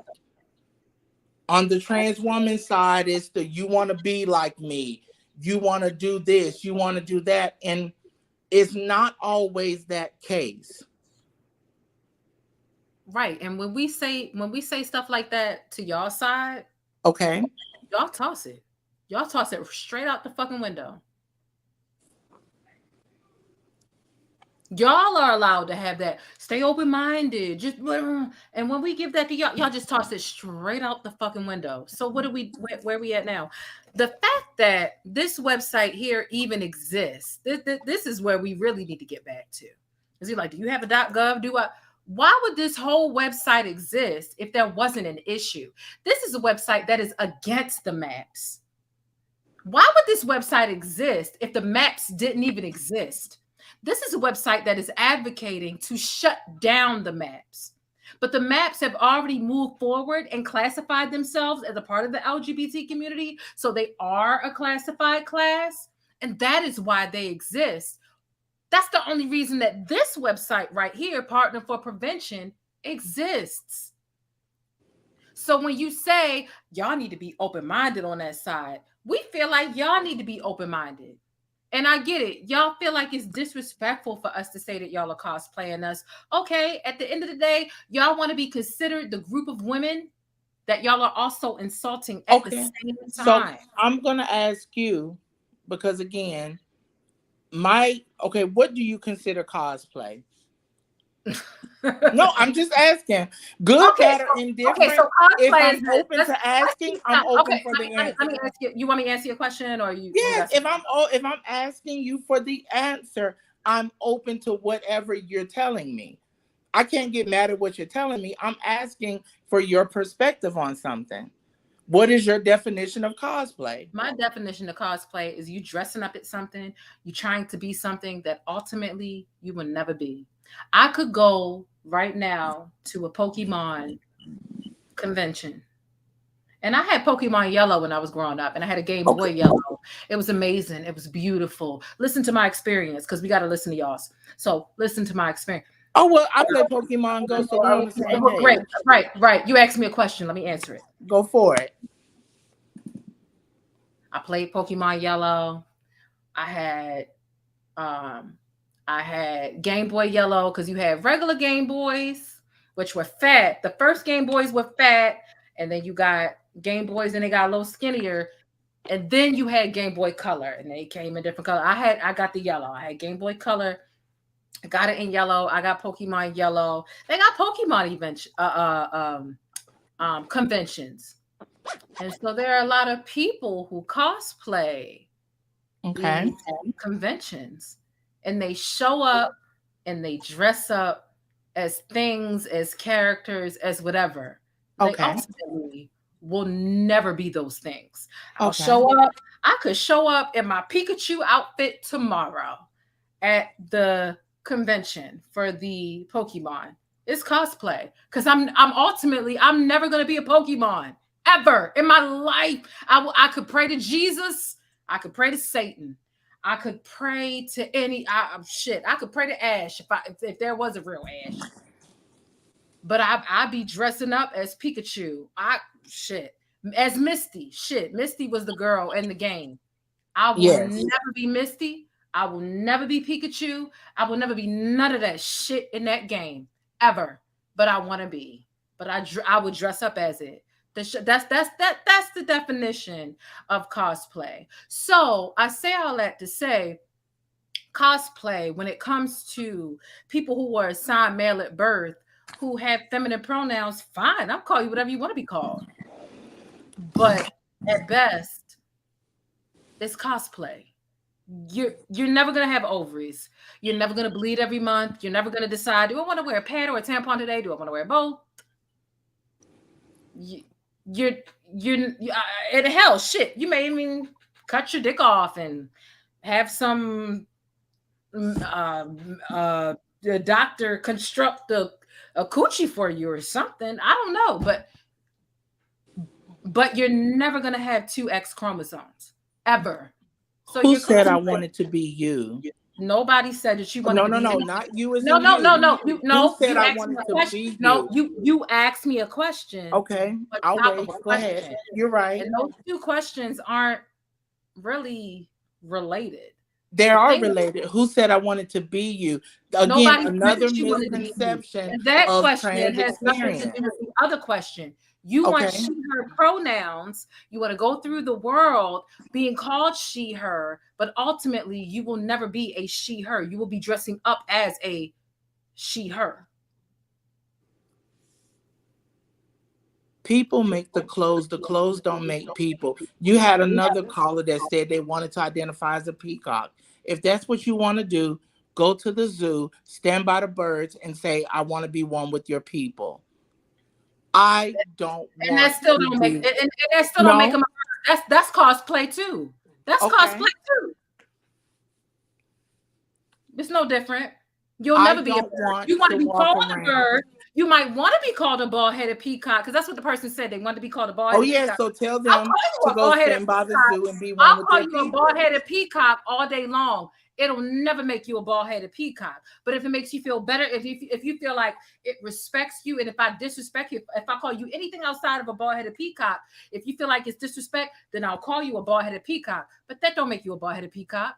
I could wake up tomorrow and want to be considered a penguin. That don't mean I'm a penguin. It just means I want people to respect me and call me That's right. Penguin. Go stand on ice and be one with your people. It makes me a person that's cosplaying a penguin. That's what it is. So it's cosplay. Well, I appreciate your definition of it, but to me, the things you described are things that I choose not to be. I'm perfectly fine in my own skin. Yes, I do live a life of trans experience as a trans woman. I've never asked for ovaries. I've never asked to give birth. I've never asked, what were some of the other things you stated? I've never asked to have your experience. My experience and your experience is different. Yes, I do go by the pronouns she and her. Yes, absolutely. But all the other things you described, no, ma'am. Respectfully, we see two sides of that glass. And respectfully, you will never be a biological woman. You won't ever be that. Okay, that's perfectly fine. A biological woman. That's perfectly fine. Other cultures feel like we'll never be humans. There's no. I will call you a woman easily. And I appreciate that. Thank you. Right. That's the biggest takeaway from the night. I will never disrespect you. But I do find it to be if I wanted to identify as a man tomorrow, Go would for want it. I can help you get whatever, some but I would never resources. be a man, I and I know would people never in pretend that I'm Baltimore not that will cosplaying. help I you would get that journey understand started. that I'm cosplaying a man, and it's okay. Okay. And but you know, and the Go thing about for it. but you know, but Go I for would. it. I live in reality, and I'm not asking everybody else to live Exactly. in my And if land of there's ever illusion. something that you I'm do not not asking agree with anybody else to live in in my land of reality, illusion. go to your local Family Dollar, get a picket sign, stand out there, cross over the DMV line, and state your purpose. People will listen. That's not my purpose. I'm living in my purpose. I was born with what I'm born with, and I'm happy with it. Okay. I'm not So trying to that switch so to a man. then as I always tell people, be the best version of you, whatever that may be. I've always been. So I'm no. That's it. Right. Yeah. Right. Well, thank you so much for having me. Well, I did thank get some great you. takeaways. Didn't answer any of my questions about why your community doesn't really. I think I answered them, but I I don't didn't think answer so. them the I way think you you spend more time wanted. denying and trying to find a Okay, loophole. again, you're still on that. Within the frequent pedophilia that exists within the people who, because you know what, honestly, here's what I'll give y'all. I really feel like the people who have infiltrated y'all community, they not even a part of y'all community. They lie and say that they're a part of y'all community. And that's what I find to be the biggest. They're not gay. They're not gay. They're not lesbian, gay, straight, and they're not anything. But they use that as a means to get the kids. And that's the part that I wish that some of you all could see. I don't feel that the pedophiles that be getting the kids and dressing it and doing. I don't even think that they're not even. Oh, she hung up. Oh, she didn't hang up. No, I I didn't hang up. I got you in my ear. yeah, it went small and then it went big, but it would have. I don't think this is the main issue I have. I don't even think that the people who are really coming at the kids, they're not even a part of your community. They're lying and saying that they are because they know that people are apprehensive to ask questions about it and they can get away with their bullshit longer, if that makes sense. I don't think that they're part of y'all community. I think that the pedophiles that crawl up to y'all community and lie and say, I'm LGBT, I'm whatever. I think that they're fucking lying. I don't even think that they're fucking a part of it. I think that they're fucking just coming at kids, but they say, oh, I'm LGBT because they know that it can like protect. It's some sort of a fucking loophole. That's the point that I make it that I'm not demonizing y'all community. I'm not demonizing y'all people. I'm not demonizing when it comes to I've been studying this shit and you don't know me. You clearly said that this is the first time that you ever came up to my videos or whatever. You don't know me from a can of paint. You don't know me. You don't know my content, but I've been studying this shit. And the people who are these pedophiles who are getting locked up or whatever, they're not L, they're not G, they're not B, they're not T, they're not A, they're not I, they're not plus, they're not none of they shit. But when somebody comes asking questions, you know what they're gonna say?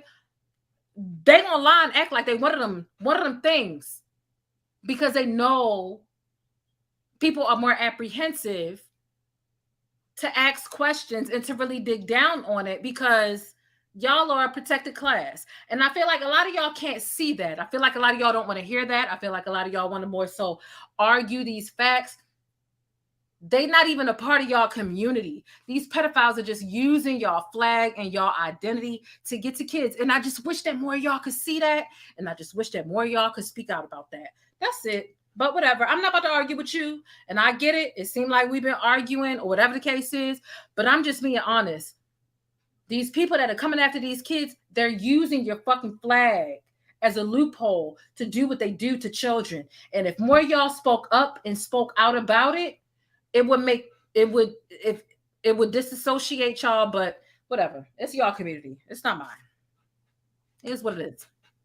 Well, I appreciate that. And I do agree that I personally have said that I don't believe everyone that claims to be of the experience is actually in the experience. But again, we can agree to disagree with that. You've educated me a lot, and I appreciate it. I know you probably have other callers that want to call in and give perspectives. Let me go ahead and send you this website since I mean you were Yes, asking about please. like a .gov or something of that nature. This is a whole website against the maps, and I guarantee you people wouldn't make a website like this if the maps didn't exist. Partnered for Prevention, right? Map Support Club Partnership. It's an independent peer support group Okay. for minor attracted people who are fundamentally against child sexual abuse, committed to never harming children. It's a safe space for MAPS. Wait a minute, to access peer support and community. Oh, not a safe space for MAPS. Do you see this? A safe space for minor attracted people. Actually, this isn't a website that's trying to prevent the MAPS. This is a website that's actually trying to make sure that you can remain attracted to minor attracted people. So you about to have me click on some shit. https://mapsupport.club. It's the website. It'll be great for you since you think it doesn't exist and it's not real and it's the first time you've heard about it and you're asking me to research what's going on in your community. How about you I didn't research ask what's you to going on in research. I your asked you to community? send me. How about that? I asked you to send me. It's That's here. it. You sent it. You I'll sent put it. it. I'm confused. I don't follow the maps. I've seen it before. I've seen the website. I click away. It gets me nauseous. I haven't done it in a while. I came across it 5.5 months ago. This is my first time revisiting it, and it's a thing. Whether they're protecting the maps, trying to get the maps, abolish the maps, stand with the maps, but the maps are a thing, and this website is proof that it is. And if you go and type into Google right now, maps, minor attracted persons, LGBT, whatever you want to type in, there are over 300 websites that pop up. This is a real thing within your community. So just letting you know how much y'all have been infiltrated. So don't ask us straight people to research a damn thing about y'all because it's y'all's job to stop some of this and disassociate. Otherwise, y'all are okay with it. But a lot of y'all want to keep quiet about it. So, it's a thing. But it was great talking to you. It was great talking to you. If you want me to send you this website, I'll put it in the personal chat. Yes, please.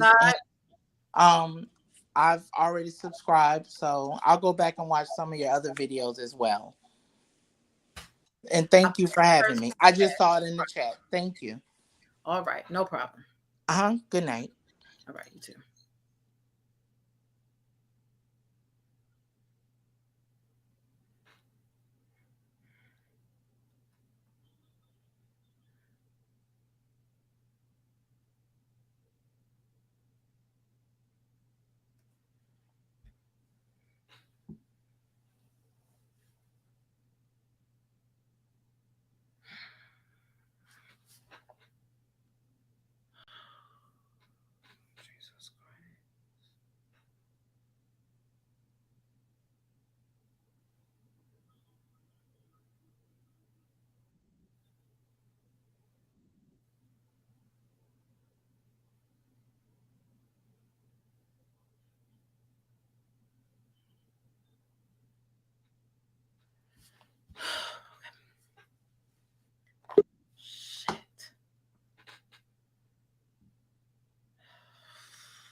Anyway.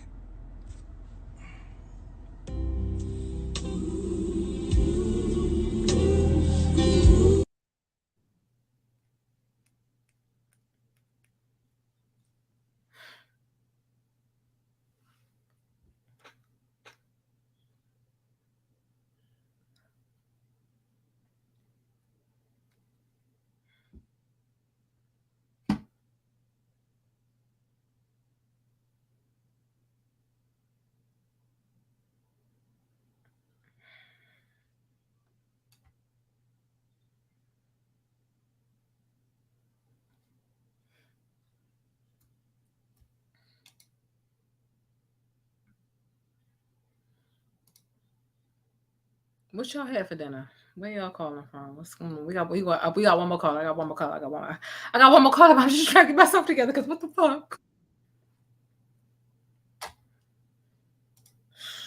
I got one more call. One more call.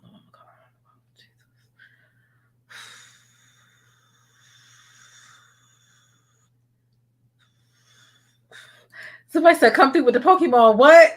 Pokemon, Oddish, Rattata.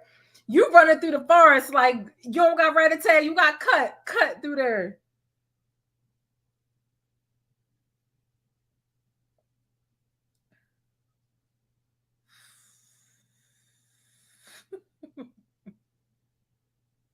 I really do need to go get the cat. I need to go get the cat. I need to go get the cat. Oh my gosh. Jesus. Oh. I need to go. I need to go to the cat. Miss Sour Patch is it, period. She got it. She got what she needed to get.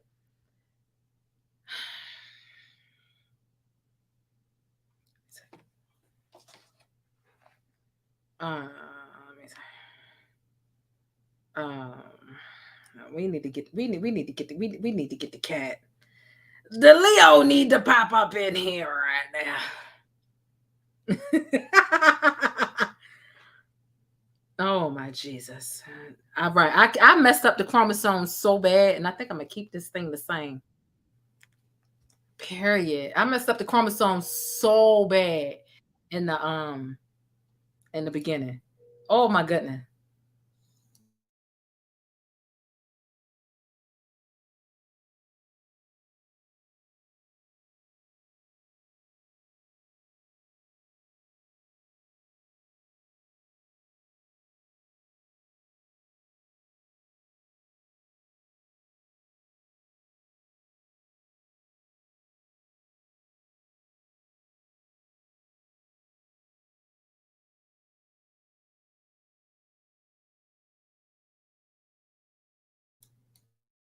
I messed up the chromosomes so bad. I kept saying XY instead of X. It was a mess. Leo. All right, come on in here. You need to be talking. We got a caller on the line. But hold on. Here. All right, well, come on. All right, come on. All right. Hello. Yes, we are here. It was just we just got our here. You need to woosah. Take you a drink. Oh, Leo, what are you doing? Lord have mercy. Hey, Leo. He a hot mess. Right. But yeah, I just had one point to make really quick because I know it's late.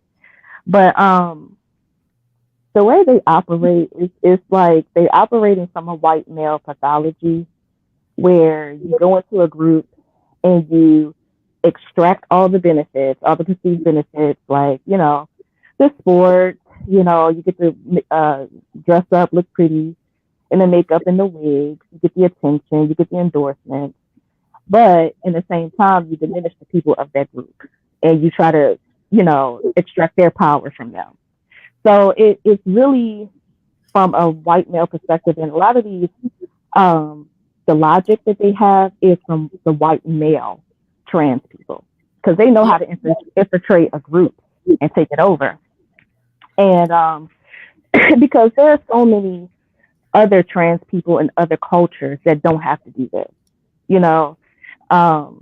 in Asian cultures, they have their lady boys, but at no point do they try to become women or try to erase women out the equation. They are very much comfortable with the fact that they are, men who are dressing up as women and going out and experiencing life as a woman.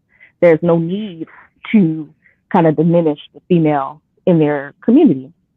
But I also think that while they're doing that, and pushing these boundaries where there's no boundaries anyway, and blurring lines is for these, and specifically white male pedophiles, to come in and be able, because if once you say we all can go to the bathroom, what's the first thing they did was throw on a wig and go into the bathroom as white males. These males are not trans women as in the same experience as the other trans women.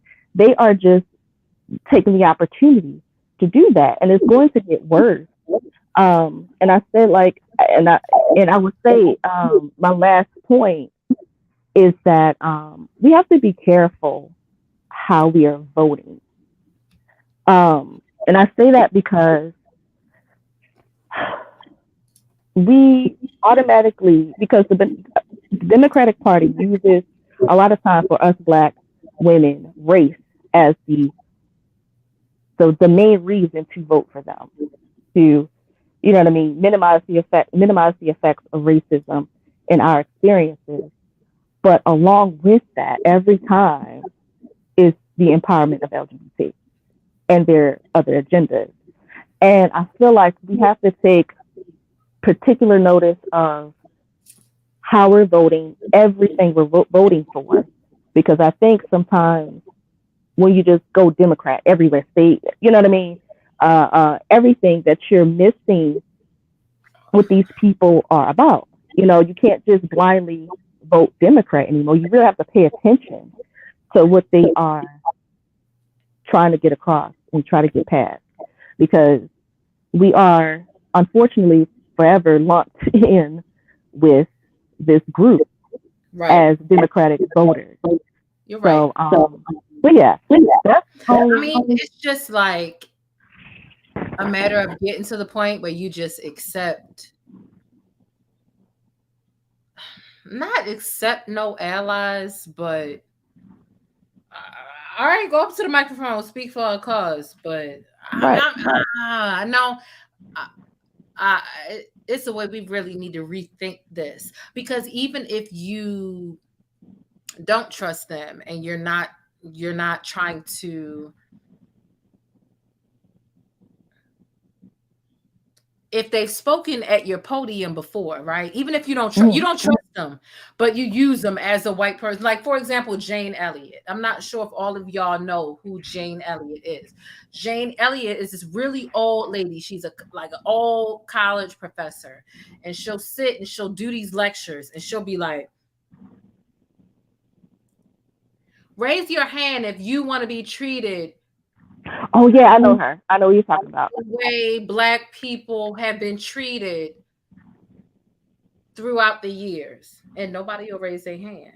And she'll be like, I don't think y'all understood the question. Raise your hand if you want to be treated the way that Black people have been treated, and won't a single person.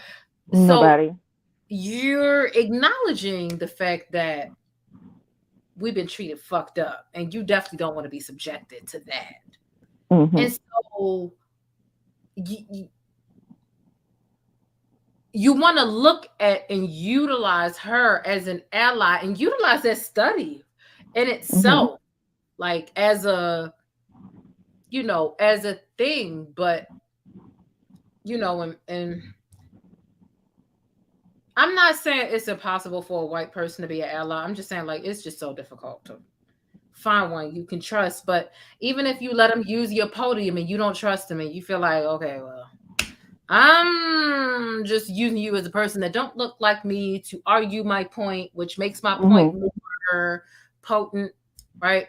But even if you don't trust them and you just let them use your podium for the sake of, I needed 3 or 4 people to speak out about this, and I definitely needed somebody that didn't look like me. If they used your podium before, what else could they use that influence of them having had used your podium previously? What else could they have, or in the future, use it for? If that makes sense. Like they could still do harm even if you're like, I'm not cool with them, I'm not friends with them, I don't go out to whatever, but they use their podium up. Well, it's just so much that is, so it's like you got to be careful letting people speak for you when they aren't necessarily a part of your class or your group. No, I agree with you. Yeah, I'm not looking for anybody to necessarily speak. I'm talking about the way we vote because there are certain laws trying to be passed. But I feel like ultimately it's going to take probably white women to move any needle, unless that's just because how our society is set up. Because you look how you're struggling with getting all the black women on board. It's great that you are, but you are one of the very few that will even speak or stand up to the LGBT community and the trans women. They might stay in secret or whatever, but they're not going to stand up and they're not going to really do anything to prevent them being more empowered to disempower us. So we have to understand that the dominant class is going to be able to move the needle 95% of the time on things like this. I mean, they use us for race issues and stuff like that. We might have a voice, but stuff like this usually is going to take that dominant group. And another point I wanted to make, and I'm gonna be gone, is I don't feel like there's a misunderstanding about MAPS in their community. I think they probably already know about it. It's just not in their benefit to talk about it because it's connected to them and it's negative. Right now, they're trying to gain favorability in like the mainstream, and they're not going to address that. And them keep talking about how, oh, there's pedophilia in the straight community. Of course it is, but the MAPS is trying to legitimize it.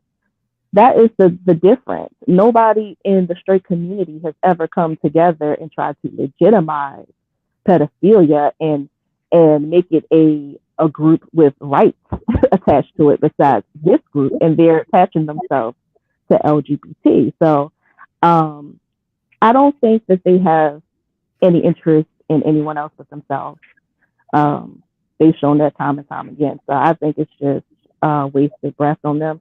Again, as much as we probably hate it, because I'm just a realist, I just, at the end of the day, I feel like things should be used in order to move progress. I think, again, the dominant society is going to be the main ones that can move that needle. And I feel like whatever they are doing is in our benefit to piggyback and help move that needle as they,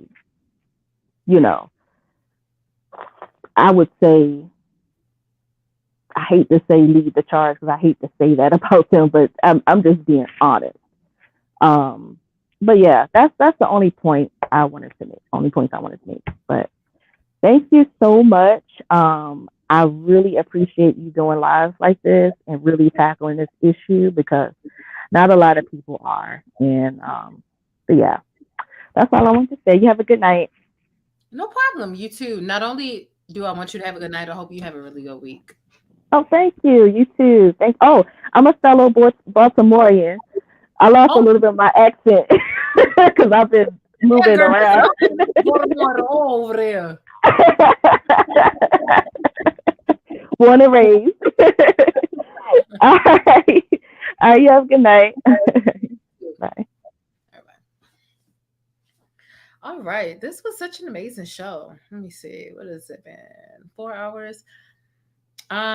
This has been such a really good show. Like, oh my gosh. Oh my goodness. This has been such a really good show. Thank you. You make me feel like a cowgirl. Can I run? All right, let me stop. I'm joking. I'm playing a little, what's her name? Pinky Doll. All right, I'm not going to get started. No, this was, this was a really good show.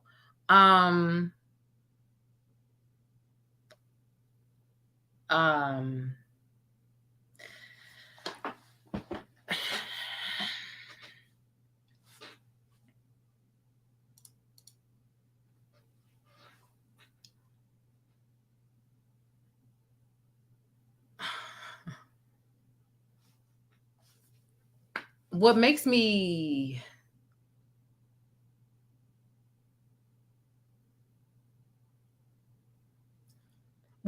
really feel some type of way about this show, y'all got me about to use some words. What makes me really feel some type of way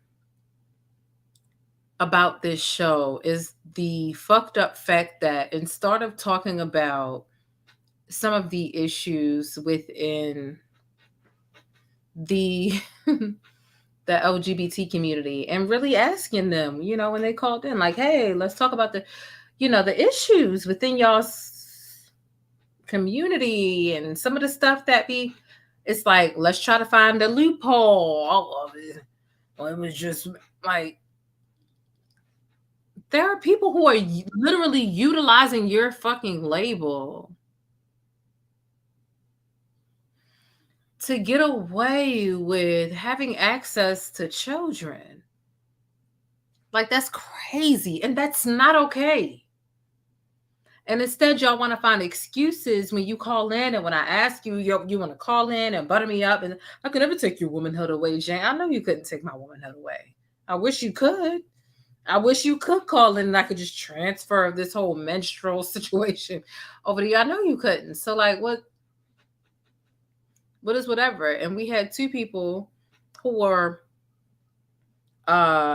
you know, who are part of the LGBT community who called in, and instead of really trying to get serious and be serious about what's happening with people who label themselves a part of their community, they want to find loopholes and be like, you want to spend time on the back end and say, no, they're publicly looping themselves to you. What are you going to do about that? Oh, nothing. But you want to argue with women about how we should just accept your dicks in our bathroom. And I beg to differ. Why don't y'all want to answer the difficult questions? Why aren't you able to answer the difficult questions? Why do y'all want to move the goalpost? And I refuse to allow you to move the goalpost. Period. Hey, Ebony Goddess, what's going on? What are your thoughts?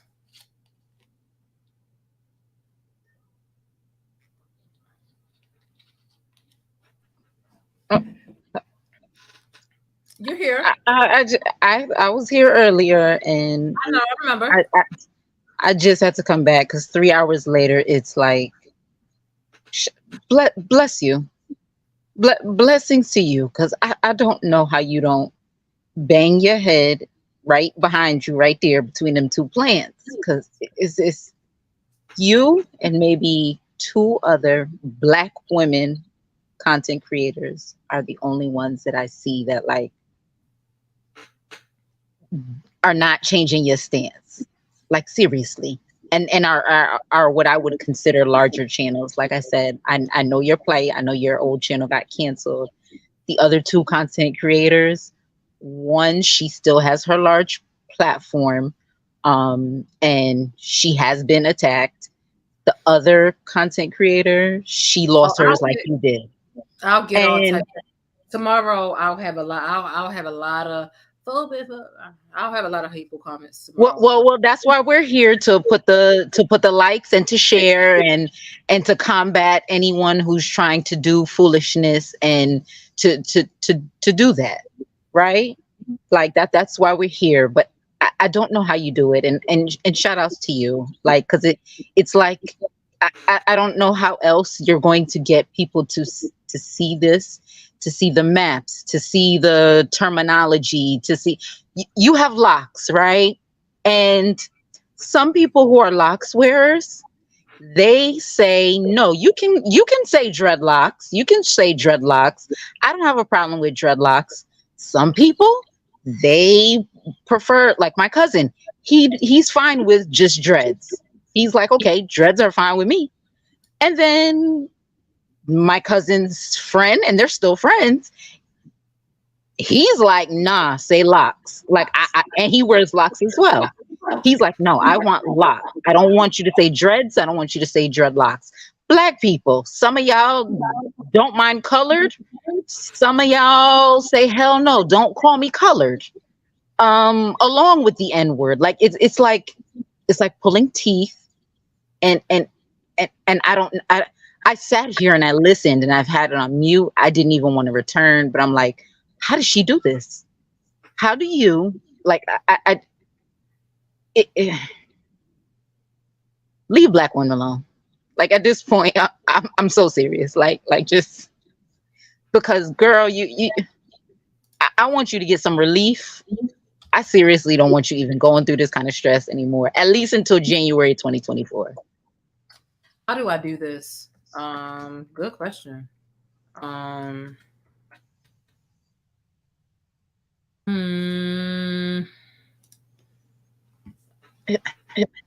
do I do this? I mean, like, you know, you just I'm trying to find the words. My subscribers know, but I'm trying to find the words. Like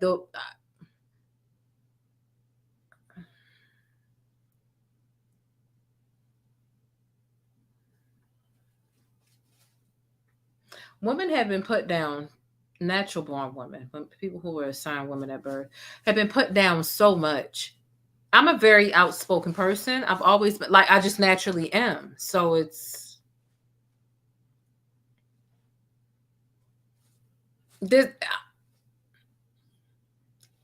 You know what? I'm rarely speechless. I'm rarely speechless. I have a reason as to why I'm doing it. I guess I just don't have the way of articulating why. Enough is enough. That's the bottom line. Enough is enough. Enough is enough. And I'm that type of person where I'm just like, listen, I've already lost shit. I'm outspoken. I've always been outspoken. Enough is enough. And if I have to risk my platform or a video, or I have a quote unquote problematic take about something that really is for and is in place of the betterment of women, because a lot of people, you know, we not to say we've been scared of the, you know, the certain community, but we've seen channels get deleted for speaking out about things like this. We've seen videos get deleted, videos get strikes about things like this. And it's just like, damn. I've like literally seen, and I'm talking white guys, and you know, they are the top. We talk about the patriarchy. You got white men, white women, black men, black women. That's how the totem pole goes. And if you know that the top of that totem pole is white fucking men, and the white fucking men are speaking out about this shit, and they can get videos deleted and channels deleted and pages deleted because they're speaking out about this very same thing. If they are going to delete a white man's page off of speaking about shit like that, oh baby, none of us stand a chance because they're at the top of the motherfucking food chain. So what do I do?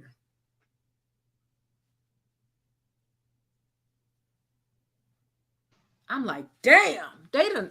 I've literally seen. I followed the guy, and he all he did was he went and he was following. He went and it was this strip club where they was doing drag, and they had kids there. I'm talking 2, 3, 4, 5, 6, 7, 8-year-old kids there going up and putting money in a G-string because that's all the fucking stripper had on. And it wasn't a regular stripper. It was an LGBTQ event. And he's going in there to break it up because he's like, what the fuck is wrong with you? There's a 3-year-old kid you got putting dollars in these fucking G-strings. Like, what the hell is wrong with you? And that's all his content was about breaking up shit like that. And he got deleted. A white man though, at the top of the, man, if he can't do it, nobody else can. I'm like, damn. I gotta get better at, like, now I see now. Like, and it's not that I didn't see it before, but I don't know if maybe I just didn't want to believe it, or I didn't want to, like, but literally, like, I was like, oh damn, wow. I don't know what it was that just hit me, but I got to get better at protecting, like going above and beyond to protect Black women, because it's like people don't want to get it. They just don't So want to get it.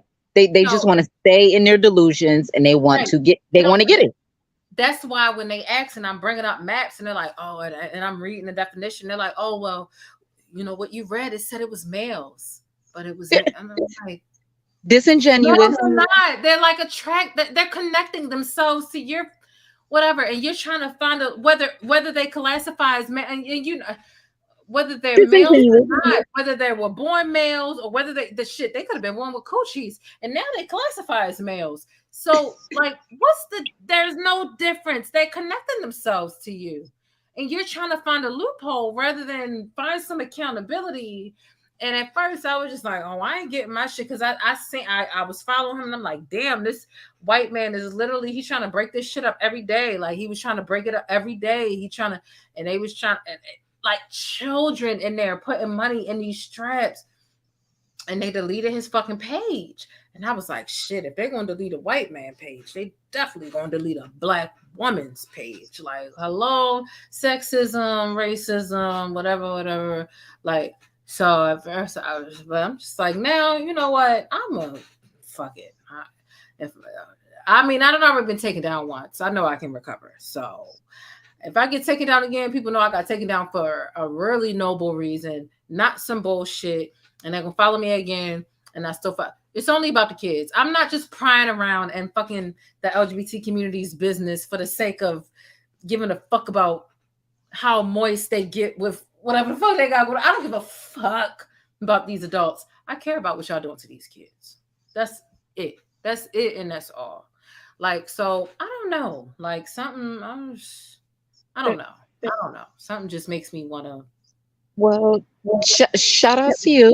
I'm going to get better at, like I said, I was always trying to be quiet and be in the background and just, quietly. But after I don't know what it was to hit me to be like, okay, no, I would, just quietly just do, if I send a super thanks or something like that, like just quietly on a different channel. Cool, no problem. But I see now that this is getting ridiculous. It's like moving the goalposts. It's like delusion and disingenuous. Women are being silenced. Women are being. I'm listening to niggas that want to be women, who talk shit to women when women speak up about their discomfort, and it makes me feel some type of way. It's like, chill out. You was born with a dick. I don't give a fuck how big or how little it is. You was born with a fucking dick. And now you're trying to tell us how to be women while you classify as a woman. And you know what? Bitch, I'm not taking it. I don't. I'm not taking it. Like, you're not about to tell me how to be a woman and you been cosplaying us for all of 6 years. No. I ain't with it.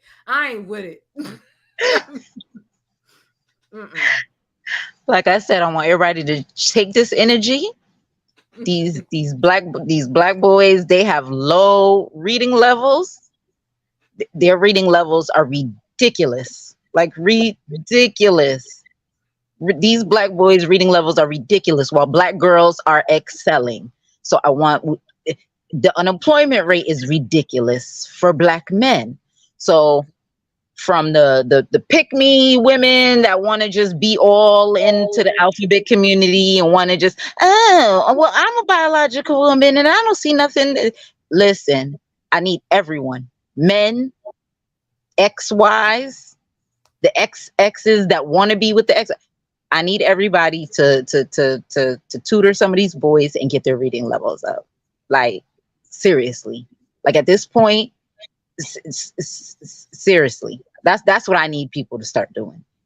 Get these little boys' reading levels up, because running around here giving us extra prefixes, calling us sis, and not recognizing that you are typing in 3 extra letters for women that just want to be called women. You're giving me an extra syllable that I didn't ask for. Like literally, you can make your life easier. You can make your fingers easier by just calling me a woman. You don't have to put the sis in front of it. Like you don't have to put sis in front of it. You are making yourself type extra by putting cis and cisgender in front of what I already am. And then I'm telling you not to do that. I'm trying to help you out.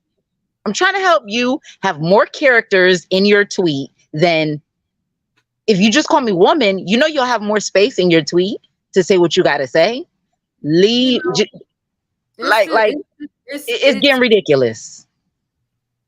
It's a typical thing. I got 3 other callers, and I gotta get. All right.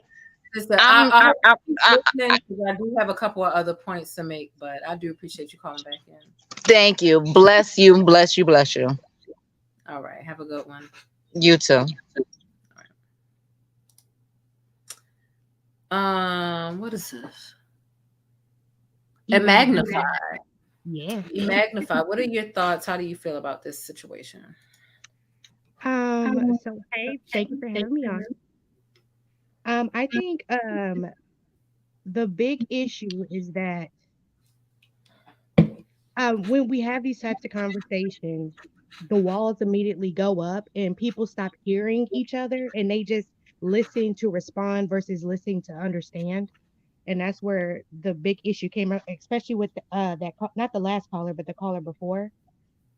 I think she was trying to listen to understand, but as soon as you mentioned Maps, the wall went up. She heard pedophilia, and since pedophilia has been associated with the LGBT community, the wall immediately went up and she wanted to start pointing fingers at, well, no, look at the straight community. My uncle touched me. It's in the family. It's in this. It's in that. And wanted to blame, oh, it's in the straight community too. But you had valid points in trying to bring in that these people, a lot of these people aren't even part of the community, but they're trying to place themselves in the community because that community has such a big outreach politically and things like that. And she just wasn't listening. She wasn't listening to your reasoning. She was, again, so caught up with being blamed and trying to be feeling like you were trying to associate her with pedophilia and her community with pedophilia, that she wasn't even listening that people are infiltrating their community. You're right. And they've been doing it for years. There's nothing we can do about that. What do we do? Because we're supposed to listen. And again, you know what she led with? Do you remember what she led with? What she literally led with was, I just like it if y'all will be open-minded and do some research and do some research on y'all's community. Oh, I've done a lot of research and I've been very fucking open-minded. How about you be open-minded? And how about you know, so it's like, what do you do? You know, like, I'm talking in good faith. Like, I didn't get nasty. I didn't get ratchet. I didn't get whatever. I got a little worked up at one point, but I brought myself back down because I realized I was asking her a question and I cut her off and I said, you know what? I asked you a question. Let me be quiet. Let me let you answer that. Let me let you answer that. You know what I mean? So like, you know, so I can like in good faith try to have the conversation, but like in general, they're not trying to take no account. Like, I'm literally bringing up people who are trying to connect themselves to your community who are pedophiles. And you're like, well, they classify themselves as male. Let's break that down. Bitch, you trying to find a loophole. I know what lawyers do. I work in a fucking legal office all day long. I know what it looks like when somebody's trying to find a loophole. You're trying to find a loophole, and it doesn't matter what they classify themselves as, because they could have been born with a vagina and classified as male. They could have been born as a male and classified as a female. At the end of the day, they're trying to connect themselves to your fucking group. Yeah. What are you going to do about that? Nothing. Exactly. Nothing. And but also, I don't have the right to talk about the issues that really these children are being indoctrinated. But I don't have the right to do that. But also, y'all don't want. I get it. I totally get it. And they're not the first group to do it. NAMBLA is another one. What is it? The North American Man Boy Love group. They've been doing it for decades because, you know, I'm a light conspiracy theorist. And so like on those conspiracy networks, they've been talking about NAMBLA forever. MAPS is pretty new. But yeah, they've been trying to get into under the umbrella of LBGTQ because of the pull that they have politically, and they're trying to get protected. And they know as soon as you come up against the group, that's especially with the cancel culture, you're going to get canceled. So they should definitely be worried about something like that, especially if they don't want that associated, tainting their group, dirtying it up. They should be speaking out about it. But anytime that you try to speak about something and let them know that as a woman you're offending me, they don't want to hear it. There's a gentleman on TikTok right now, or a woman is trans. It was a man who's now a woman, but it's a white guy. But he's presenting still as a just a man in dress up. I hate to say it that way, but he still has like a beard. He may have long hair, but like he's not attempting to look feminine, right? But he wants a womb transplant to be the first man or first trans woman to have an abortion. And it's like, that's where you're making a mockery of being a woman. That's not cute. That's the hardest decision a woman has to make. And you're looking at it like some kind of honor to do it on purpose, to get pregnant intentionally just to have a abortion. That's ludicrous. And anytime you try to say anything about it or how it offends you, they throw around that term transphobic, and it's just not the case. Oh, oh. Let's address this. Let's address it. We're just gonna have to wrap this up, and it's just getting a little late for me, so I just can't stay here all night and have conversations.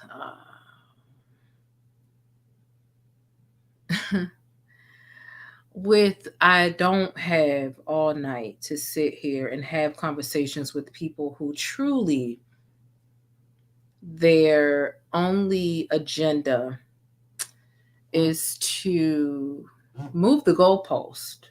Number one, because again, there have been two people who have called in on that side. And when I asked them, why don't you speak up about the pedophilia happening within your community, not mine?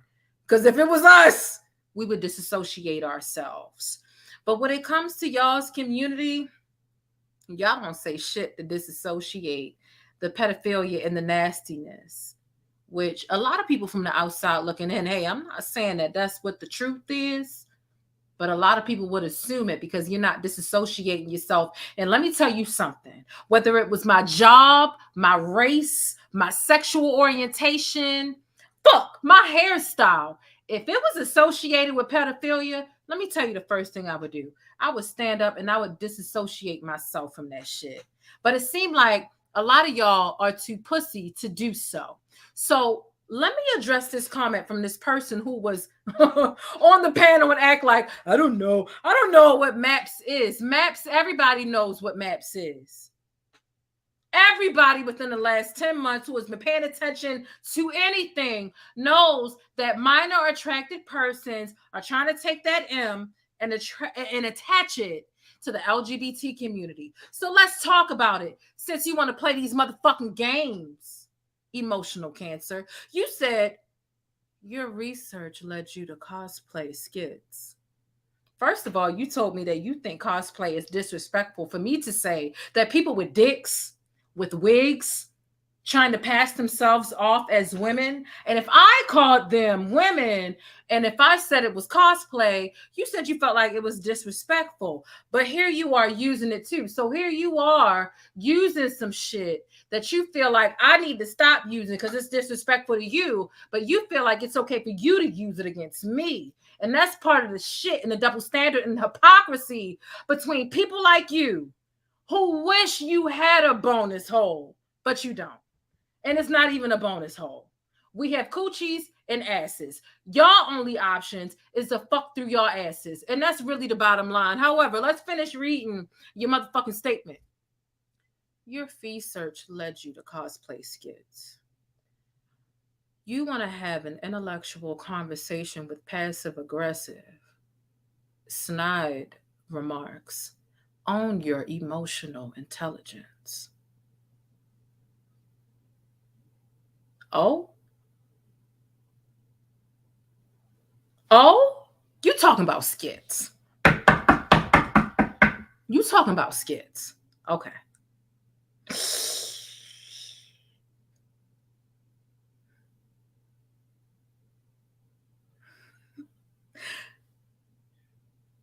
Somebody help me understand the ratio between bitches who be acting like niggas in skits and thinking it's funny on Instagram and in general, and the niggas who be wearing fucking wigs acting like us in skits. Help me understand. Where does the ratio land? Because it's all of y'all niggas with wigs acting like us, whether you be acting like your mama, acting like your girlfriend, acting like who the fuck ever. So if you're talking about somebody in skits, using skits to make a point,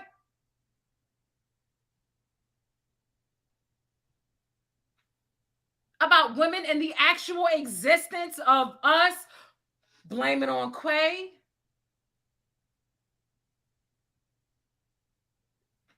Don't get me started.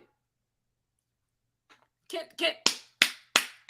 somebody name me the bitches who be acting like niggas online and compare and put that on the scale with the niggas who be acting like bitches online? Help me understand since we talking about skits. Stop fucking playing with me.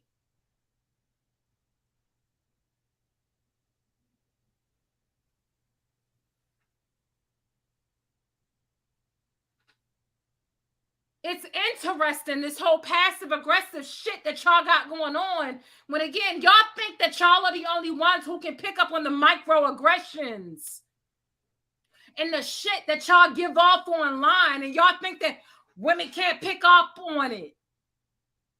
Bitch, we invented sass. Y'all do that shit quite frequently, and when we give it back, for some reason, y'all niggas can't handle it. And then y'all want to ride both sides of the motherfucking fence. Stop fucking playing with me. And if you really want to keep it a buck, call back in and show your fucking face, and let's talk about skits and who can get off with what.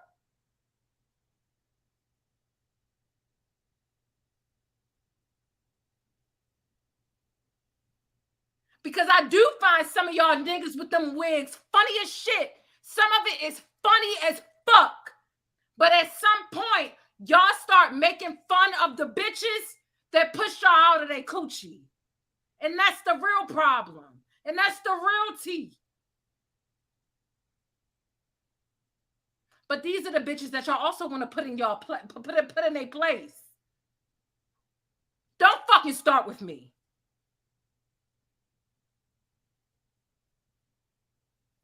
You might be trans, and I might call you she, her.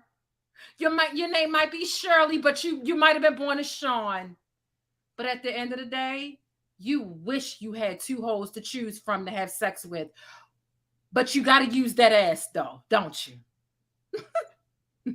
You got to use that booty butt. Stop fucking playing with me.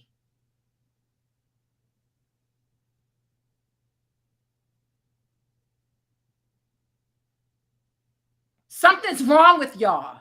For real. And we be trying to hold back. We be trying to be politically correct and all that other shit. But it gets old after a point in a while. Y'all are worse than the misogynists that are willing to stay in their lane of regular being a man. Y'all want to wear a wig and be misogynist at the same fucking time. And it's old, and it's lame, and it's tired, and it's stale. And we're fucking sick of it. So cut that shit out.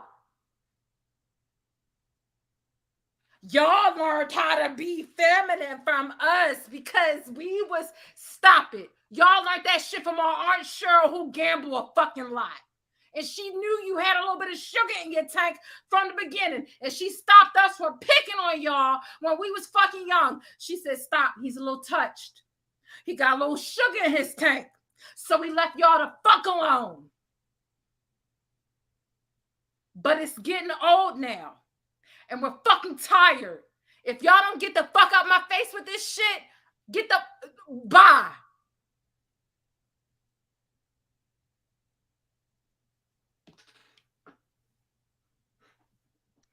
The problem is that they're men through and through. They're ex-wives, so they have that testosterone flowing through them. They have the same male ideology. They have the male thought pattern, and they think just because they put on a dress, just because they put on a wig, that it makes them feminine. It makes them female. You know. Yes, you may be able to beat a face. Yes, you may be able to lay some edges, but it's more to being a woman than just looking feminine, presenting feminine, and wearing just woman type things. It's more to it than that. And so that's why a lot of us do look at, like, you know, a lot of the things that they do as cosplay, because they don't understand the nitty gritty of being a woman. It's just like a husband who works and has a stay-at-home mom and thinks that she doesn't do anything all day, but she been dealing with them kids, cooking and cleaning, following behind them kids all day. It's the same type of mentality.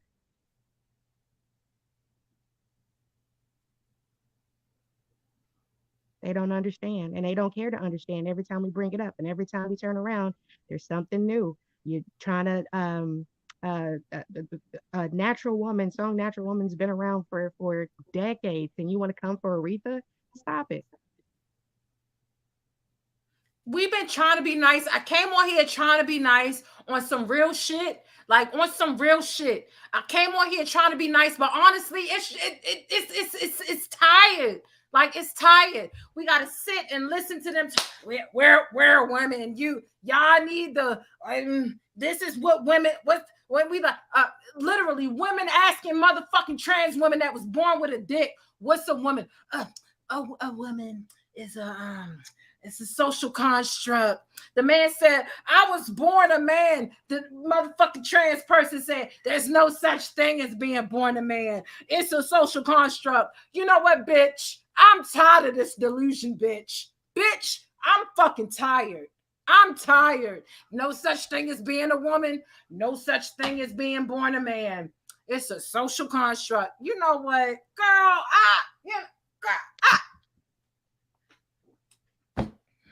Until you can form some kneecap and toenails, get out my face, you know?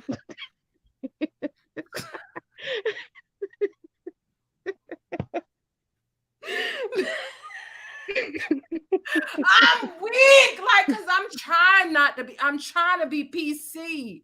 Yeah, but they be pushing it. They be like, oh, she trying to be nice. Oh, she got a boundary. Let's put, you know what? I'm tired of the boundary. Y'all got dicks. We got coochies, and I don't give a fuck if you cut your dick off or not and you had some shit sculpted. I was born with it, bitch. It's not Maybelline. I was born with it, and I bleed every day. So I don't know what the fuck you got going on and who's licking on your little newly constructed $3,100, $50,000. It ain't my business. But you're not about to disrespect me and tell me what a woman is and tell me. So you had them asking, what's a woman? It was like, well, you know, woman got a vagina, uterus, ovaries, and they was like, a woman is so much more than that's not what a woman is. A woman is so much more than that. Okay, well, I mean, like, but I mean, like, yeah, sure, a woman is more than her like vagina, but like, what? Okay, she might be more than that, but baby, that's the foundation. And guess what? You ain't got it. You don't got the foundation. You don't have it. So what's next? What I'm saying is a woman is what they say? A woman is a woman, but not a female. And then they separating a woman and a female. And we doing all this. I'm like, oh my God, y'all making this shit, but you'd rather make it hard. You making it hard. There's no difference between a woman and a female. Like, what are you talking about? Like, what are you talking about? Reinventing the wheel. You know what? I'm done. It's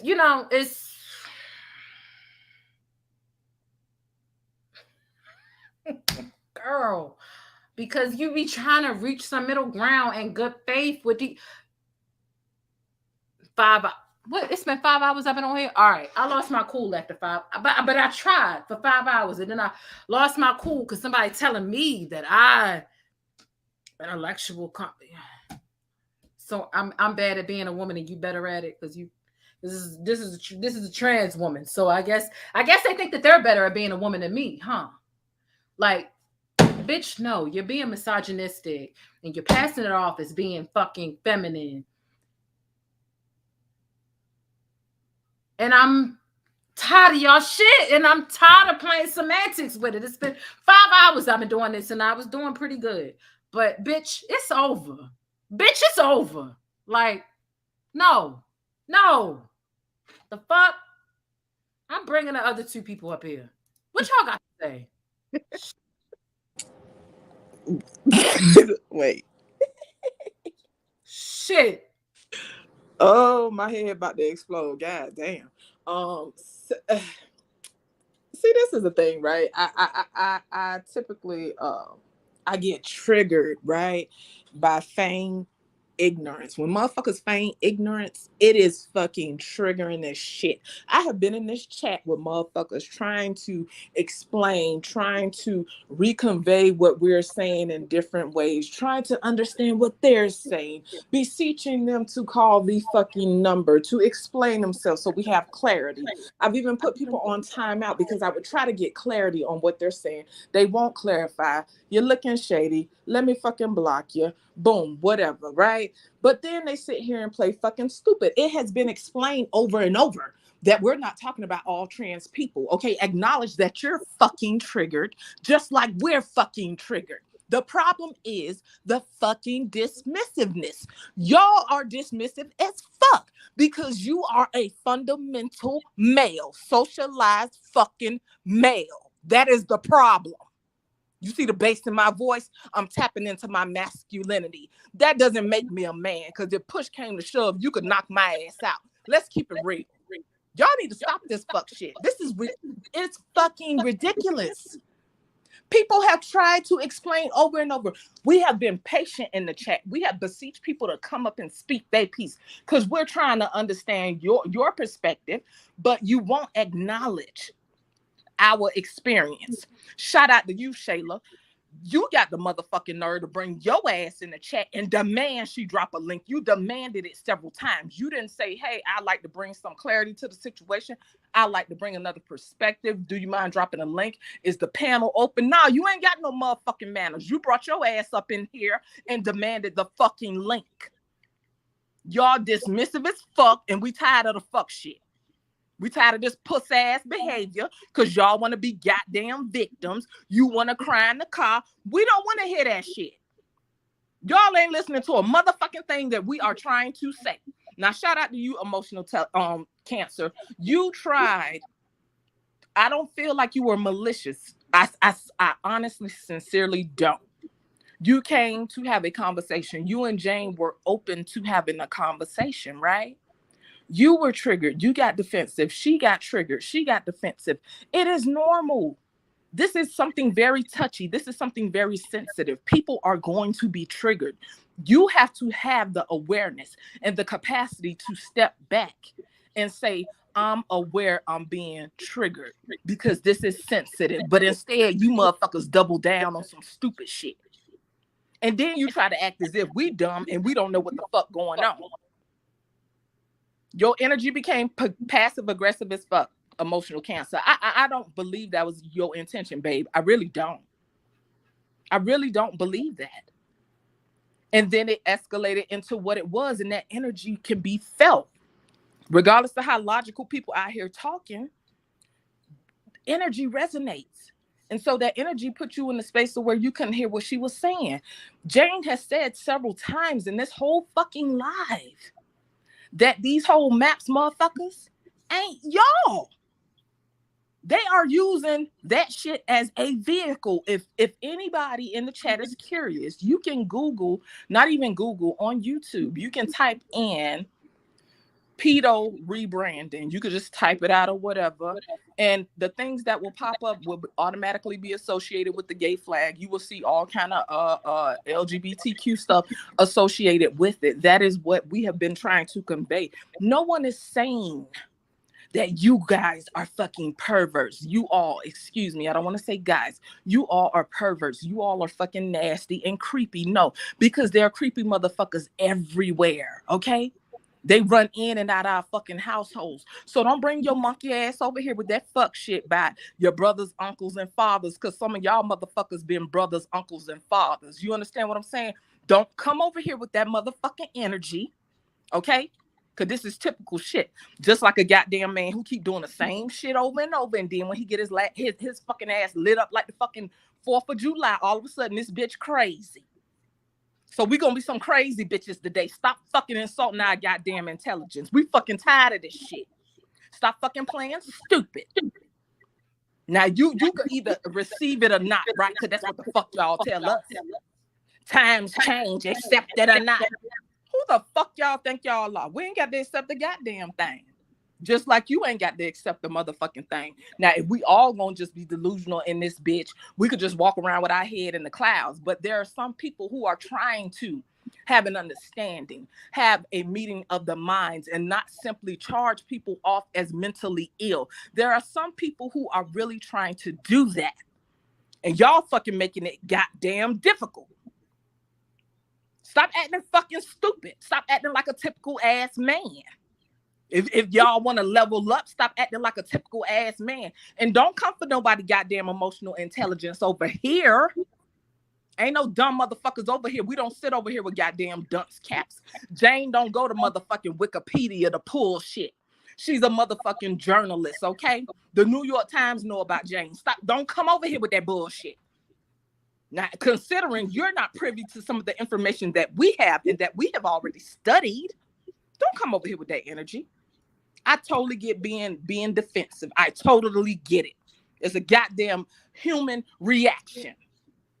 We all have those experiences, but stop fucking denying our experience. This is the problem.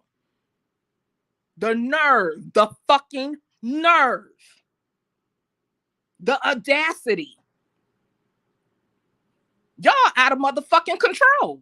Now, y'all might be able to beat our ass physically, but listen, I'm gonna need y'all to understand something, okay? You could talk about the animus and the anima. We could talk about divine femininity, divine masculinity. There is a level, okay? A level of fucking sacredness that we embody. You have to give reverence, nigga. You don't get to pass the motherfucking toll. You don't get to do it. You ain't running shit over here. Y'all disrespectful as fuck. Some of y'all don't respect your motherfucking mothers. Now, if your mother shunned you, treated you like shit, kicked you out, these are very real fucking things, right? Because we know people in said communities that were put out of their homes at young ages, traumatizing as fuck. Yes, it is valid. But you need to be able to acknowledge your shit as well. We all have a fucking journey. We all have a journey of healing, right? From things that we experience in our personal lives. So I understand that you will have a level of defensiveness if you dealt with different things that shunned you from your circle or the people that you love, et cetera, et cetera. We acknowledge that, okay? But we ain't finna sit here and coddle and burp you motherfuckers all goddamn day, all night, all decade, all next decade, okay? When I was in middle school, the gay dude used to like to do the chick's hair. And we fucked with him. His name was Rick. And Rick could beat a bitch ass. You understand what I'm saying? And he got love. But Rick understood he wasn't us. He like his motherfucking hair did. He put on goddamn press-ons. You feel me? But he understood that he could not be us. And the same thing you motherfuckers want to replicate, the same thing that you want to replicate, you dismiss and demean because you are a typical male, a typical toxic male. Do all males behave like this? Hell no, because there are some males who got it going on, some men that got it going on. They got emotional intelligence, they're well-rounded, and they kingly as fuck. Okay? But we talking about typical ass men. Motherfuckers that leave socks all over the floor, drawers all over the floor, and expect you to pick them up. This is the kind of fucking energy that y'all give. And we telling y'all we don't motherfucking like it. And y'all telling us tough titty, bitch. Y'all ain't Queen Pikachu. Y'all finna get the fuck on now. Cause we getting annoyed. You understand what I'm saying? Whenever your mama got tired of you, okay, to anybody in the chat, cause all y'all got mamas or people that raised you, they be like, you know what? Go on and get on that. Go get out my face. Cause you getting on my nerves. Get out my face.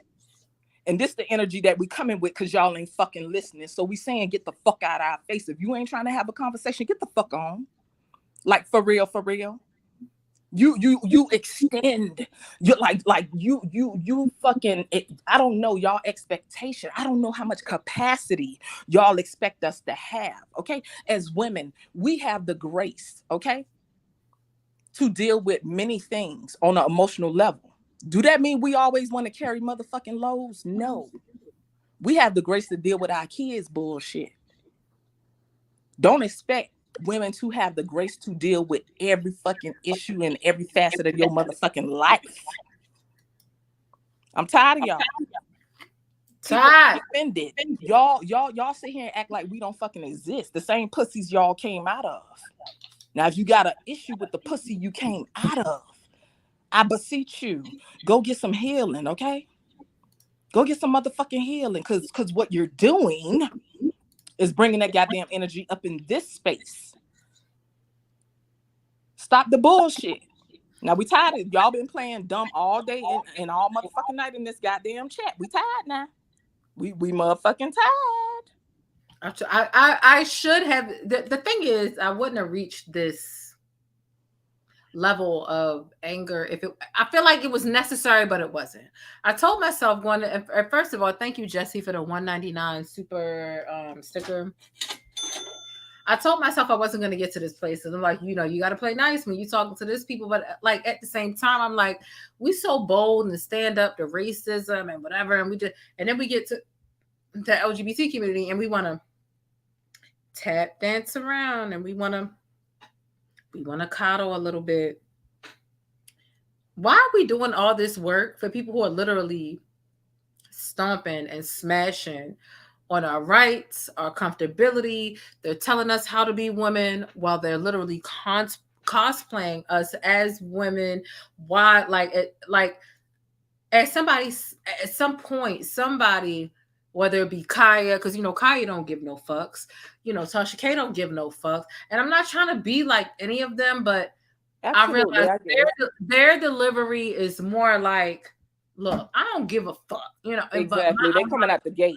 With me, my delivery, I try not to just be outright offensive. Like, I'm not ever trying to just create delivery where I'm just like outright offensive. So I'm like, let me try to, do it the right way and have, conversations. And there are differences and things that we don't understand on both sides. And I feel like they need to hear some stuff coming from us and understand some stuff coming from us. And we need to hear some stuff coming from them and understand some stuff coming from them. And we just need to meet in the middle. So I'm like, me coming out and just being like, just very blunt or whatever is not going to help. So I was just like, let me just try to be PC, let me try to be extremely politically correct, but after some point in time, they just push and they just test you and they just be like, how much capacity do you okay, well, whatever. It's just like, I can't take but so much without pretending that I'm not a woman and you are. Because at some point, like at this point, I'm cowering to you because it's like you would never be able to bully a man into saying, give me your manhood. I want to be sassy and I want to call this man. You would never be able to bully men like men not having that. That's why trans you can only bully women like this. So at what point are we going to stand up? Don't get me wrong. Like, I don't want to just be like out here, and I would never come out here and just call you all the slurs that exist. That absolutely, because we was like, even checking people in the chat for saying certain things. We're not out here trying to be nasty. Like, at some point, I am tired of pretending like I can't even use regular words and say, I'm the only one that bleeds. I mean, hell, at the end of the day, y'all are upset that we are fucking gatekeeping, fucking bleeding. I don't know about y'all and fibroids, but you know what I know I could never get? I could never get prostate cancer. Facts. And ain't nobody trying to act like I Let's start understand there. it either. I would never be able to get my prostate checked. The same way y'all could never get what's over here. Like, so I'm tired. I'm tired of that. And I've been a talker since Same I way was they like, can't get endometriosis. I'm They can't get fibroids. old. Like, it's fucking old. Like, I just can't. I try to be nice, and it's like I'm not trying to be like. Let me tell you something. I have. All right. No. Let me. It doesn't matter who I talk to behind the scenes. Facts. I'm cool, and I'm friends with some big conglomerates behind the scenes. Absolutely. And they are very unapologetic about their thoughts and whatever. And they wonder why I'm not so unapologetic with my thoughts, because we talk on the phone and I'm very unapologetic with the way that I talk behind the scenes. And I'm like, I don't want to. And they like, Jane, as long as you feel like you can't offend nobody, you're never going to get anywhere. Period, point blank.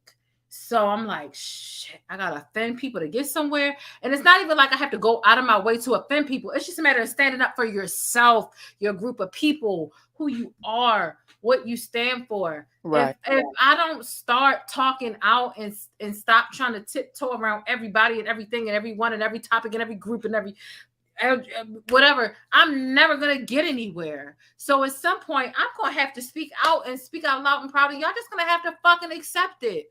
I'm not tiptoeing around the LGBT community anymore. Like, period. The shit that y'all hear me say from here on out, and I declare this to myself and I promise this to myself from right here on out, period, point blank. Y'all are just gonna have to hear it. Y'all either gonna like it or you're not.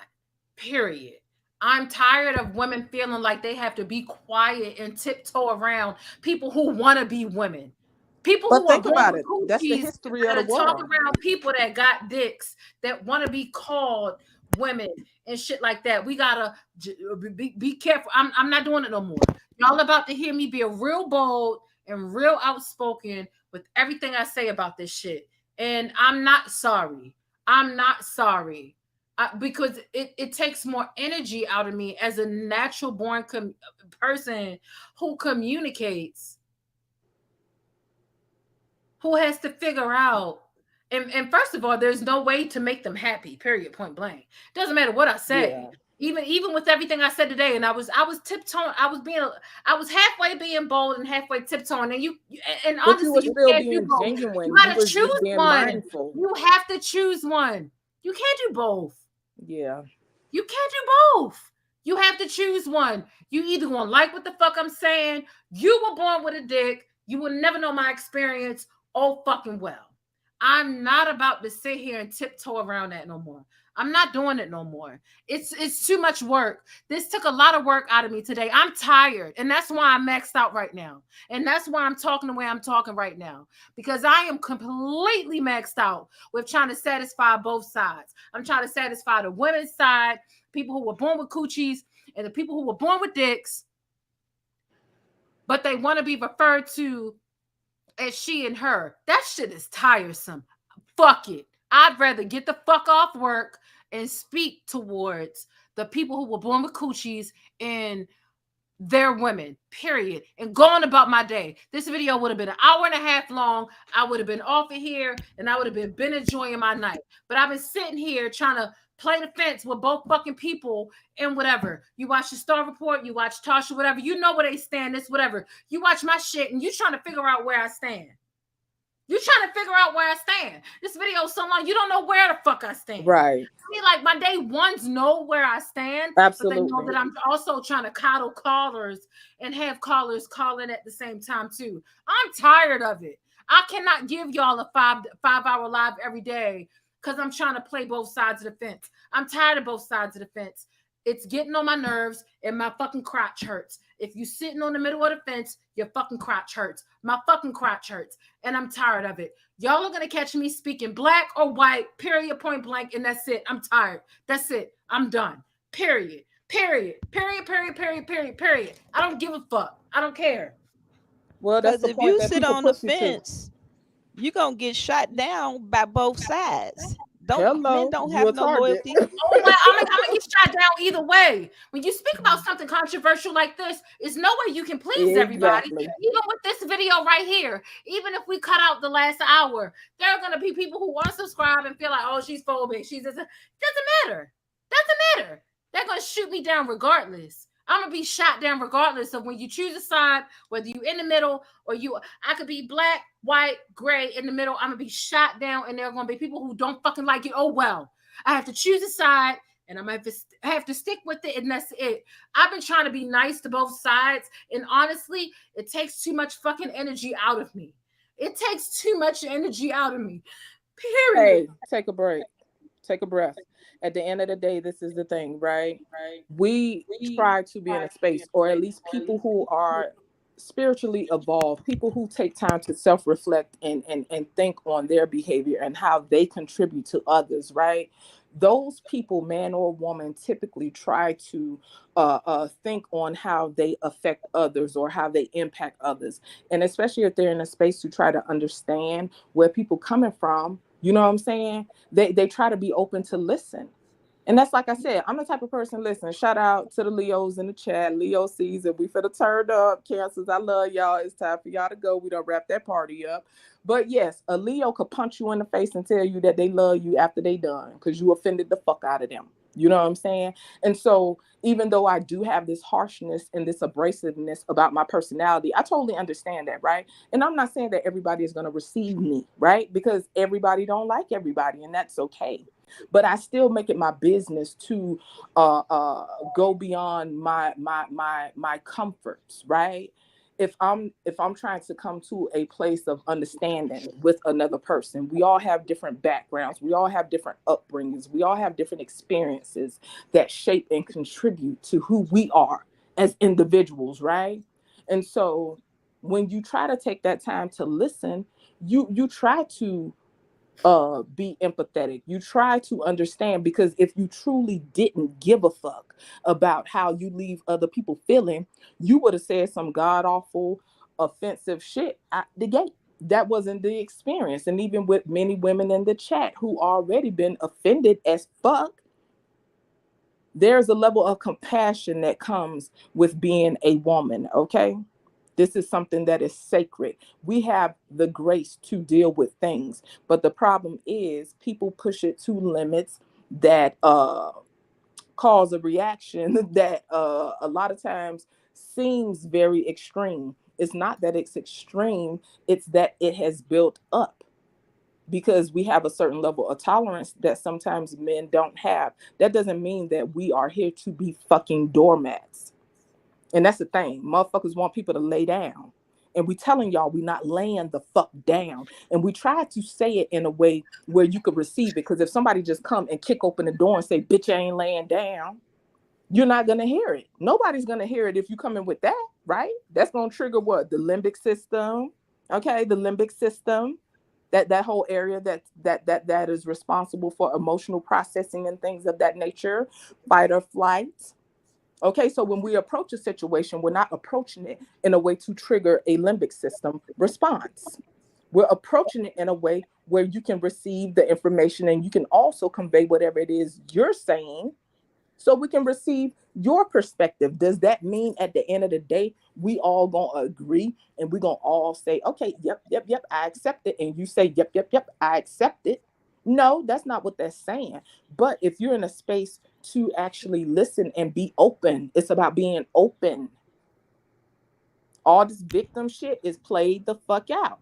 For I don't know how many goddamn hours, motherfuckers in the chat crying. It ain't fair, bitch. Life ain't fair. Get the fuck out of here. But wait a minute, can I say something about life not being fair? Yeah, let Because me with just all of say this this with double confusion, standards. Let me say this with double standards. Double standards are fun until they don't serve a person. And then all of a sudden it's an outrage. But go ahead, do you think? I was just going to say 91% of new HIV infections are attributed to heterosexual women who are getting HIV through heterosexual relationships. So black women, when we allow and accept, and these are CDC reports. Black transgender women account for 62% of HIV infections amongst transgender women with HIV living in 7 major U.S. cities. This is between now and say 2019. The face of HIV is now Black women, not even transgender women, Black women. What made you bring that up? Because one of the talking points that I hear from a lot of gay men is that they're not the reason we're becoming HIV infected. But if you read CDC, the CDC, Black men accounted for 3/4 of new HIV infections among all Black people in the United States. Talking about anything relative to that? Well, to me, is as a woman and I'm having sex with Black men, and they're also having sex with men who identify as women, that circle right there creates an HIV statistic for me. And I thought that was important, because what we're talking about is men saying that they're women. And if they're saying that they're women, once y'all pull down y'all pants and y'all have sex with men who identify as men and see you as women, and you're not a woman, your chances of spreading HIV AIDS to a man who has actual sex with a biological woman after that is higher for us as a group. And we're not allowed to talk about it. Okay, so what point of this conversation latched you on to that? I'm really trying to figure out where the hell you're coming from with that. Oh, well, I'm sorry you Not, don't. I'm sorry you don't. Nothing that we were talking about important. Had anything. I'm really trying to figure out how you connected them dots. I don't know where Jane, you coming from with this. If I could say something right quick, Jane. When I was talking about life not being fair, then we started discussing those. But I do understand that this is a different situation, because we also know that trans and gays are different. And I think this encompasses, right, the sentiments of a lot of women in general, right? And especially in the Black community, because a lot of women, again, this is still an attack on Black women, in reference to, all that down low stuff, but that's a whole nother can of worms, right? And so, in that aspect, I think that definitely can, well, that's what I'm saying. I definitely think that talking about that. I know, but that's what I was saying. I think that could be a whole. Well, I mean, I'll step down off of the panel. I don't mean to get you off topic, but if you're talking about trans women and what is a woman versus women, biological women have sex with men, honey, and new HIV infections disproportionately affect Black gay and bisexual men and Black heterosexual women. We're getting HIV from this group that we're protecting because they're running around saying that they're women. But this your show, Jane. I don't mind stepping down. I've been at this since 9 a.m. We weren't talking about sex at all. We're talking about rights. At the end of the day, we're talking about acceptance, but we're talking about rights, and we're talking about them infringing upon us. At no point was anybody trying to act like, because I mean, I totally understand that some people act like AIDS or HIV is only like a gay man or gay community thing. And I do feel like there's a fucked up stigma, but that's not what we were talking about. What we were really talking about was either accepting gay people or whatever, or them infringing. Well, how that don't go boil down to sexes? What was that you said? How does that not boil down to sex and who you're using your orifice with? How does that not boil down to sex? Talking about if you're a trans woman, okay, you're saying I'm a man born, but as I grew up, I decided I was a woman. But you still got a penis, and you're still having sex with men. Yeah. And those men don't see you as a man, they see you as a woman. So when a man comes and has sex with a bio woman, that's just my opinion, my little talking point. I don't want to interrupt you. You continue going off. This your show, your platform. I don't mean to be disrespectful or interrupt. Y'all go off.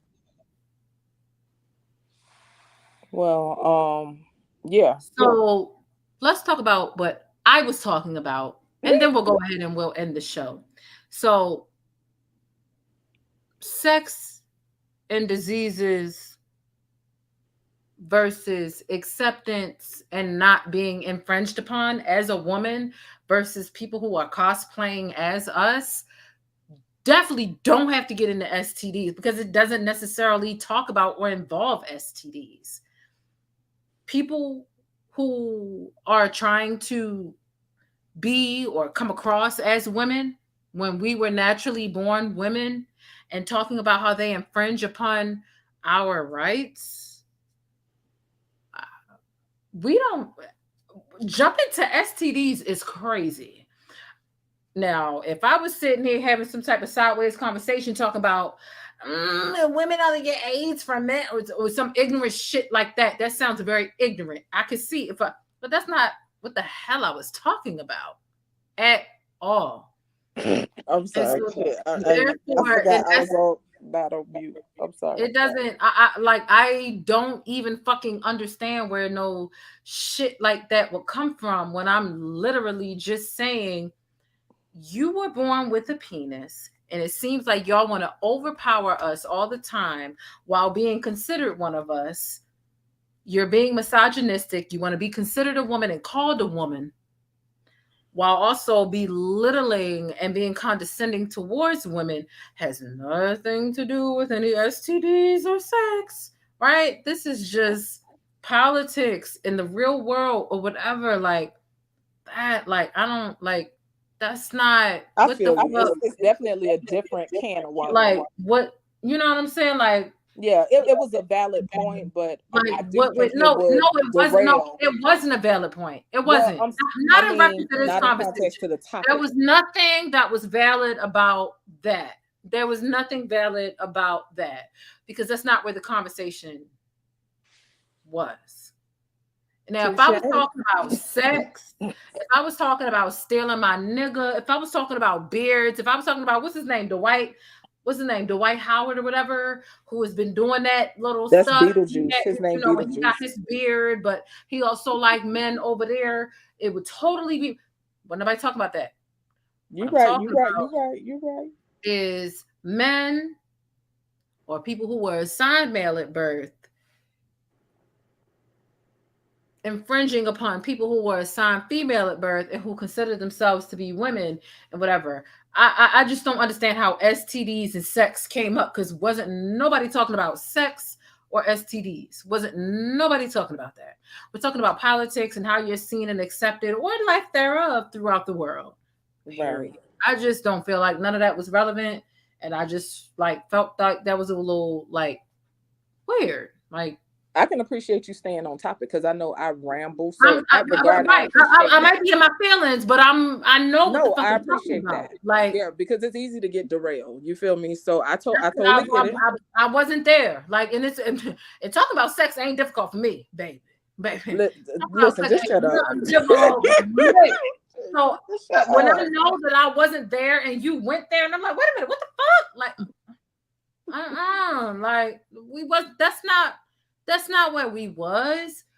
We talking about the acceptance of people who were born with coochies, people that weren't born with coochies, and you weren't born with a coochie, but you got feminine pronouns, and we trying to accept that and trying to understand if you're being misogynistic, trying to come down on me with whatever the fuck you got. Like, that's not like where we was. And I'm not trying to be mean or rude, but like, I don't have the patience no more. Like I'm like, oh, I'm live. I'm a public figure. Let me just, pretend like it's okay. Like, you remember the guy called in earlier, probably like the third caller. He called in and he was just like, and I'm like, oh shit, let me just let him go on because but my patience is gone. It's done. What are we talking about now? Yo no sé, papi. She's talking about sex and STDs and blah, blah. And I get it. Like some people act like AIDS is exclusive to gay men. I do feel like it's a fucked up stigma. It's a fucked up stereotype. Don't get me wrong. I could have went there. You know what I mean? It's not right. But that's not what the fuck we was talking about. You're right. You're right. Jesus, honey. This has been intense. But listen, honey, listen. Talk about a pivot. Talk about a transition. Talk about a change in the atmosphere. You understand what I'm saying? Listen, child, we ain't even finna get on some esoteric shit. Changes this.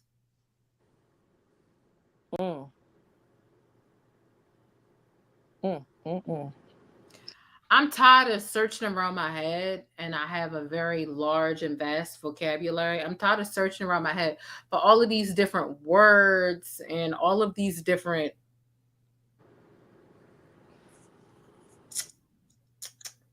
strategies of how to dance around a certain community's preference, or I'm tired of it. I'm about to start making them mad. And I'm not trying to make them mad on purpose, but I have to speak up for my community. And when I speak up for the women who are just tired of the shit, tired of the shit, y'all are trying to gatekeep periods and y'all and other shit like that. And then them acting like, I'm not necessarily gonna refute what she says, but I'm just like, let it get ready, because I'm about to speak up and I'm about to speak out about it. And I'm not about to mix my words about shit. About shit. That's what I'm about to do. So I just want y'all to know. You should unsubscribe right now if you're uncomfortable with how I'm acting and what I'm saying and how I'm talking. You should unsubscribe right now. If not, buckle the fuck in. Because I'm tired of Black women sitting here and feeling like they have to be quiet and not say certain things and let a certain part of a certain community run all over them because they don't want to deal with the whatever, or you want to deal with the blood. So, you can't say, it used to be like that with the white people, right? It used to be, you can't say nothing about it. But now we've grown the balls and we've grown the hairs and we've grown the chin and chest hair. And we're like, well, we can say what we want to say about the white people. What are they going to do now? We can just get another job. And we're confident with that. But when it comes to the LGBT community, we're a little like, if we speak up and out about them, they're gonna fill in the blank, whatever the fuck they're gonna do. I'm tired of it, and I'm not doing it anymore. Touche. So I'm gonna Enough speak is up, enough. and I'm gonna speak out, and I'm gonna speak about what us women are feeling when it comes to them. Okay, you want to be a woman? You want to be a woman, but we as women should be quiet about what you want to do because we're uncomfortable, and that let's go. We gonna argue, we gonna battle, we gonna rumble, and that's what I'm gonna do. That's my plan. Y'all should know what I'm gonna do, and that's what the fuck I'm gonna do. I don't give a fuck what I got to lose. I've already lost the channel. What is this? What is me losing this channel? I only got 30,000 subs. We So ain't worried about that because we could get another one popping. Shit, subscribe to my other you backup already done did channel. 100K. You already Like, done did hell, 100K. So I mean, that's light work. That's small potatoes. You feel me? And at the end of the day, when we're in a society where motherfuckers is even trying to control and govern our fucking wombs, what the fuck can you lose? You understand what I'm saying? And so I think a lot of them are not really understanding how serious and how deep this shit is. Like, it's just insane to me. And there's a level of total disregard, right, for nature, the nature of things. We know as human beings, we are complex, right? There are a lot of complexities to who we are as human beings, right? It's levels. But fundamentally, there's still a natural cycle to things. There's still nature. There's still that baseline that we have to build on. And so I think that it is what it is, but yeah, the energy is shifting, and I'm good with it. That it's tough, right? Because yeah, you get tired. The history of humankind, mankind has been women supposed to lay down and take it. That's what women do. Women have to allow whatever is happening to happen. And things are changing, and yeah, we just motherfucking tired, and that's what a lot of people not understanding. I don't even you know what? get into all them boxes, but that's Cool. It's the done. simple shit. It's said. It's over with. This is what it is, and like whatever. I don't have all day of every day to be on YouTube. Like I just got the fuck back. But I can tell you when I have something going on, is something that I'm dedicated to, it is what it is. So y'all either gonna watch and y'all gonna support, or you aren't. But what I can tell you is I don't get bullied. I'm way too fucking old for that shit. So you can watch it, you can support it, you can watch me get deleted, you can watch my whole channel vanish. Again, I don't give a fuck. But this is what I'm gonna do. And I'm not gonna let women be bullied by bitches who want to be women, who wish they had two different hoes they could choose from to be fucked in. Not this bonus. We're the prize. Period. I don't give a fuck. Hey, if you don't give a damn, I don't give a fuck. Period. Oh shit. If you don't give a damn, I don't give a fuck, honey.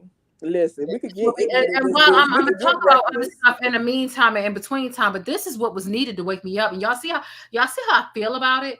Like I got thoughts and shit about you know, Carly Russell and everybody else and Jamie Foxx and whatever. But this is the one thing where I'm like, oh, y'all think I'm gonna give up? Y'all think y'all about to bully women into shutting the fuck up because y'all want our pronouns, but we're supposed to shut up and let y'all be superior over us? Oh, baby, I think the fuck not. Y'all have just literally given me the reason to pick my channel back up when I really felt like, am I coming back? Am I not coming back? I don't know. Whatever the fuck the case is. Guess what? Say she got time. Now she say she got time. Let's fucking go. Y'all definitely need to make sure y'all subscribe. Y'all definitely need to make sure y'all hit the notification bell. Y'all definitely need to make sure y'all hit the thumbs up button. And you need to tell your friends, because I'm taking risk. And even if your friends disagree, tell your friends, call in, because I'm willing. Because even with the people who did disagree today, I didn't, you know, yell at them. There have been times where I've had people that disagreed with me before, and I was just like, but right. The two people disagreed with me today, I told them whatever. One, they had to go because I was just like, why aren't y'all? I've got to go. Okay. Well, get the fuck on, cock-a-doodle-doo. The other person, what did they do? They basically kind of like they basically pretended. I'm like, not you telling us to research and you acting like you don't even know what's going on in your own backyard. Here's what's going on in your backyard. So what else? I'm literally telling y'all that y'all are trying to infringe upon women, and y'all have a whole group that's being pedophilic. Why aren't y'all calling that out? They both denied. They both wanted to run from. They both wanted to act like that wasn't going on. The first person wanted to say heterosexual people abuse their children.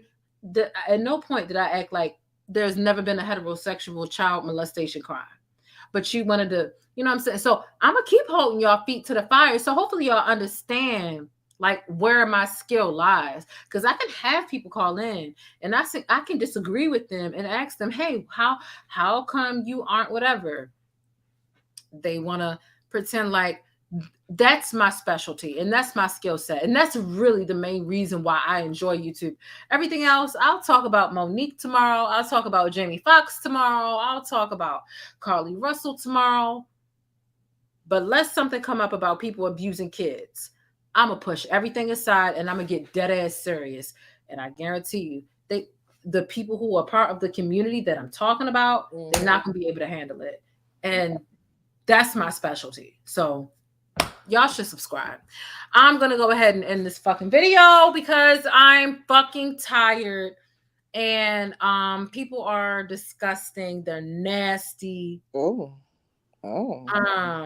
Shout out to that bald head peacock in the chat. Woo. No, shout out to the bald head peacock, because why can't you call yourself a bald head peacock without them feeling like something? The fuck? Personally, I identify as a slim, thick baddie that's snatched to the heavens, honey. Listen, at 218 pounds, that's what I identify as. I identify as slim, thick bitch. Address me as such. It's Queen Slim Thick. I'm sorry. Okay, so I just want You're a Pika, bitch. Bitch, you crazy. Pikachu, bitches. I cannot.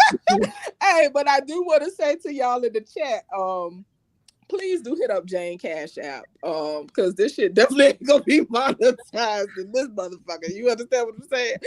So I do need y'all to hit up that Girl, because no fuck these Cash App. people, they be out here supporting people fucking with kids. Like, y'all, they were fucking with kids. Well, technically, they were a male. Well, technically, bitch, they was a part of your motherfucking house. This shit wild, man. I can't do it. Something wrong with them. I just caught you online. Like I'm almost this close to the people who be catching the people who be doing the day. You know, they be popping up. And oh my about to be a 14-year-old kid, weren't you? Like I'm almost this close because y'all call in like, yeah, they fucking with kids, but they was technically. I'm like almost about to catch y'all. See, part of me about to just start being quiet and catching some of these people that. Thought you ain't no. How to catch a predator. Oh shit. We running down on these motherfuckers. Fuck it. Pika, bitch. Cannot with these people. Oh god. No, honestly, it's draining as fuck. And that's why I understand why you deciding to take the stance that you're taking, because it's draining. You know, fuck that. You know, all this mothering, nurturing shit in us where we be trying to understand everybody and try to be compassionate and shit. You know what I'm saying? Shit, they say women getting more masculine anyway. So I guess we need to tap in and just start being logical than a motherfucker. Do you got a pussy or a dick? Pika. Right. Because at the end of the day, men will be men. And no matter how they look, no matter what they do, no matter where they go in the community they touch, they going to be men. So they came in our community being men and tried to take over the stuff and make us change to things that the way they want it to be. So, yeah, no. Typical man behavior though, you know, and that's what goes to show, you know, and it's funny because I'll say it in the chat, I say it never fails. Like you can see when that energy start turning, honey. Child, motherfuckers be ready to turn into baby Ike Turners and everything else, but I digress, honey. I digress. Shout out to the baby Ike Turners of the world, the baby Ike Turners that wear dresses and the ones that don't. Child, listen. Listen, if you hang around crazy enough, you're gonna be batshit crazy. And I got enough issues as it is, okay? Like somebody was saying, oh, they know what their diagnoses are. Shout out to you, Ray Azul, aka Brujo. Okay, I don't know why you keep retracting everything you say in the chat. It's kind of weird to me, but I digress. But yeah, nobody's trying to diagnose nobody because that ain't what we doing over here. I'm just saying people need to know what the fuck they working with. I'm not a professional by far. If anything, by society standards, I would be a failure at life. Okay, so ain't nobody here trying to diagnose nobody. We just saying everybody need to do their own work. So yeah, I got enough issues. I deal with anxiety and depression. So I don't need to further my crazy by dealing with other people fucking crazy. Okay. So keep your crazy in your yard. And I definitely do talk a lot walking masterpiece. What the fuck is it to you? All right. Well, we have had a great evening. We have all caught each Amen. other. All of our stuff. Y'all have an amazing evening. Y'all stay beautiful, black and blessed. If you're not black, you stay blessed. You stay beautiful. So that's what's gonna. Let me get a little bit. Hold on. I want a funny clip first. Hold on. Let me try to find a funny clip. I mean, outside of Tokyo, because this bitch funny as shit.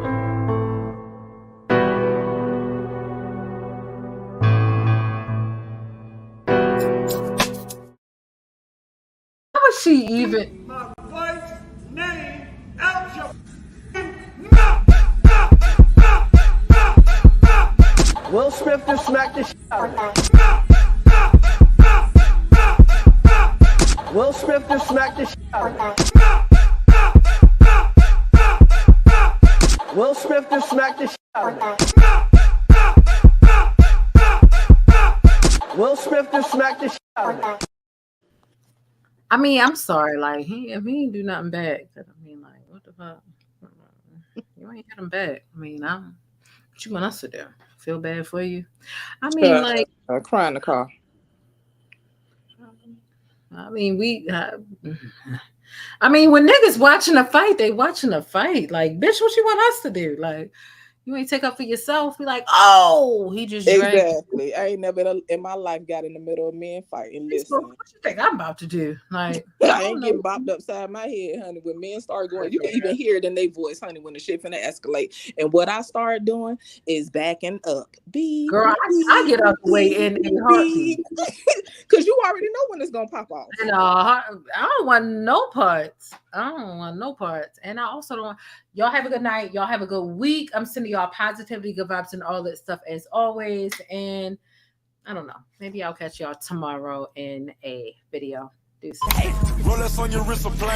But that's it. If you want to catch more of my commentary on Black culture or vital and trending information, be sure to subscribe by hitting that little circle in the middle of the screen, or I'll catch you in one of these rectangles to the right in another video. I'll see you there.